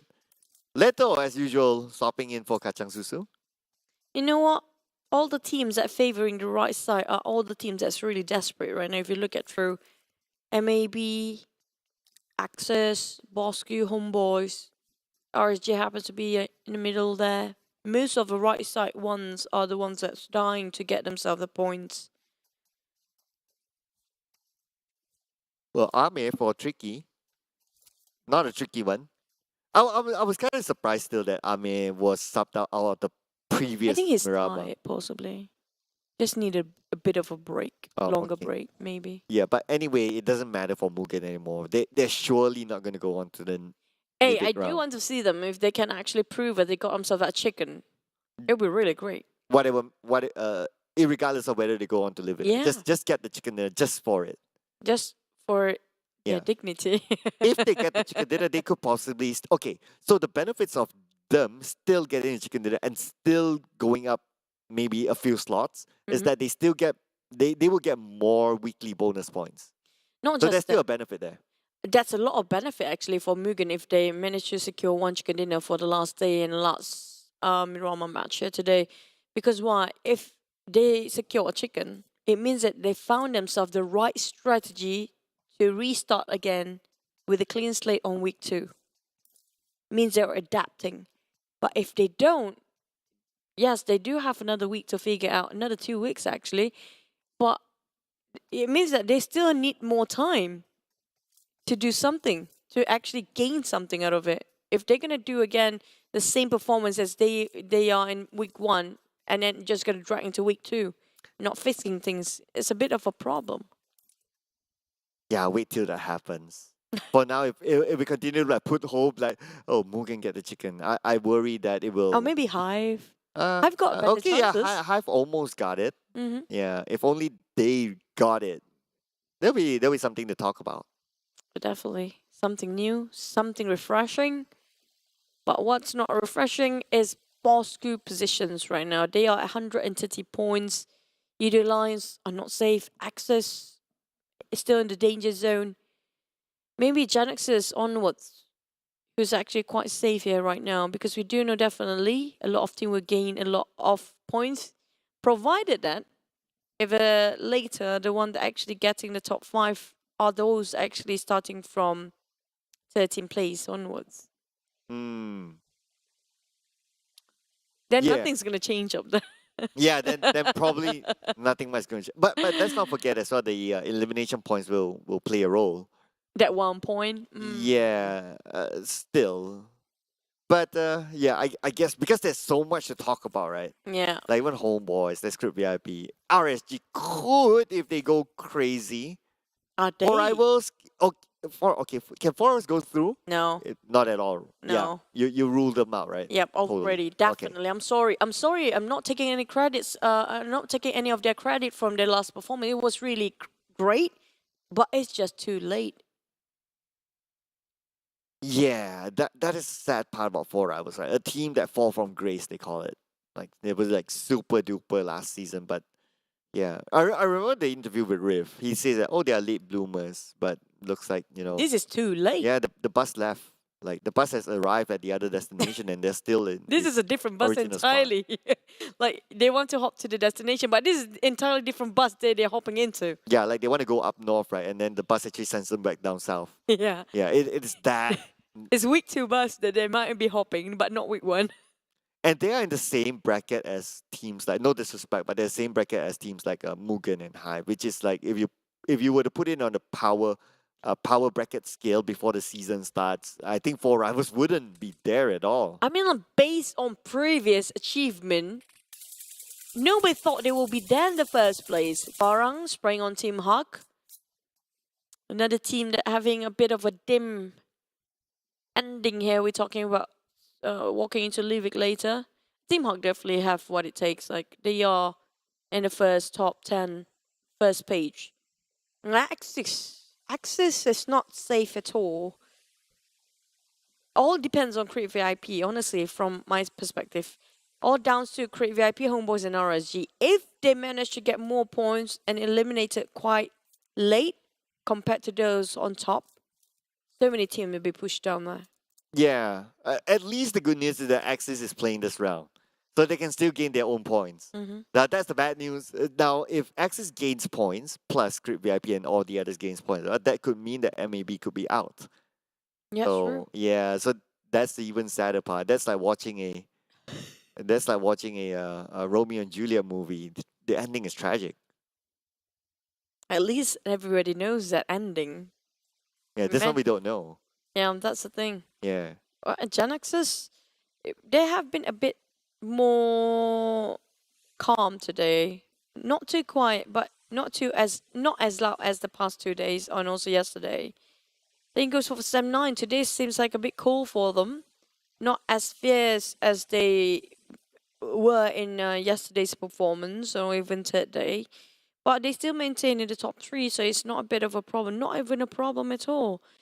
Back towards the circle, we're looking at Tabah NSEA, definitely the usual where they will rotate very late. Same goes for Axis on the bottom where we don't even see them in the map right now, I think.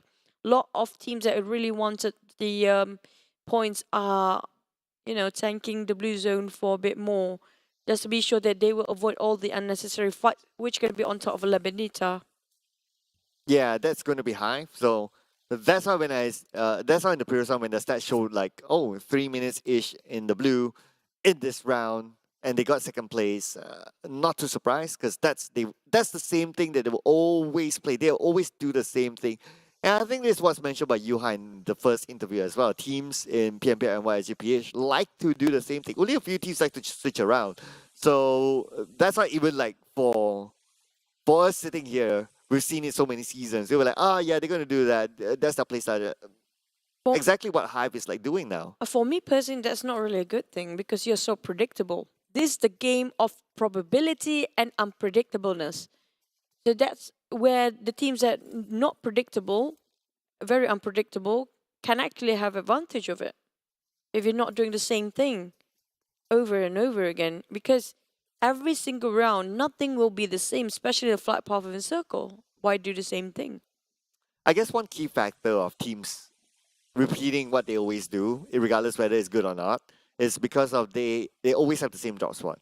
So can you imagine that it will be very different if the drop spot is as dynamic as possible. Maybe every round it changes, or maybe every season it changes, or whatever. Or there isn't like a designated drop spot. Like everyone just randomly drops. That will change the entire spectrum, and that will make a lot of things unpredictable.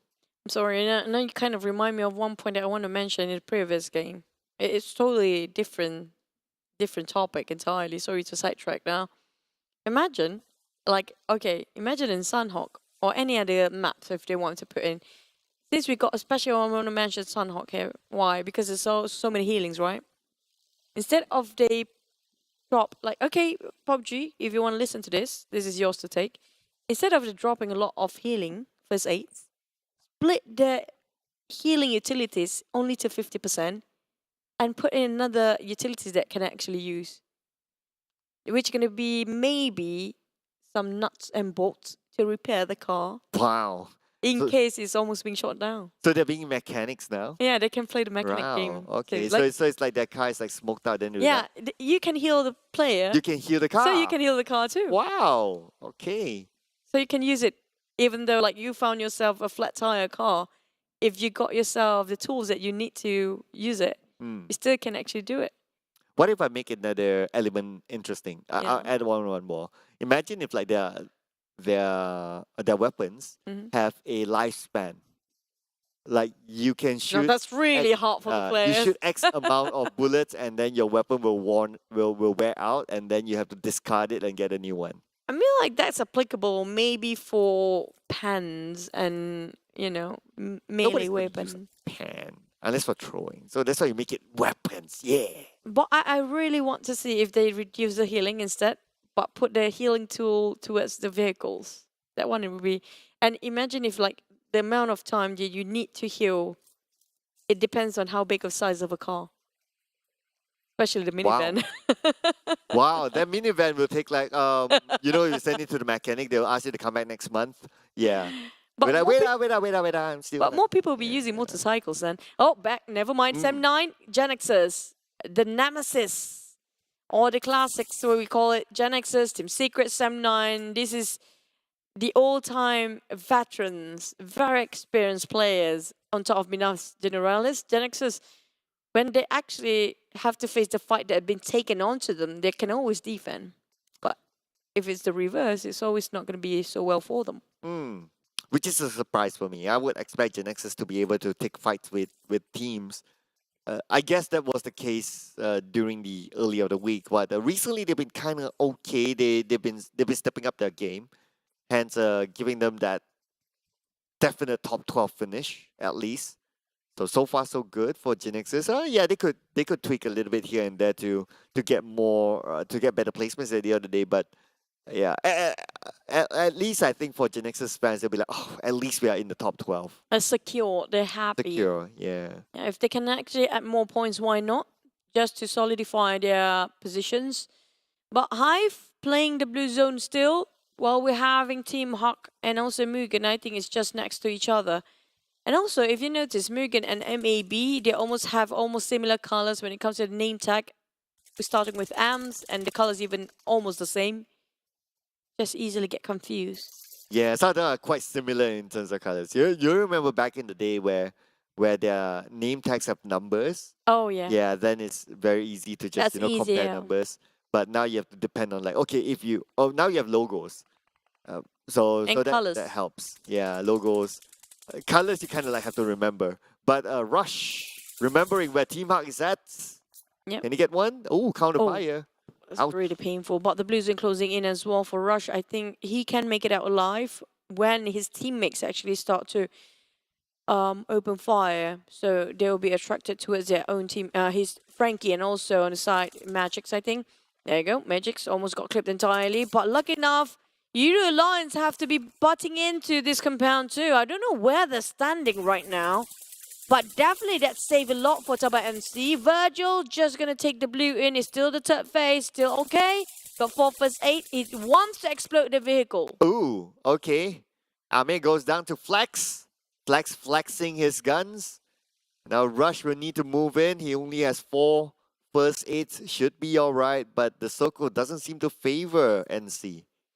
Thing is, Yoodo Alliance, they gatekeep every single person. There are so many teams out there. It's going to be Tabah NSEA, it's going to be Team Hawk. They shot down one of their players. I think it was Heiko. And they steal the way for the elimination just now. And we have to be here again, right nearby Minas Generalis, for the second round of Miramar today. The high ground shots coming in from DBD. They wouldn't mind a few more points just to get higher placement at the end of the day, getting more bonus weekly points. The counter fire onto DBD. Now Mugen is still tanking out the blue with Virgil caught out in the open with his vehicle smoked up. Not good news for Mugen as Rush with long range onto Virgil, making sure he doesn't go back. They're being squared down so hard. Here comes Yoodo Alliance. Olio, the miracle player we saw yesterday with Farang coming in with none other than the DBS. They're definitely going to finish off finish off Yoodo Alliance, one of their ace player. HomeBois and the rest of Yoodo Alliance now have to rotate themselves to make sure they get into circle early enough. If not, face the gatekeepers. It's going to be a hell of a gate. It's really going to be hellish. Farang Guerilla still on the outside, but now we move over to RSG. The team that needs to point HomeBois as well. HomeBois cannot lose this fight. And HomeBois against RSG, Trix goes down.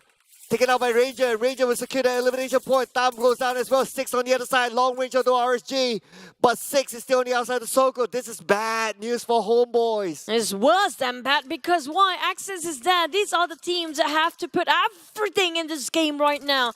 And they happen to be parking in the same place. HomeBois 6 and but already bailed out. It's not worthy. And seeing this for Create VIP, Yoodo Alliance not really there, but they can contest it if they want. They definitely have a lot to prove still. But Create VIP having themselves the high ground. Yoodo Alliance just going to take this shot for a bit. Just a bit more time to be played. And HomeBois just going to scout out for the rest of them. They're going to segregate himself a bit more. But Team Secret versus Farang, Sem9 just coming in. Sem9 passing by, but the direction that they're going is going to bump into Farang Guerilla as Molly takes down Harm.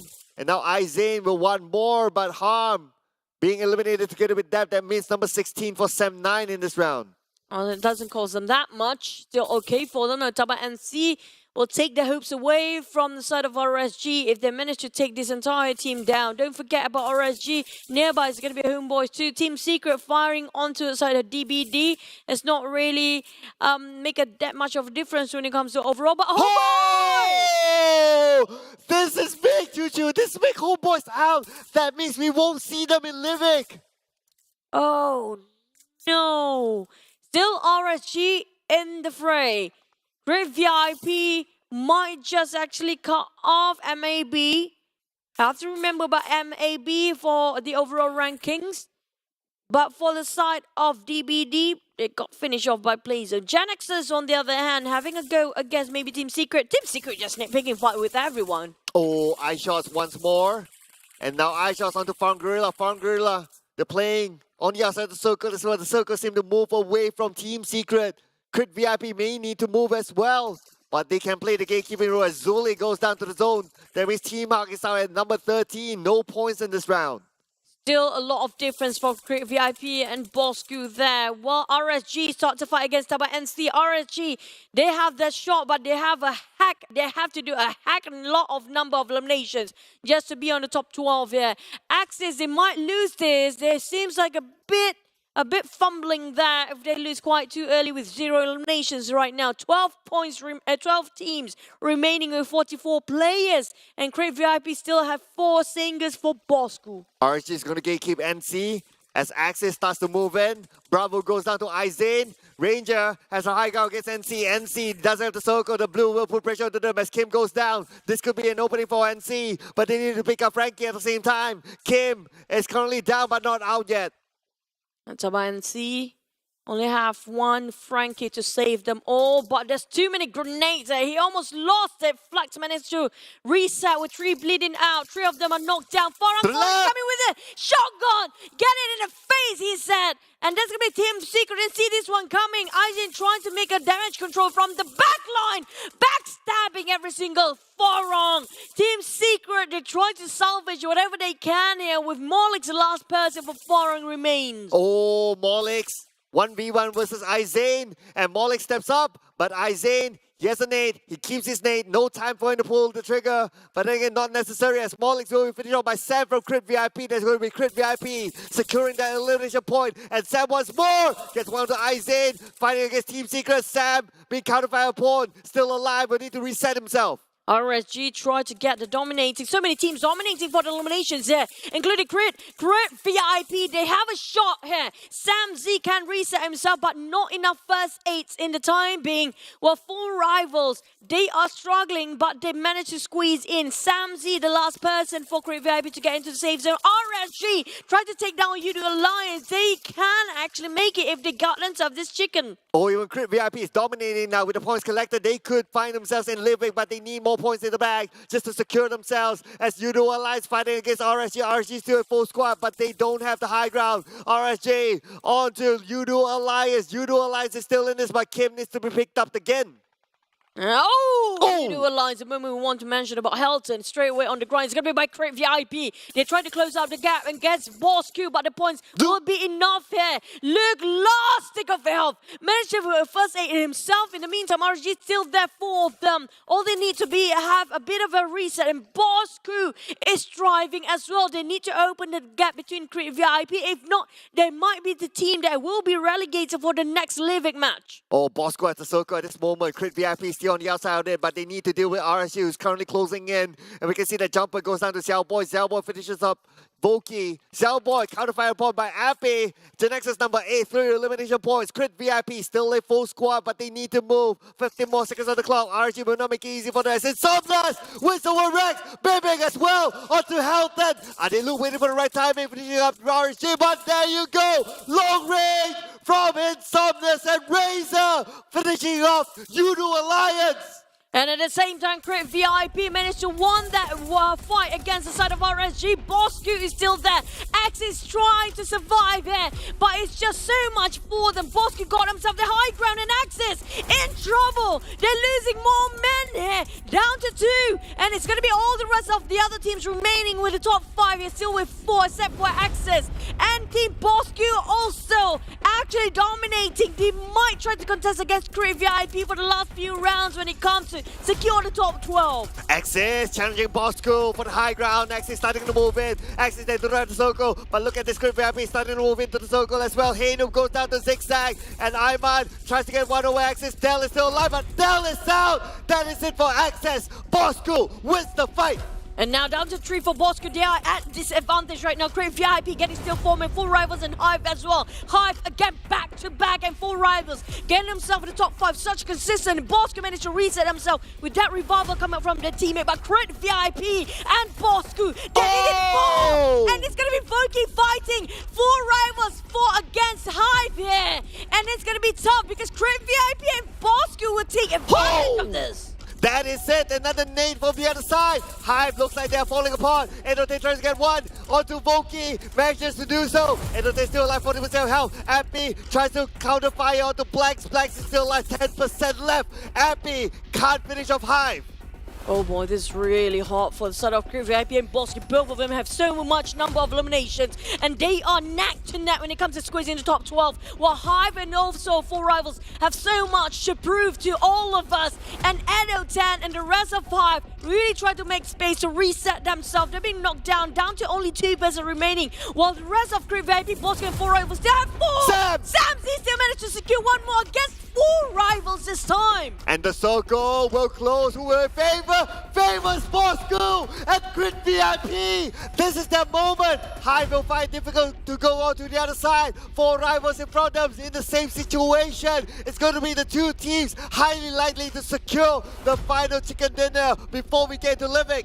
HYVE lacking 1 man here, definitely not having a good time, and definitely they have to cut across so many teams, including 4 rivals right in front of them. The other 2 teams, which are going to be Bosskurr and also the side of Crit VIP, they're dominating that circle. But if they go against each other quite early, HYVE might have a chance. But never mind, Vigo being knocked down as well. HYVE remaining and none remains. Yeah, we're down to 3. Oh, with 5 more seconds. Now HYVE is out at number 4. No points in terms of elimination for them. 3 more teams left for this final chicken dinner before Livik. Asfar gets one to Razor. Razor knocked down by Asfar, but they still can't pick him up.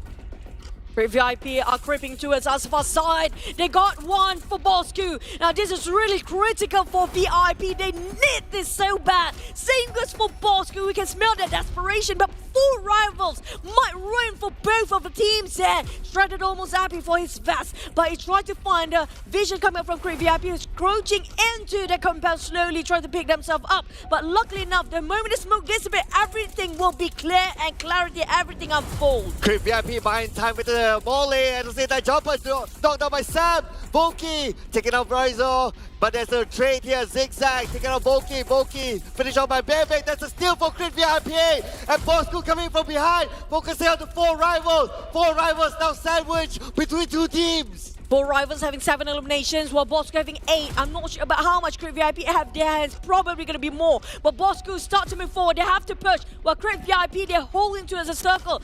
And 4 rivals try to actually be in the open plane. So far, Happy taken down by Ivan. Bosskurr, but it's going to be retailing trading 1-2-1 as Jumper counterfires that. But Puma have to move. Bosskurr creeping up from behind. It's going to back them in Crit VIP. Oh, Crit VIP, they managed to reset themselves. So now, 4 rivals out. Top 2, who will get this chicken dinner? Bosskurr need to pick up Ayman. Crit VIP, they're still in the full squad. The circle is kind of 50-50. Aspa stops Insomnus from coming forward. Insomnus down, but Aspa is alone in front. Our boy needs to give him back up, and now Ayman is up.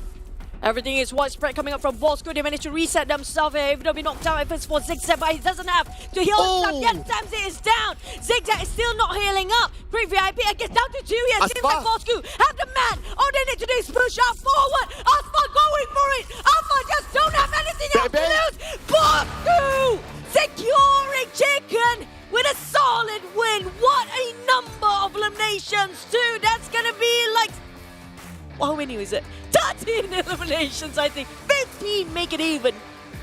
Wow. Yes, that's 15. 15 for Bosskurr. That's going to be 13 points. We can say that Bosskurr will definitely go into Livik. And I think, because Crit VIP has more than 10 as well, they would also creep into the top 12. And now it's down to the elimination points. Yes. We're not even talking about the position ranking anymore. It's down to the threat, the thinnest threat, which going to be the difference of elimination points. And not just that, remind yourself about where MAB stands, and also Axis, and also Genexus. They are not safe. That's a lot of number of points just now. Yeah, that is a lot. MAB may not be Genexus is safe as well. Genexus is okay. MAB may not be safe after what happened earlier because of the big number gathered by these teams. My, oh my, it swaps like crazy. It's hard to tell at this moment. I can't do the math anymore. Just need to wait for the official results. And the worst part, it's not really, the best part actually, the top teams actually, just now we saw they being too soon, they eliminated quite early. The one that actually really in the dire need of the points, everyone stays except for HYVE and 4 rivals. They have something to prove to us with such consistency, back-to-back game here today. But you gotta think about it, right? So, Crit VIP, they took a break just now, right? They got that chicken and break, yeah. Okay, yeah, they took a break just now. Actually, they have been carrying the momentum throughout the day, except for the Sanhok game. Yeah. But every round they were good, including the chicken dinner round. So this is like them coming back, and I believe just on top of my head they will be in the top 12. And both teams have so much eliminated. And the best part, both teams surviving was Bosskurr and also Crit VIP. We both can sense and can actually feel how important it is for them for this round. And both teams survived, but sadly to say, Axis, they're a bit too early here, but they still managed to secure a top 5. Now it's down to how much they eliminated to have enough or not. Yeah. I don't think RSG have it. Yeah, I don't think RSG got that much, so I think RSG is out. But I have a feeling that MAB is pushed out of top 12.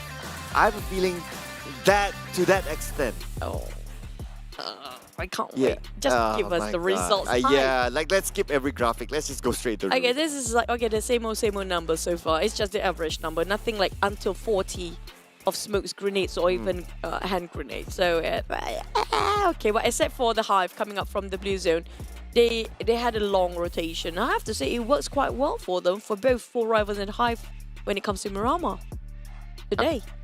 Yeah, I was about to point out that the travel distance for 4 hours is nice, like 988. Okay. Oh, okay. 15. So we got 30 points for 12. Bosskurr, 25 for Crit. I think they're in. RSG, 10 points not enough. But Bosskurr still leading over side of Crit VIP because they were in lead of 3 points against Crit VIP. It just next to each other, right? Okay, where's Axis? Axis is 6 points. So, Axis could be out. Juju, Axis could be out. RSG definitely, they have to get a chicken if they want to make it in. Okay, are we? But, no, okay, wait first. okay. Okay, we're not surprised. Okay, a boy okay. again. A boy, we do know you are a brilliant player, one of the most legendary plays done by he himself. And it's like him and Olio still got the best play in week 1. I'm not sure about next week. But when it comes to damage output, this is one of the highest still. This is the highest. 1,243. You know what helped our boy to go up? Oh, wait. Oh! Wait, MAB survived 2 points. I mentioned 150, the minimum. Okay. Now you have to say yes now. Yes. Okay, there you go. Thanks. Yeah. Wow, you stood up, you pointed at me like Yeah. I owe you money. My You owe me God, dinner. that is so. Maybe this is like the third dinner now. Oh my You God. still owe me 2 dinners we, after we all. have off camera here today, you know. That's I proof mean, of what like, you. For once, There's proof. I just spoke up for myself. But the points though. Oh, I didn't say no. I was just saying that I was gathering the facts and the okay, data and thank the you. numbers. No, but let's okay, I'm gonna stay quiet. Yeah. Okay, can I wait till you did this? Nah, okay, I won't do it on cam. Okay, but anyway, okay. We have to say that MAB was like only like a few points from number 13. So they were sweating. They were sweating looking at how these other teams were doing. But Yoodo Alliance didn't make it. Yoodo Alliance were number 13. They didn't make it. And the fact that actually was a okay. They had very good days, but for them not make it into the Livik bonus round is just beyond. You said something? Oh, am I not supposed to be here now? No, I'm just kidding. But I have to agree, yeah, Yoodo Alliance. But yeah, we actually calculated that SMG can't make the cut though. Well, We already calculated. yeah, correct. Just borderline. And Oh, am I supposed to be here? okay, just do you kidding. want to play that game really? Anyway, Bosskurr with 15 eliminations. They actually came back like from the dead. Well, the last one that we saw them living is the boy moment, right? That's it. That's the last one, I think. And that was like what? Day 2, I think? Was it day 3? Yeah, that's the only time they actually have their own highlight. And after that, they definitely gone from the radar. That was really... Oh, they're biting their last breath. I'm talking about so thin of them making it out. And this is, like, based on this circle, do you think that there's chances that the other teams might actually get it? Is it really they're getting better? Or it's just their luck? No doubt there's a circle luck. No doubt. But okay, so but for Bosskurr's situation specifically, they didn't need to travel that much. Like the circle wasn't far from their regular drop spot. So that gave them the access first to get those prime positions, and I guess that just gave them the advantage over other teams. I have to agree. And one more thing. This is quite lucky for both Team of Bosskurr and Create VIP because of why they're being separated into 2 different hills there. 2 different terrain of quite a huge mountain. If it happens to be like in the flat or in the middle of a street, I don't know who's going to win this. There are chances actually for rivals getting in. Yeah, it was kind of circle dependent, but it was also very interesting to see that in this situation, it wasn't really about the circle. I think it was like, okay, anyway, Bosskurr, they were aggressive enough to finish up the round, and at the end of the day, it was but the point is that they managed to collect enough points to go on to Livik. So I guess either one at that point, whoever wins, it doesn't really matter. Both teams would have gone through. Yeah, it's just because SMG was like at 12, right, before we started this round. Yes. They just borderline it, and we do know at the moment they're not playing, definitely.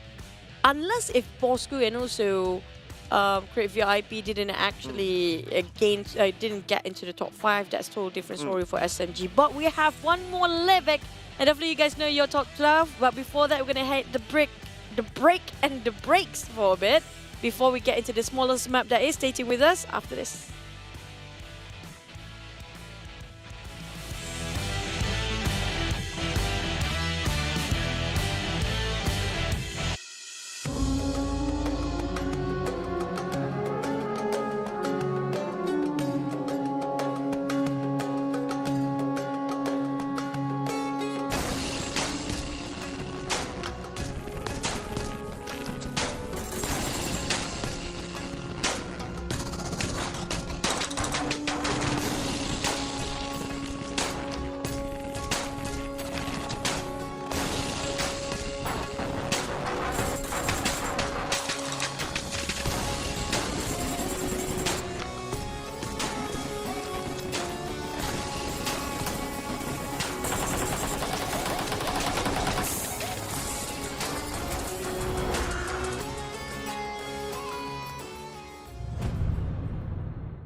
the previous nimble silos of various modes, the Emperor Temple has more supplies and a much larger area. At the same time, the Sand Giant will move around the battlefield with the ancient secret on its back, which creates more possibilities on the battlefield. Remember to watch the route on the minimap carefully so that you can jump back into the play zone if the Sand Giant leaves the play zone. The Pharaoh has prepared many trials in the depths of the Emperor Temple. Past these trials, you will receive extra spoils. Remember, before activating the Pharaoh, it is possible for players to move freely between the ancient secret and the map. However, once the Pharaoh has been activated, players will no longer be able to hop onto the ancient secret. Other than the Emperor Temple, there are several scarab ruins and shackle ruins spread throughout the battleground. Players can go to these ruins and solve their puzzles to get great rewards. One thing to be aware of, there are also roaming warriors and guardian beasts lurking in these ruins, so be careful about their attacks. Other than regular weapons and equipment, players also have a chance to get a revival called Redone Water, which can recover all your health and energy. Lots of scorpion crates have been added to this themed mode. Defeat the common scorpions guarding the crates, and you will be able to get the valuable supplies hidden within. The new desert merchant is also a good place to get supplies. Save up shop tokens to buy combat supplies from the merchant, and there's even the chance of getting random discounts on items. Basic experience improvements. Besides the normal, we've also made fire improvements. We've slightly reduced the damage from the using vector, slightly increased the fire spread of the and slightly nerfed the effects of the laser sight attachment. We've raised the base damage of the Thompson SMG. At the same time, we've slightly increased its bullet speed.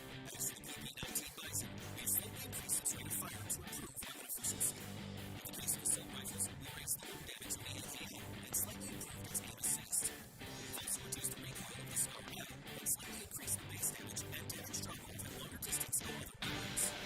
This version also introduced the AO, a powerful sniper rifle that can deal damage to enemies through vehicles and deal massive damage to vehicles. It takes explosive 50-pound rounds that are capable of striking players and vehicles. Season updates. Season 3 will officially start after the major version update. The C3S7 set, C3S7 parachute, and other legendary outfits will be added to the season as well. In the new season, we've also added a season bonus mode called Ignite Protection Bar that can only be used during the season to help everyone climb the ranks even faster. Individual training grounds, cell location training. In the new version, we've added a cell location training system to the training grounds. Players can use this to train their ability to locate enemies using the gunshot sounds and footstep sounds, which will help players become more aware of their surroundings during the range. Other updates. Other than the updates mentioned above, the PUBG Mobile X Blackpink collaboration has prepared a virtual concert for everyone. Let's all have lots of fun in the game this summer. That's all for this video. We hope that version 2.1 will give everyone a better gaming experience. For more details, feel free to follow the official PUBG Mobile community. See you next time.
And we're back, ladies and gentlemen. Finally, this is the first Livik. Oh my goodness, in our official tournament.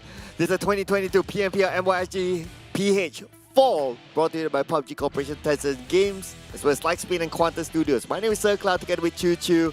And before we get into Livik, we would like to thank our official smartphone partner, Realme. It's getting real right now. Me and you, real? With GT Neo 3 with the latest chipset of MediaTek Dimensity 8100 5G. Don't forget that you can get yourself this phone everywhere in Malaysia still. And also in Singapore and Philippines, don't worry about that. And for our digital telco partner, definitely it's going to be Yoodo with unlimited data for PUBG Mobile, because you can just swap it over because you can play it for free. Don't forget to upload all your TikTok contents as well. But damage output, wow, this is well deserving. Wow, so... Wait, this is the first time we're looking over 2,000 over?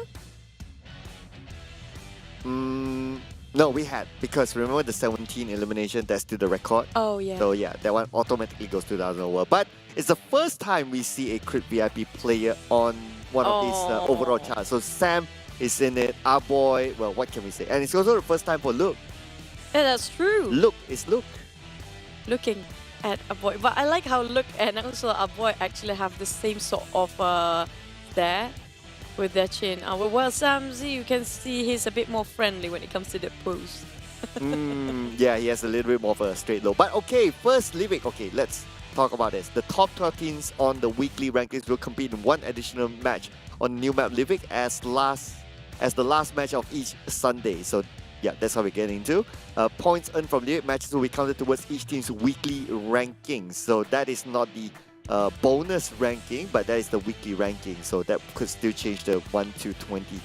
Now the Livik point system is a little bit different. Chicken dinner is only 10 points. And also starting from 8th place to 12th place, there's no point system, no point at all for them. But congratulations for the team for this week's top 12. GEEK, Fam, Sam9, Team Hawk, Axis, Team Secret, Tabah NSEA, Genexus, Create VIP, Dingoz, DBD, Bosskurr, and MAB. Last minute holding on to that last thread. They were waiting. Goodness. They were waiting, right? Yeah, if they were waiting, I mean, for all of us, we thought that MAB would be out, but they're in. It surprised me though that Yoodo Alliance is out. Oh, yeah. After all they've done, like, you know, they've got some big plays and all that. They had like one day they were like superb, and they are not in this. They'll be just watching and see who gets extra points. Their problem was the consistency. This is all the teams that really have consistency. We're talking about, yes, Yoodo Alliance have a lot of flashy times, a spotlight and a highlight, but they're not consistent every single game. If you notice, like, is it like SMG, their performance, that where they have chicken, the next one they're the first one to be out? Yeah. Yeah. It's like, yay, chicken dinner, and then next is like, oh, too soon. And that actually cost the SMG the slot into Livik. So unfortunately, we won't be seeing them. But disclaimer: this was predicted way before, and obviously we had to pick the one that confirmed in. Right? And number one spot. Yeah, obviously. So I mean, like, if we actually predicted, like, example, like the N ones, right? Create VIP here.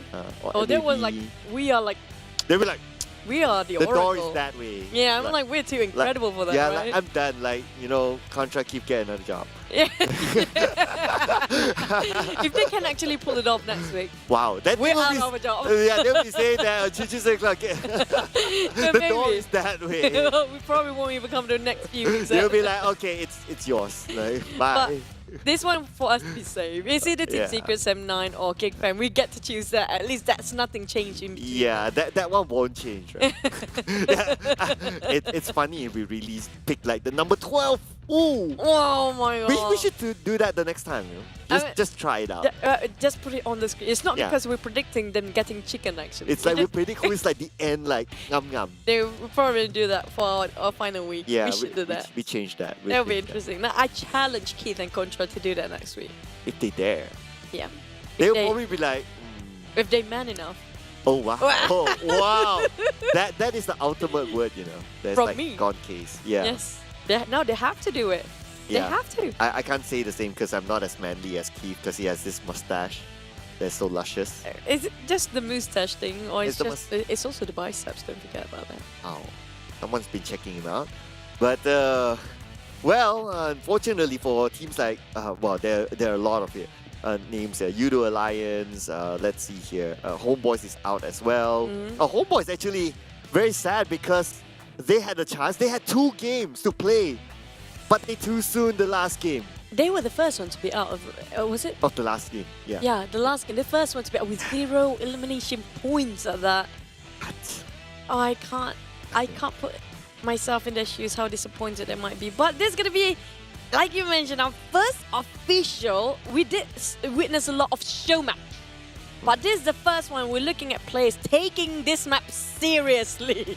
Yeah. No more football in it. Football and, I don't know, show matchy stuff and all that. No, that's not going to happen here. So it's going to be the first time we see Livik actually adding points into the official tournament. And I can't wait to get this started. Now, Livik has an average about 15 minutes, so it's going to be very fast and quick. So, ladies and gentlemen, you do not want to blink or you'll miss out on all the action in Livik. So, my goodness. Are you ready for Livik? I'm excited about Livik. I'm super excited for its circle because you don't want to waste any more time. Our first ever Livik. Let's go, everybody.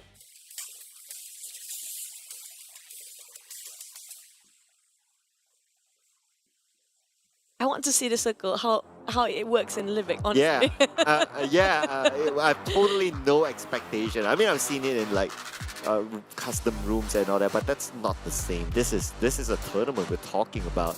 So here we go, Livik. Oh my goodness! Just look at how fast these teams just jump off because it's the smallest map. Not just that, how short the flight path is. Yeah, how short the flight path is. Yeah, it's unusual, right?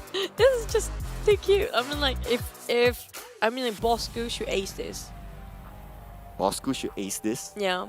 If Bosskurr should ace this because why Daddy loved to play this. Oh yeah. Yeah, he's the king of Livik. Oh yeah. Just saying. So does that mean HomeBois should ace this as well? Maybe. And should DBD ace this as well? Oh wow, there's a lot of names you're dropping. Well, I mean, YTJT, right? Hey, you're not gonna play the football. No, this is not gonna be a show match. Bruh. Really, Fredo? Bruh. Oh, yeah, he's having a good time. Bruh.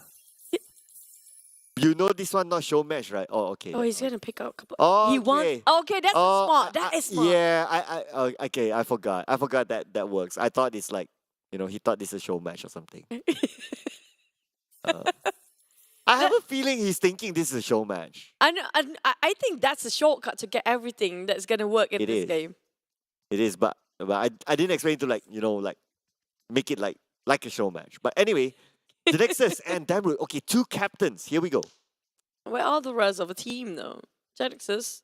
This is a bit tricky because this is used to be Genexus color. Or blue. Yeah.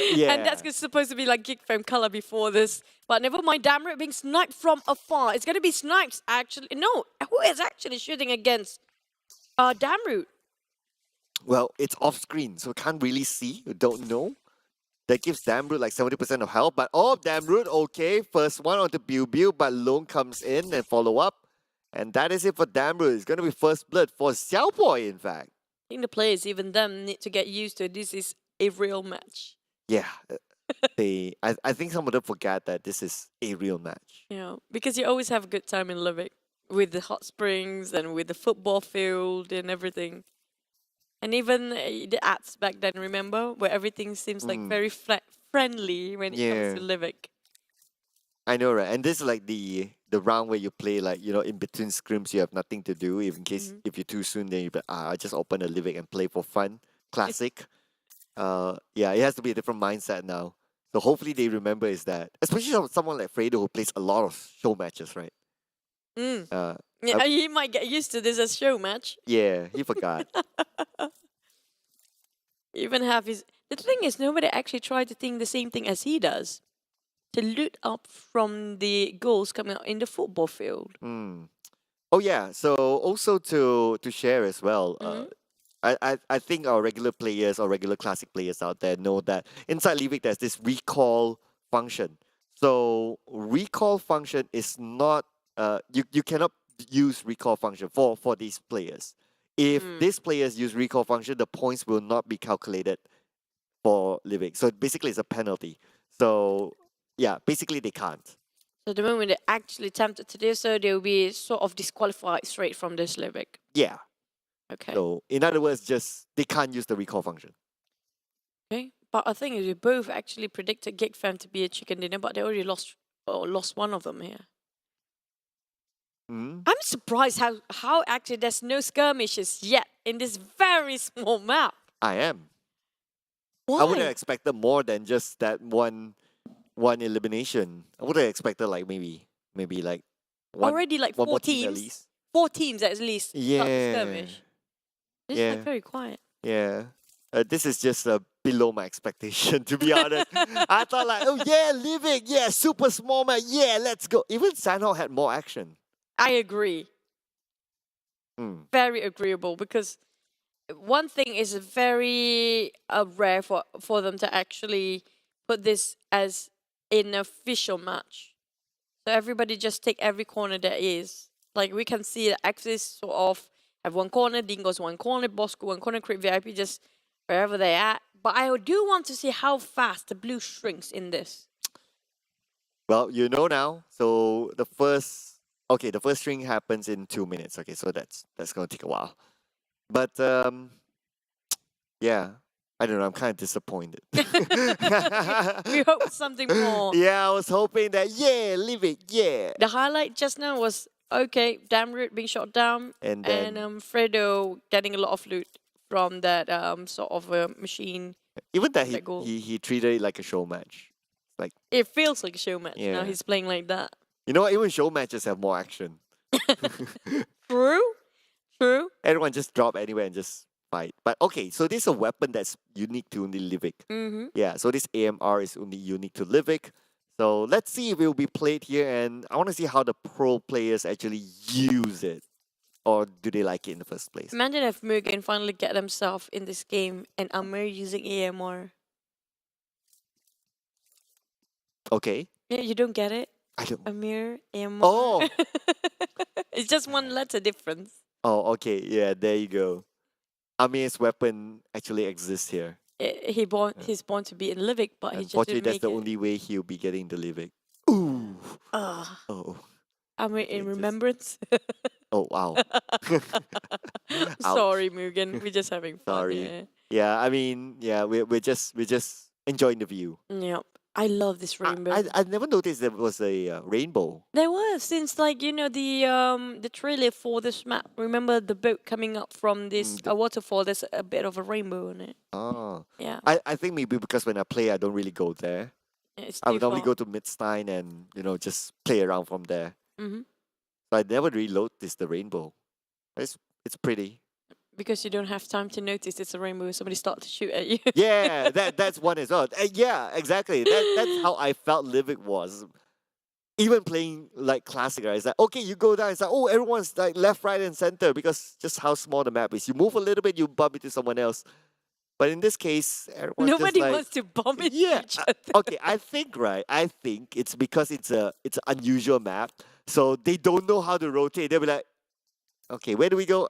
Because it's I don't too know. small. Yeah. Too small. Even in Sunhawk, they're kind of extra cautious. Now imagine there's something smaller than Sunhawk, then this is it. But there's 12 teams. There No, is. it's not 16. I forgot what's the map called. Is that one piece of island? Oh, that one. Yeah, that one. I forgot what's the name. I haven't seen it for a while. Is this still in? I'm not sure. Yeah, I need to fact check that. But yeah, there's that super small one. That one is super small. Might as well play in the shooting range or just the deathmatch one. Yeah, you might as well play TDM. Yeah. Yeah, that has a lot of action. Too much. I'm surprised why nobody actually tried to do something here. My God. Because players don't know how to rotate. It's like, oh, it's unusual. I'm looking at the map and I don't know where to go. It's like, nah, then we just stay to wherever we are. This is sort of an anomaly for them, I guess. For us too. But the thing is, they have to play this every single end of the week, every Sunday. So they have to get used to it, like it or not. Unless you are the bottom 8. Yeah. You mean Amir? I don't want to say it. I feel bad now, there was a Hey, Amir, we're still giving you credit Yeah. in Livik, okay? you still mentioned, just saying. Okay, but Create VIP. Now, this is what I said. I want to see how fast the blue moves Ah. But it already hard shift to the southern part. Seems like power plant not will be inside of it. Well, it's a very small map. Where else can it go? Maybe Reeds, possibly. Now, Crip VIP will just cross the bridge. Oh, not really the bridge. The what do you call this? The flying fox. Oh yeah, the flying. Yeah, the flying fox onto the other side. The so. zip line. The zip line. Yes, thank you. Nope. The zip line onto Old Plaza. So again, no one's there. They will chill, just like everyone else. You know, I have a feeling that the players like the moment we move, there'll be somebody to go against us. But Yeah. Crip VIP is like, doing the flying fox. It feels like I'm not gonna shoot all over someone. But then nobody's there. Like the zip line. It's just zip line casually and just okay. Yeah. Okay, we're gonna see some action here. So it's gonna be- Finally. Finally. Okay, so it's number 1 and number 2 fighting each other. Okay, to the left, to the left, to the left, to the left, to the left. Okay, yo, snipes. Yo. Gunshot to Aizen. Aizen's cool, 50% health. But GEEK fam's moving in together with the rest of Team Secret, and Snipes will be gunned down by Kid as well. Oh, one down for the side of Team Secret. GEEK fam on the other hand. Also, they already start with 3 people just now. They lost Emmerich quite early. Yuhai on the ground.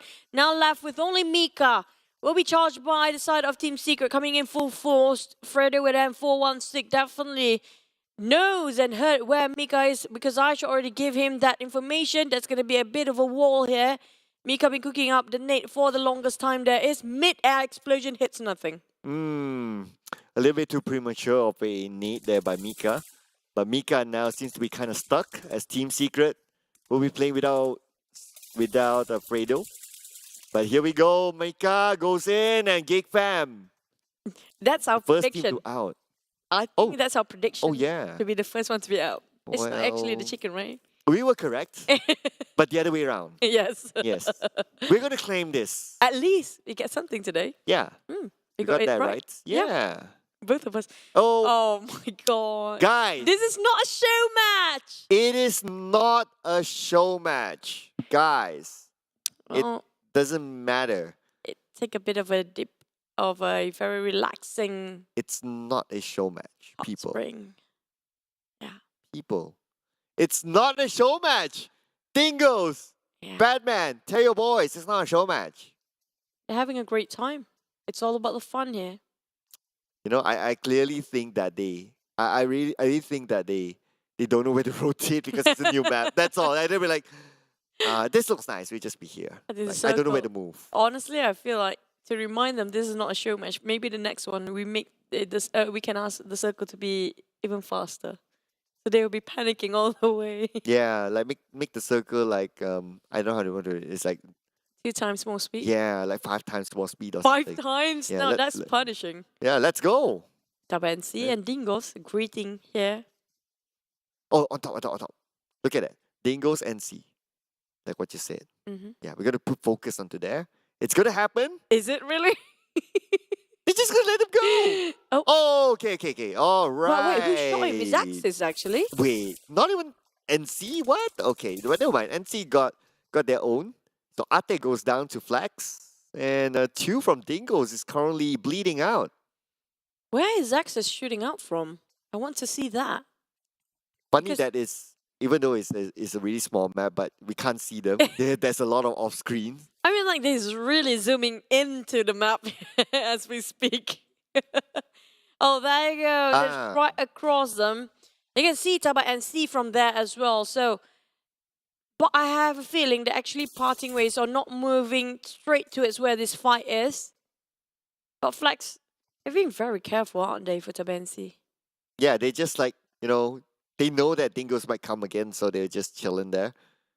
Bosskurr on the other hand, on the other side, DBD as well. You know what this reminds me to? What? This reminds me of like season 1 when we watched the Singapore qualifiers. I remember how Wow. agonizing you were looking at the Vikendi map. Oh, don't remind me of those. Yeah, I remember that. Those very were dark clearly. days. Yeah. But it's not that too dark yet, especially with a lot of sound of fires coming out from Sam9, who tried to squeeze into the circle, but tried to relocate themselves to spot Team Hub across and one more team. There's going to be 3 teams in here. Definitely. And Crate VIP just got caught in the fire zone, the crossfire. This definitely will attract so many teams coming over because It's a small map, that's one thing, so the sounds won't travel as far. Yes, including the sounds from this fight. Bebeng is down, but is he able to be picked up? Now Insomnus is on the outside the zone, together with some of the team members from 7-9. Harm, on the other hand, trying to keep Insomnus out, and looks like the zone has arrived onto Insomnus. I have a feeling it's not going to be ended up on mid-stein since the circle shifted just now. Yep, it's going to be right on this northern part of Reed. And I feel like this is like only the 4th circle. It's so small. I know, right? Okay, well, we can expect action to start happening now. Have to. Yeah, it has to. It's the 4th circle. And it's Livik. What we're talking about here. Team Hawk taking on Dingoz. Access still guarding over this side. Gatekeeping while Sam9 try to still take it over. Finish it off against Creep Putra. VIP with... Ooh. Wow, that's fast. Okay, but we have Bebeng on the other side. Managed to trade it back. Bebeng just needs to reset himself, but the nade toss into Bebeng where Sam is at too. But before that, Putra is going to secure the elimination point. Oh, Team Hawk actually shooting over Sam9 too. So that's a very, very small of close quarters combat in the very near future. Genexus taking on Access. It's going to be Kachang Susu knocked down first, but because of the terrain, it's quite far, it's quite high up there for him to finish off. Are you really 30? Wait. Oh, are you kidding me? He's playing the healing game in Livik 35 first aids. Okay, we're going to see the first healing game in Livik, and this is how teams actually adapt. But Long onto Dell. Access will lose another player. Insomnus managed to take out Deb, and Deb is out, but Long 2 back-to-back. Access Haynook managed to actually trading for that one, but Genesis is coming in with full force here. Haynook couldn't stand a chance, but Riff already run. He just gonna build this one. Well, Sam9 with Putra left. It's just gonna be Samzy healing at the corner while the Blues are closing. Lucky enough it didn't hit him yet. Woohoo! All first aids given to Insomnus. Playing the healing game, big brain there coming in from VIP, and there's nowhere for Sam to go. Sam will go down. Putra is still alive though, but Insomnus somewhere else. But Riff! Ooh, too long. Oh, he got a double clutch there, double down. Oh, Genexus is eliminated, but same goes for them as well. Down to 6 teams. Axis as well. Adib's healing. 13. I mean, like, can you beat Insomnus with 30-ish? No, obviously you can't unless Insomnus misclicks. But it just shows that the healing game meta is in Livik. Oh my god, do you have to track it all the way to the last game here? We're starting off with that first game. Bosskurr, they will have to move their UAZ while MAB is taking their own sweet time, hugging the other side and northern side of the circle since nobody's coming in from this side. We have Team Hawk Camper around there. I think he's alone remaining. Not really, there's 4 of them. I don't see the rest of them actually there. So they try to, okay, here we go. 26 left. He still has a lot to play with. Adibs 9 the last time we saw him. And now Bosskurr is going in towards DBD, but at the same time, Ed on the other end managed to get one to Zigzag. Zigzag will be eliminated. Zalabi knocked down from afar here, but the rest of Team Hawk cannot actually save him. Back to the side of Bosskurr. Down to 2. Our boy is quite low. Asfar giving a bit of a pressure from the inside here, hopefully to actually flush them out, but he's the one being burned down by the side of that Molotov from DBD. DBD just gonna finish off Asfar. Definitely there's no room for him to actually survive. Oh wow, they do actually knows where he's at. And Asfar, well, he will bleed out anyway, but Yen secures the elimination point. 5 eliminations dominating for DBD. Our boys playing the healing game too, so we got Bosskurr healing themselves as well. Against Crit VIP, who's going down first. Imagine if all of them are playing healing game, nobody's shooting right now. There's going to be a very quiet ending. MAB, Team Hawk still there. DBD and Bosskurr playing a healing game. MAB, on the other hand, only remain with 2 members. Clement is nowhere to be seen as he had actually tried to do whatever he can, but it's not enough. DBD chugging in the blue. This is going to be really painful. 6th phase commencing. And they don't have a choice. They have to move forward. That's it. Yeah. Wow, the monster truck. Oh, okay. So they go towards Team Hawk. Team Hawk now shooting onto their opponents for DBD. DBD taken out. Echo goes down to the zone at the same time. Damn QD checking his flanks, but Yen and Echo confirmed out. DBD Seems like losing a bit more. They are leading over Oh! Team Hawk, but Team Hawk's having it better. MAB still managed to secure one more in the last minute. While Sam9 have 3 more first 8 for Adips, and that's gonna be it. You can't beat Insomnus and also Aboy, who's having the greatest time of their life, pressing one single button in one bonus round. Welcome to Sandhawk Meta 2.0. Same thing. We're gonna have a this round. Okay, so now we know that Livik is going to be another anticlimactic round. People are just going to heal to the end. Our boy is going to heal to his second place finish, and Team Hawk is going to get the first chicken dinner ever in Livik. Competitive. But it will change a lot for Team Hawk since DBD will be taken over by them. Yeah, it is possible. We need to count the elimination points as well. But Bosskurr also managed to heal up to his second place finish. They got 1 elimination point, so Yes. still works quite a wonder for them since there's Yeah. the team's actually on top, not gaining anything at all. So for Team Hawk, definitely. Okay, I want to see the damage here. Okay, 8 is it possible to heal? Talk about 8 and yes. Oh, you can't. Okay. Oh, chicken dinner to Team Hawk Okay. for a bonus round. Come on, hype it up for a bit, Oh. really. Yeah. Oh wow. Oh yeah. Wow. We're 5. Is that the highest eliminations? I don't think they have too much eliminations. Yeah, it wasn't that much because the healing game is active here. So now we know that the 8th circle you cannot heal. I just wish, because it's bonus round in Livik, Yep. there's no healing at all. Like remove all first aids. Yes, Yeah. Just do it. just do it. People, just do it. 0 first aids. Let's go. Just 0. Doesn't matter. That was, I mean, we mentioned Sunhawk was being anticlimactic. This double to that. Yeah. It has that. Yeah, it has that double sort of. It doesn't help that we're only playing with 12 teams instead of 16. So yeah. This is the only skirmish we got. That's it for the Damrit thing. Yeah, the rest of it is either long range or probably maybe only this one. Yeah, this one. Yeah. It is the second phase. It's like one fight for each circle. Yeah. And then everything else is long range. Like this is long range also. Circle 4. Yeah, and this is long range as well. And then there's like almost nothing happened. Okay, this is a little bit. And long range here in Livik. It's this small, and you see how long was it without any sort of highlight? When Yeah. you saw the 4th phase jump straight to the 6th phase. Yeah, I know, right? Okay. Anyway, so Team Hawk, the first ever chicken dinner in competitive Livik. And we can see that they didn't need to travel as much as other teams, maybe even compared to Sam9 and maybe as well. But Boss could travel a fair bit. Quite okay. I mean, like, they were the one, that was Dingoz in the hot spring. Or is it Dingoz or them? Yeah, that was Dingoz. The one that took a dip. Yeah, Yeah. Dingoz. They didn't actually made it to top 5, so don't take a dip if you don't think you Yep. can make it. No.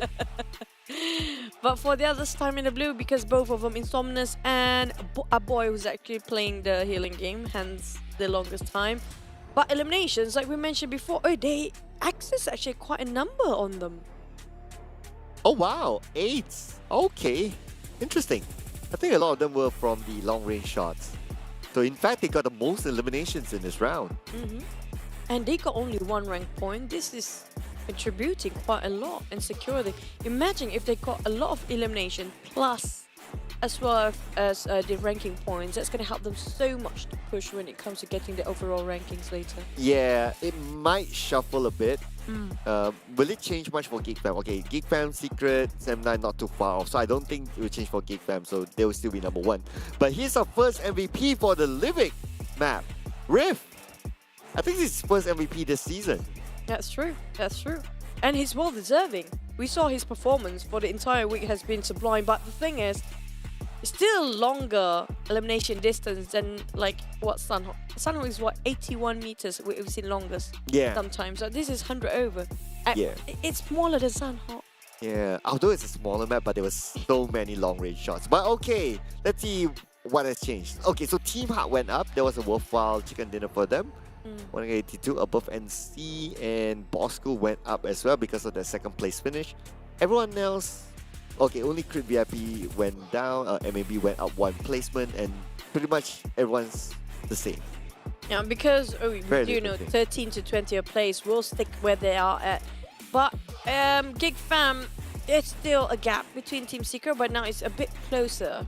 It's a bit closer. There's only 2 teams. I have a feeling Dingoz, well, they wrapped the day without hitting the 200 mark. Same goes for Sem9. Do you think that next week will be more here? Probably. We might, because we're starting to see like teams starting to step up, like 4 Rivals. Based off the last game before this, they were stepping up, so we might see a better round for them. But here's the weekly bonus points based on the rankings. So it's quite straightforward because we're still the first week. So from 1 to 20 is as you see, 20 points down to 1 point for MUGEN. And next week, the weekly point will be reset back to 0. They will hunt again to get the weekly points, the weekly positions to get the weekly bonus rankings again. Yeah, but the bonus points remain. Yes, this one will The remain. bonus point, the one that actually they have to gain. And this one will be bring forward towards the finals too. But the thing that will not change is the numbers of MVP and Terminator. Yeah. Yeah, that's going to be put in the fray as well. Because damn QT, you mentioned about how great this guy is. And he definitely proves us that he deserving to be #1 and 2 points different if you compare with Kate and Long. Yeah, just to highlight that, I mentioned about Damn Cutie not only even before the PMPL started, so you can check out my live stream. I already mentioned that, but also it surprises me. Okay, if you're SMG, right, you'll be looking at all these stats and saying that, Damn Cutie, why did we let him go? I have no idea. And it happened 2 days before the transfer window closed. Oh boy. And now Damn Cutie is like, hey, miss me, boys. Just like, oh, you guys don't want me, it's fine. No, I'm going to be better. No, I'll be playing Livik. That's the first burn. I'm surprised that actually damn QT has been playing so well, but it's kind of rare for us to see the aftermatch MVP for him, right? It's only one time if I'm not mistaken. Yes. If not, it will be like, second place. Yeah. Yeah. Usually it's a bit second or third place. But he has been showing consistency, and that's where it matters. That's true. Consistency, and that has brought Team Ha up. And now he is reaping the benefits of being the top eliminator for the week so far. And don't forget, we'll be looking for who will be taking home the top eliminator award for the entire season. Oh yeah. I Yeah. want to see someone new. Damn cutie. Yeah, I think he's deserving. He's deserving well so much. And the rumors of all the other OG or whatever Pioneer Miracle Boy until today, who cares? Yeah, yeah. And if that really happens, by the next season, you will see the trend of teams like, oh, we don't try hard on finding Miracle Boys anymore. We don't care. Yeah, it's like, yeah, it's fine. Yeah. We just need players that can really be top eliminators or terminators there. But congratulations for the teams that make it out to the Livik and also gain extra point. But the one that didn't actually gain any points was Dingoz from the bonus round. Because they went for a dip instead. They thought it's a show match.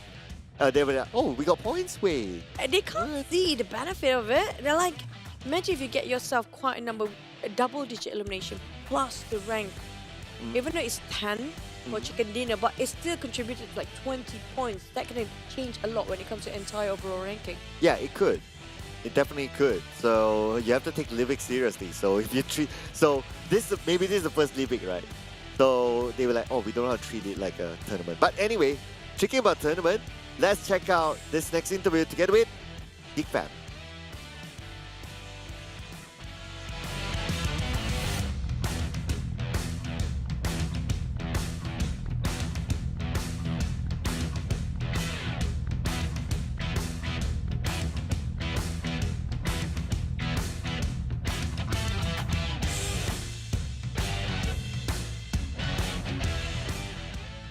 Hi, Aizat, the manager Hello, of hi, GEEK everyone. Fam. How are you feeling? I'm feeling great and excited today. I can see the excitement from your face. Yeah, definitely. So Cloud. Yeah. Okay. So wow. I mean, GEEK Fam has been phenomenal, Aizat. So what did they do to be so strong, so consistent this week? Oh, as you can see, my boys keep focused on the game and they try the best. I Everybody say the same thing. Yeah, don't give a standard template answer. I mean, Can what give us makes you the different? What Yeah. make you any different for other teams? your Who's fans want to focused? know. They're all training and focused, but yeah. what's the difference? There's a few secret recipe which I cannot tell you guys. Don't tell us the secret lah. Tell us the not secret. Tell there's us a the secret, so recipe only. I want to share. Yeah, there's a secret for us. So let's hope they will maintain this performance until the end of the season. Now, as a manager yourself, do you think additional of UI can maintain this kind of performance when it comes to the next week here? Yeah, definitely. That's Yeah, what we everyone, not just HYVE, everyone in the team, the 5 of them. Even you? Yeah, 6 of us. Okay, I gotta sway it away because he's Yeah. giving very safe answers now. Okay, so which team do you, representing Geek Fam, want to take out the most? For me, all the team is balanced, but maybe TS, Team Secrets, Why? because if they're closer for us. What if Team Secret won't be on second place if it's next week? Not closest to you then. Sorry?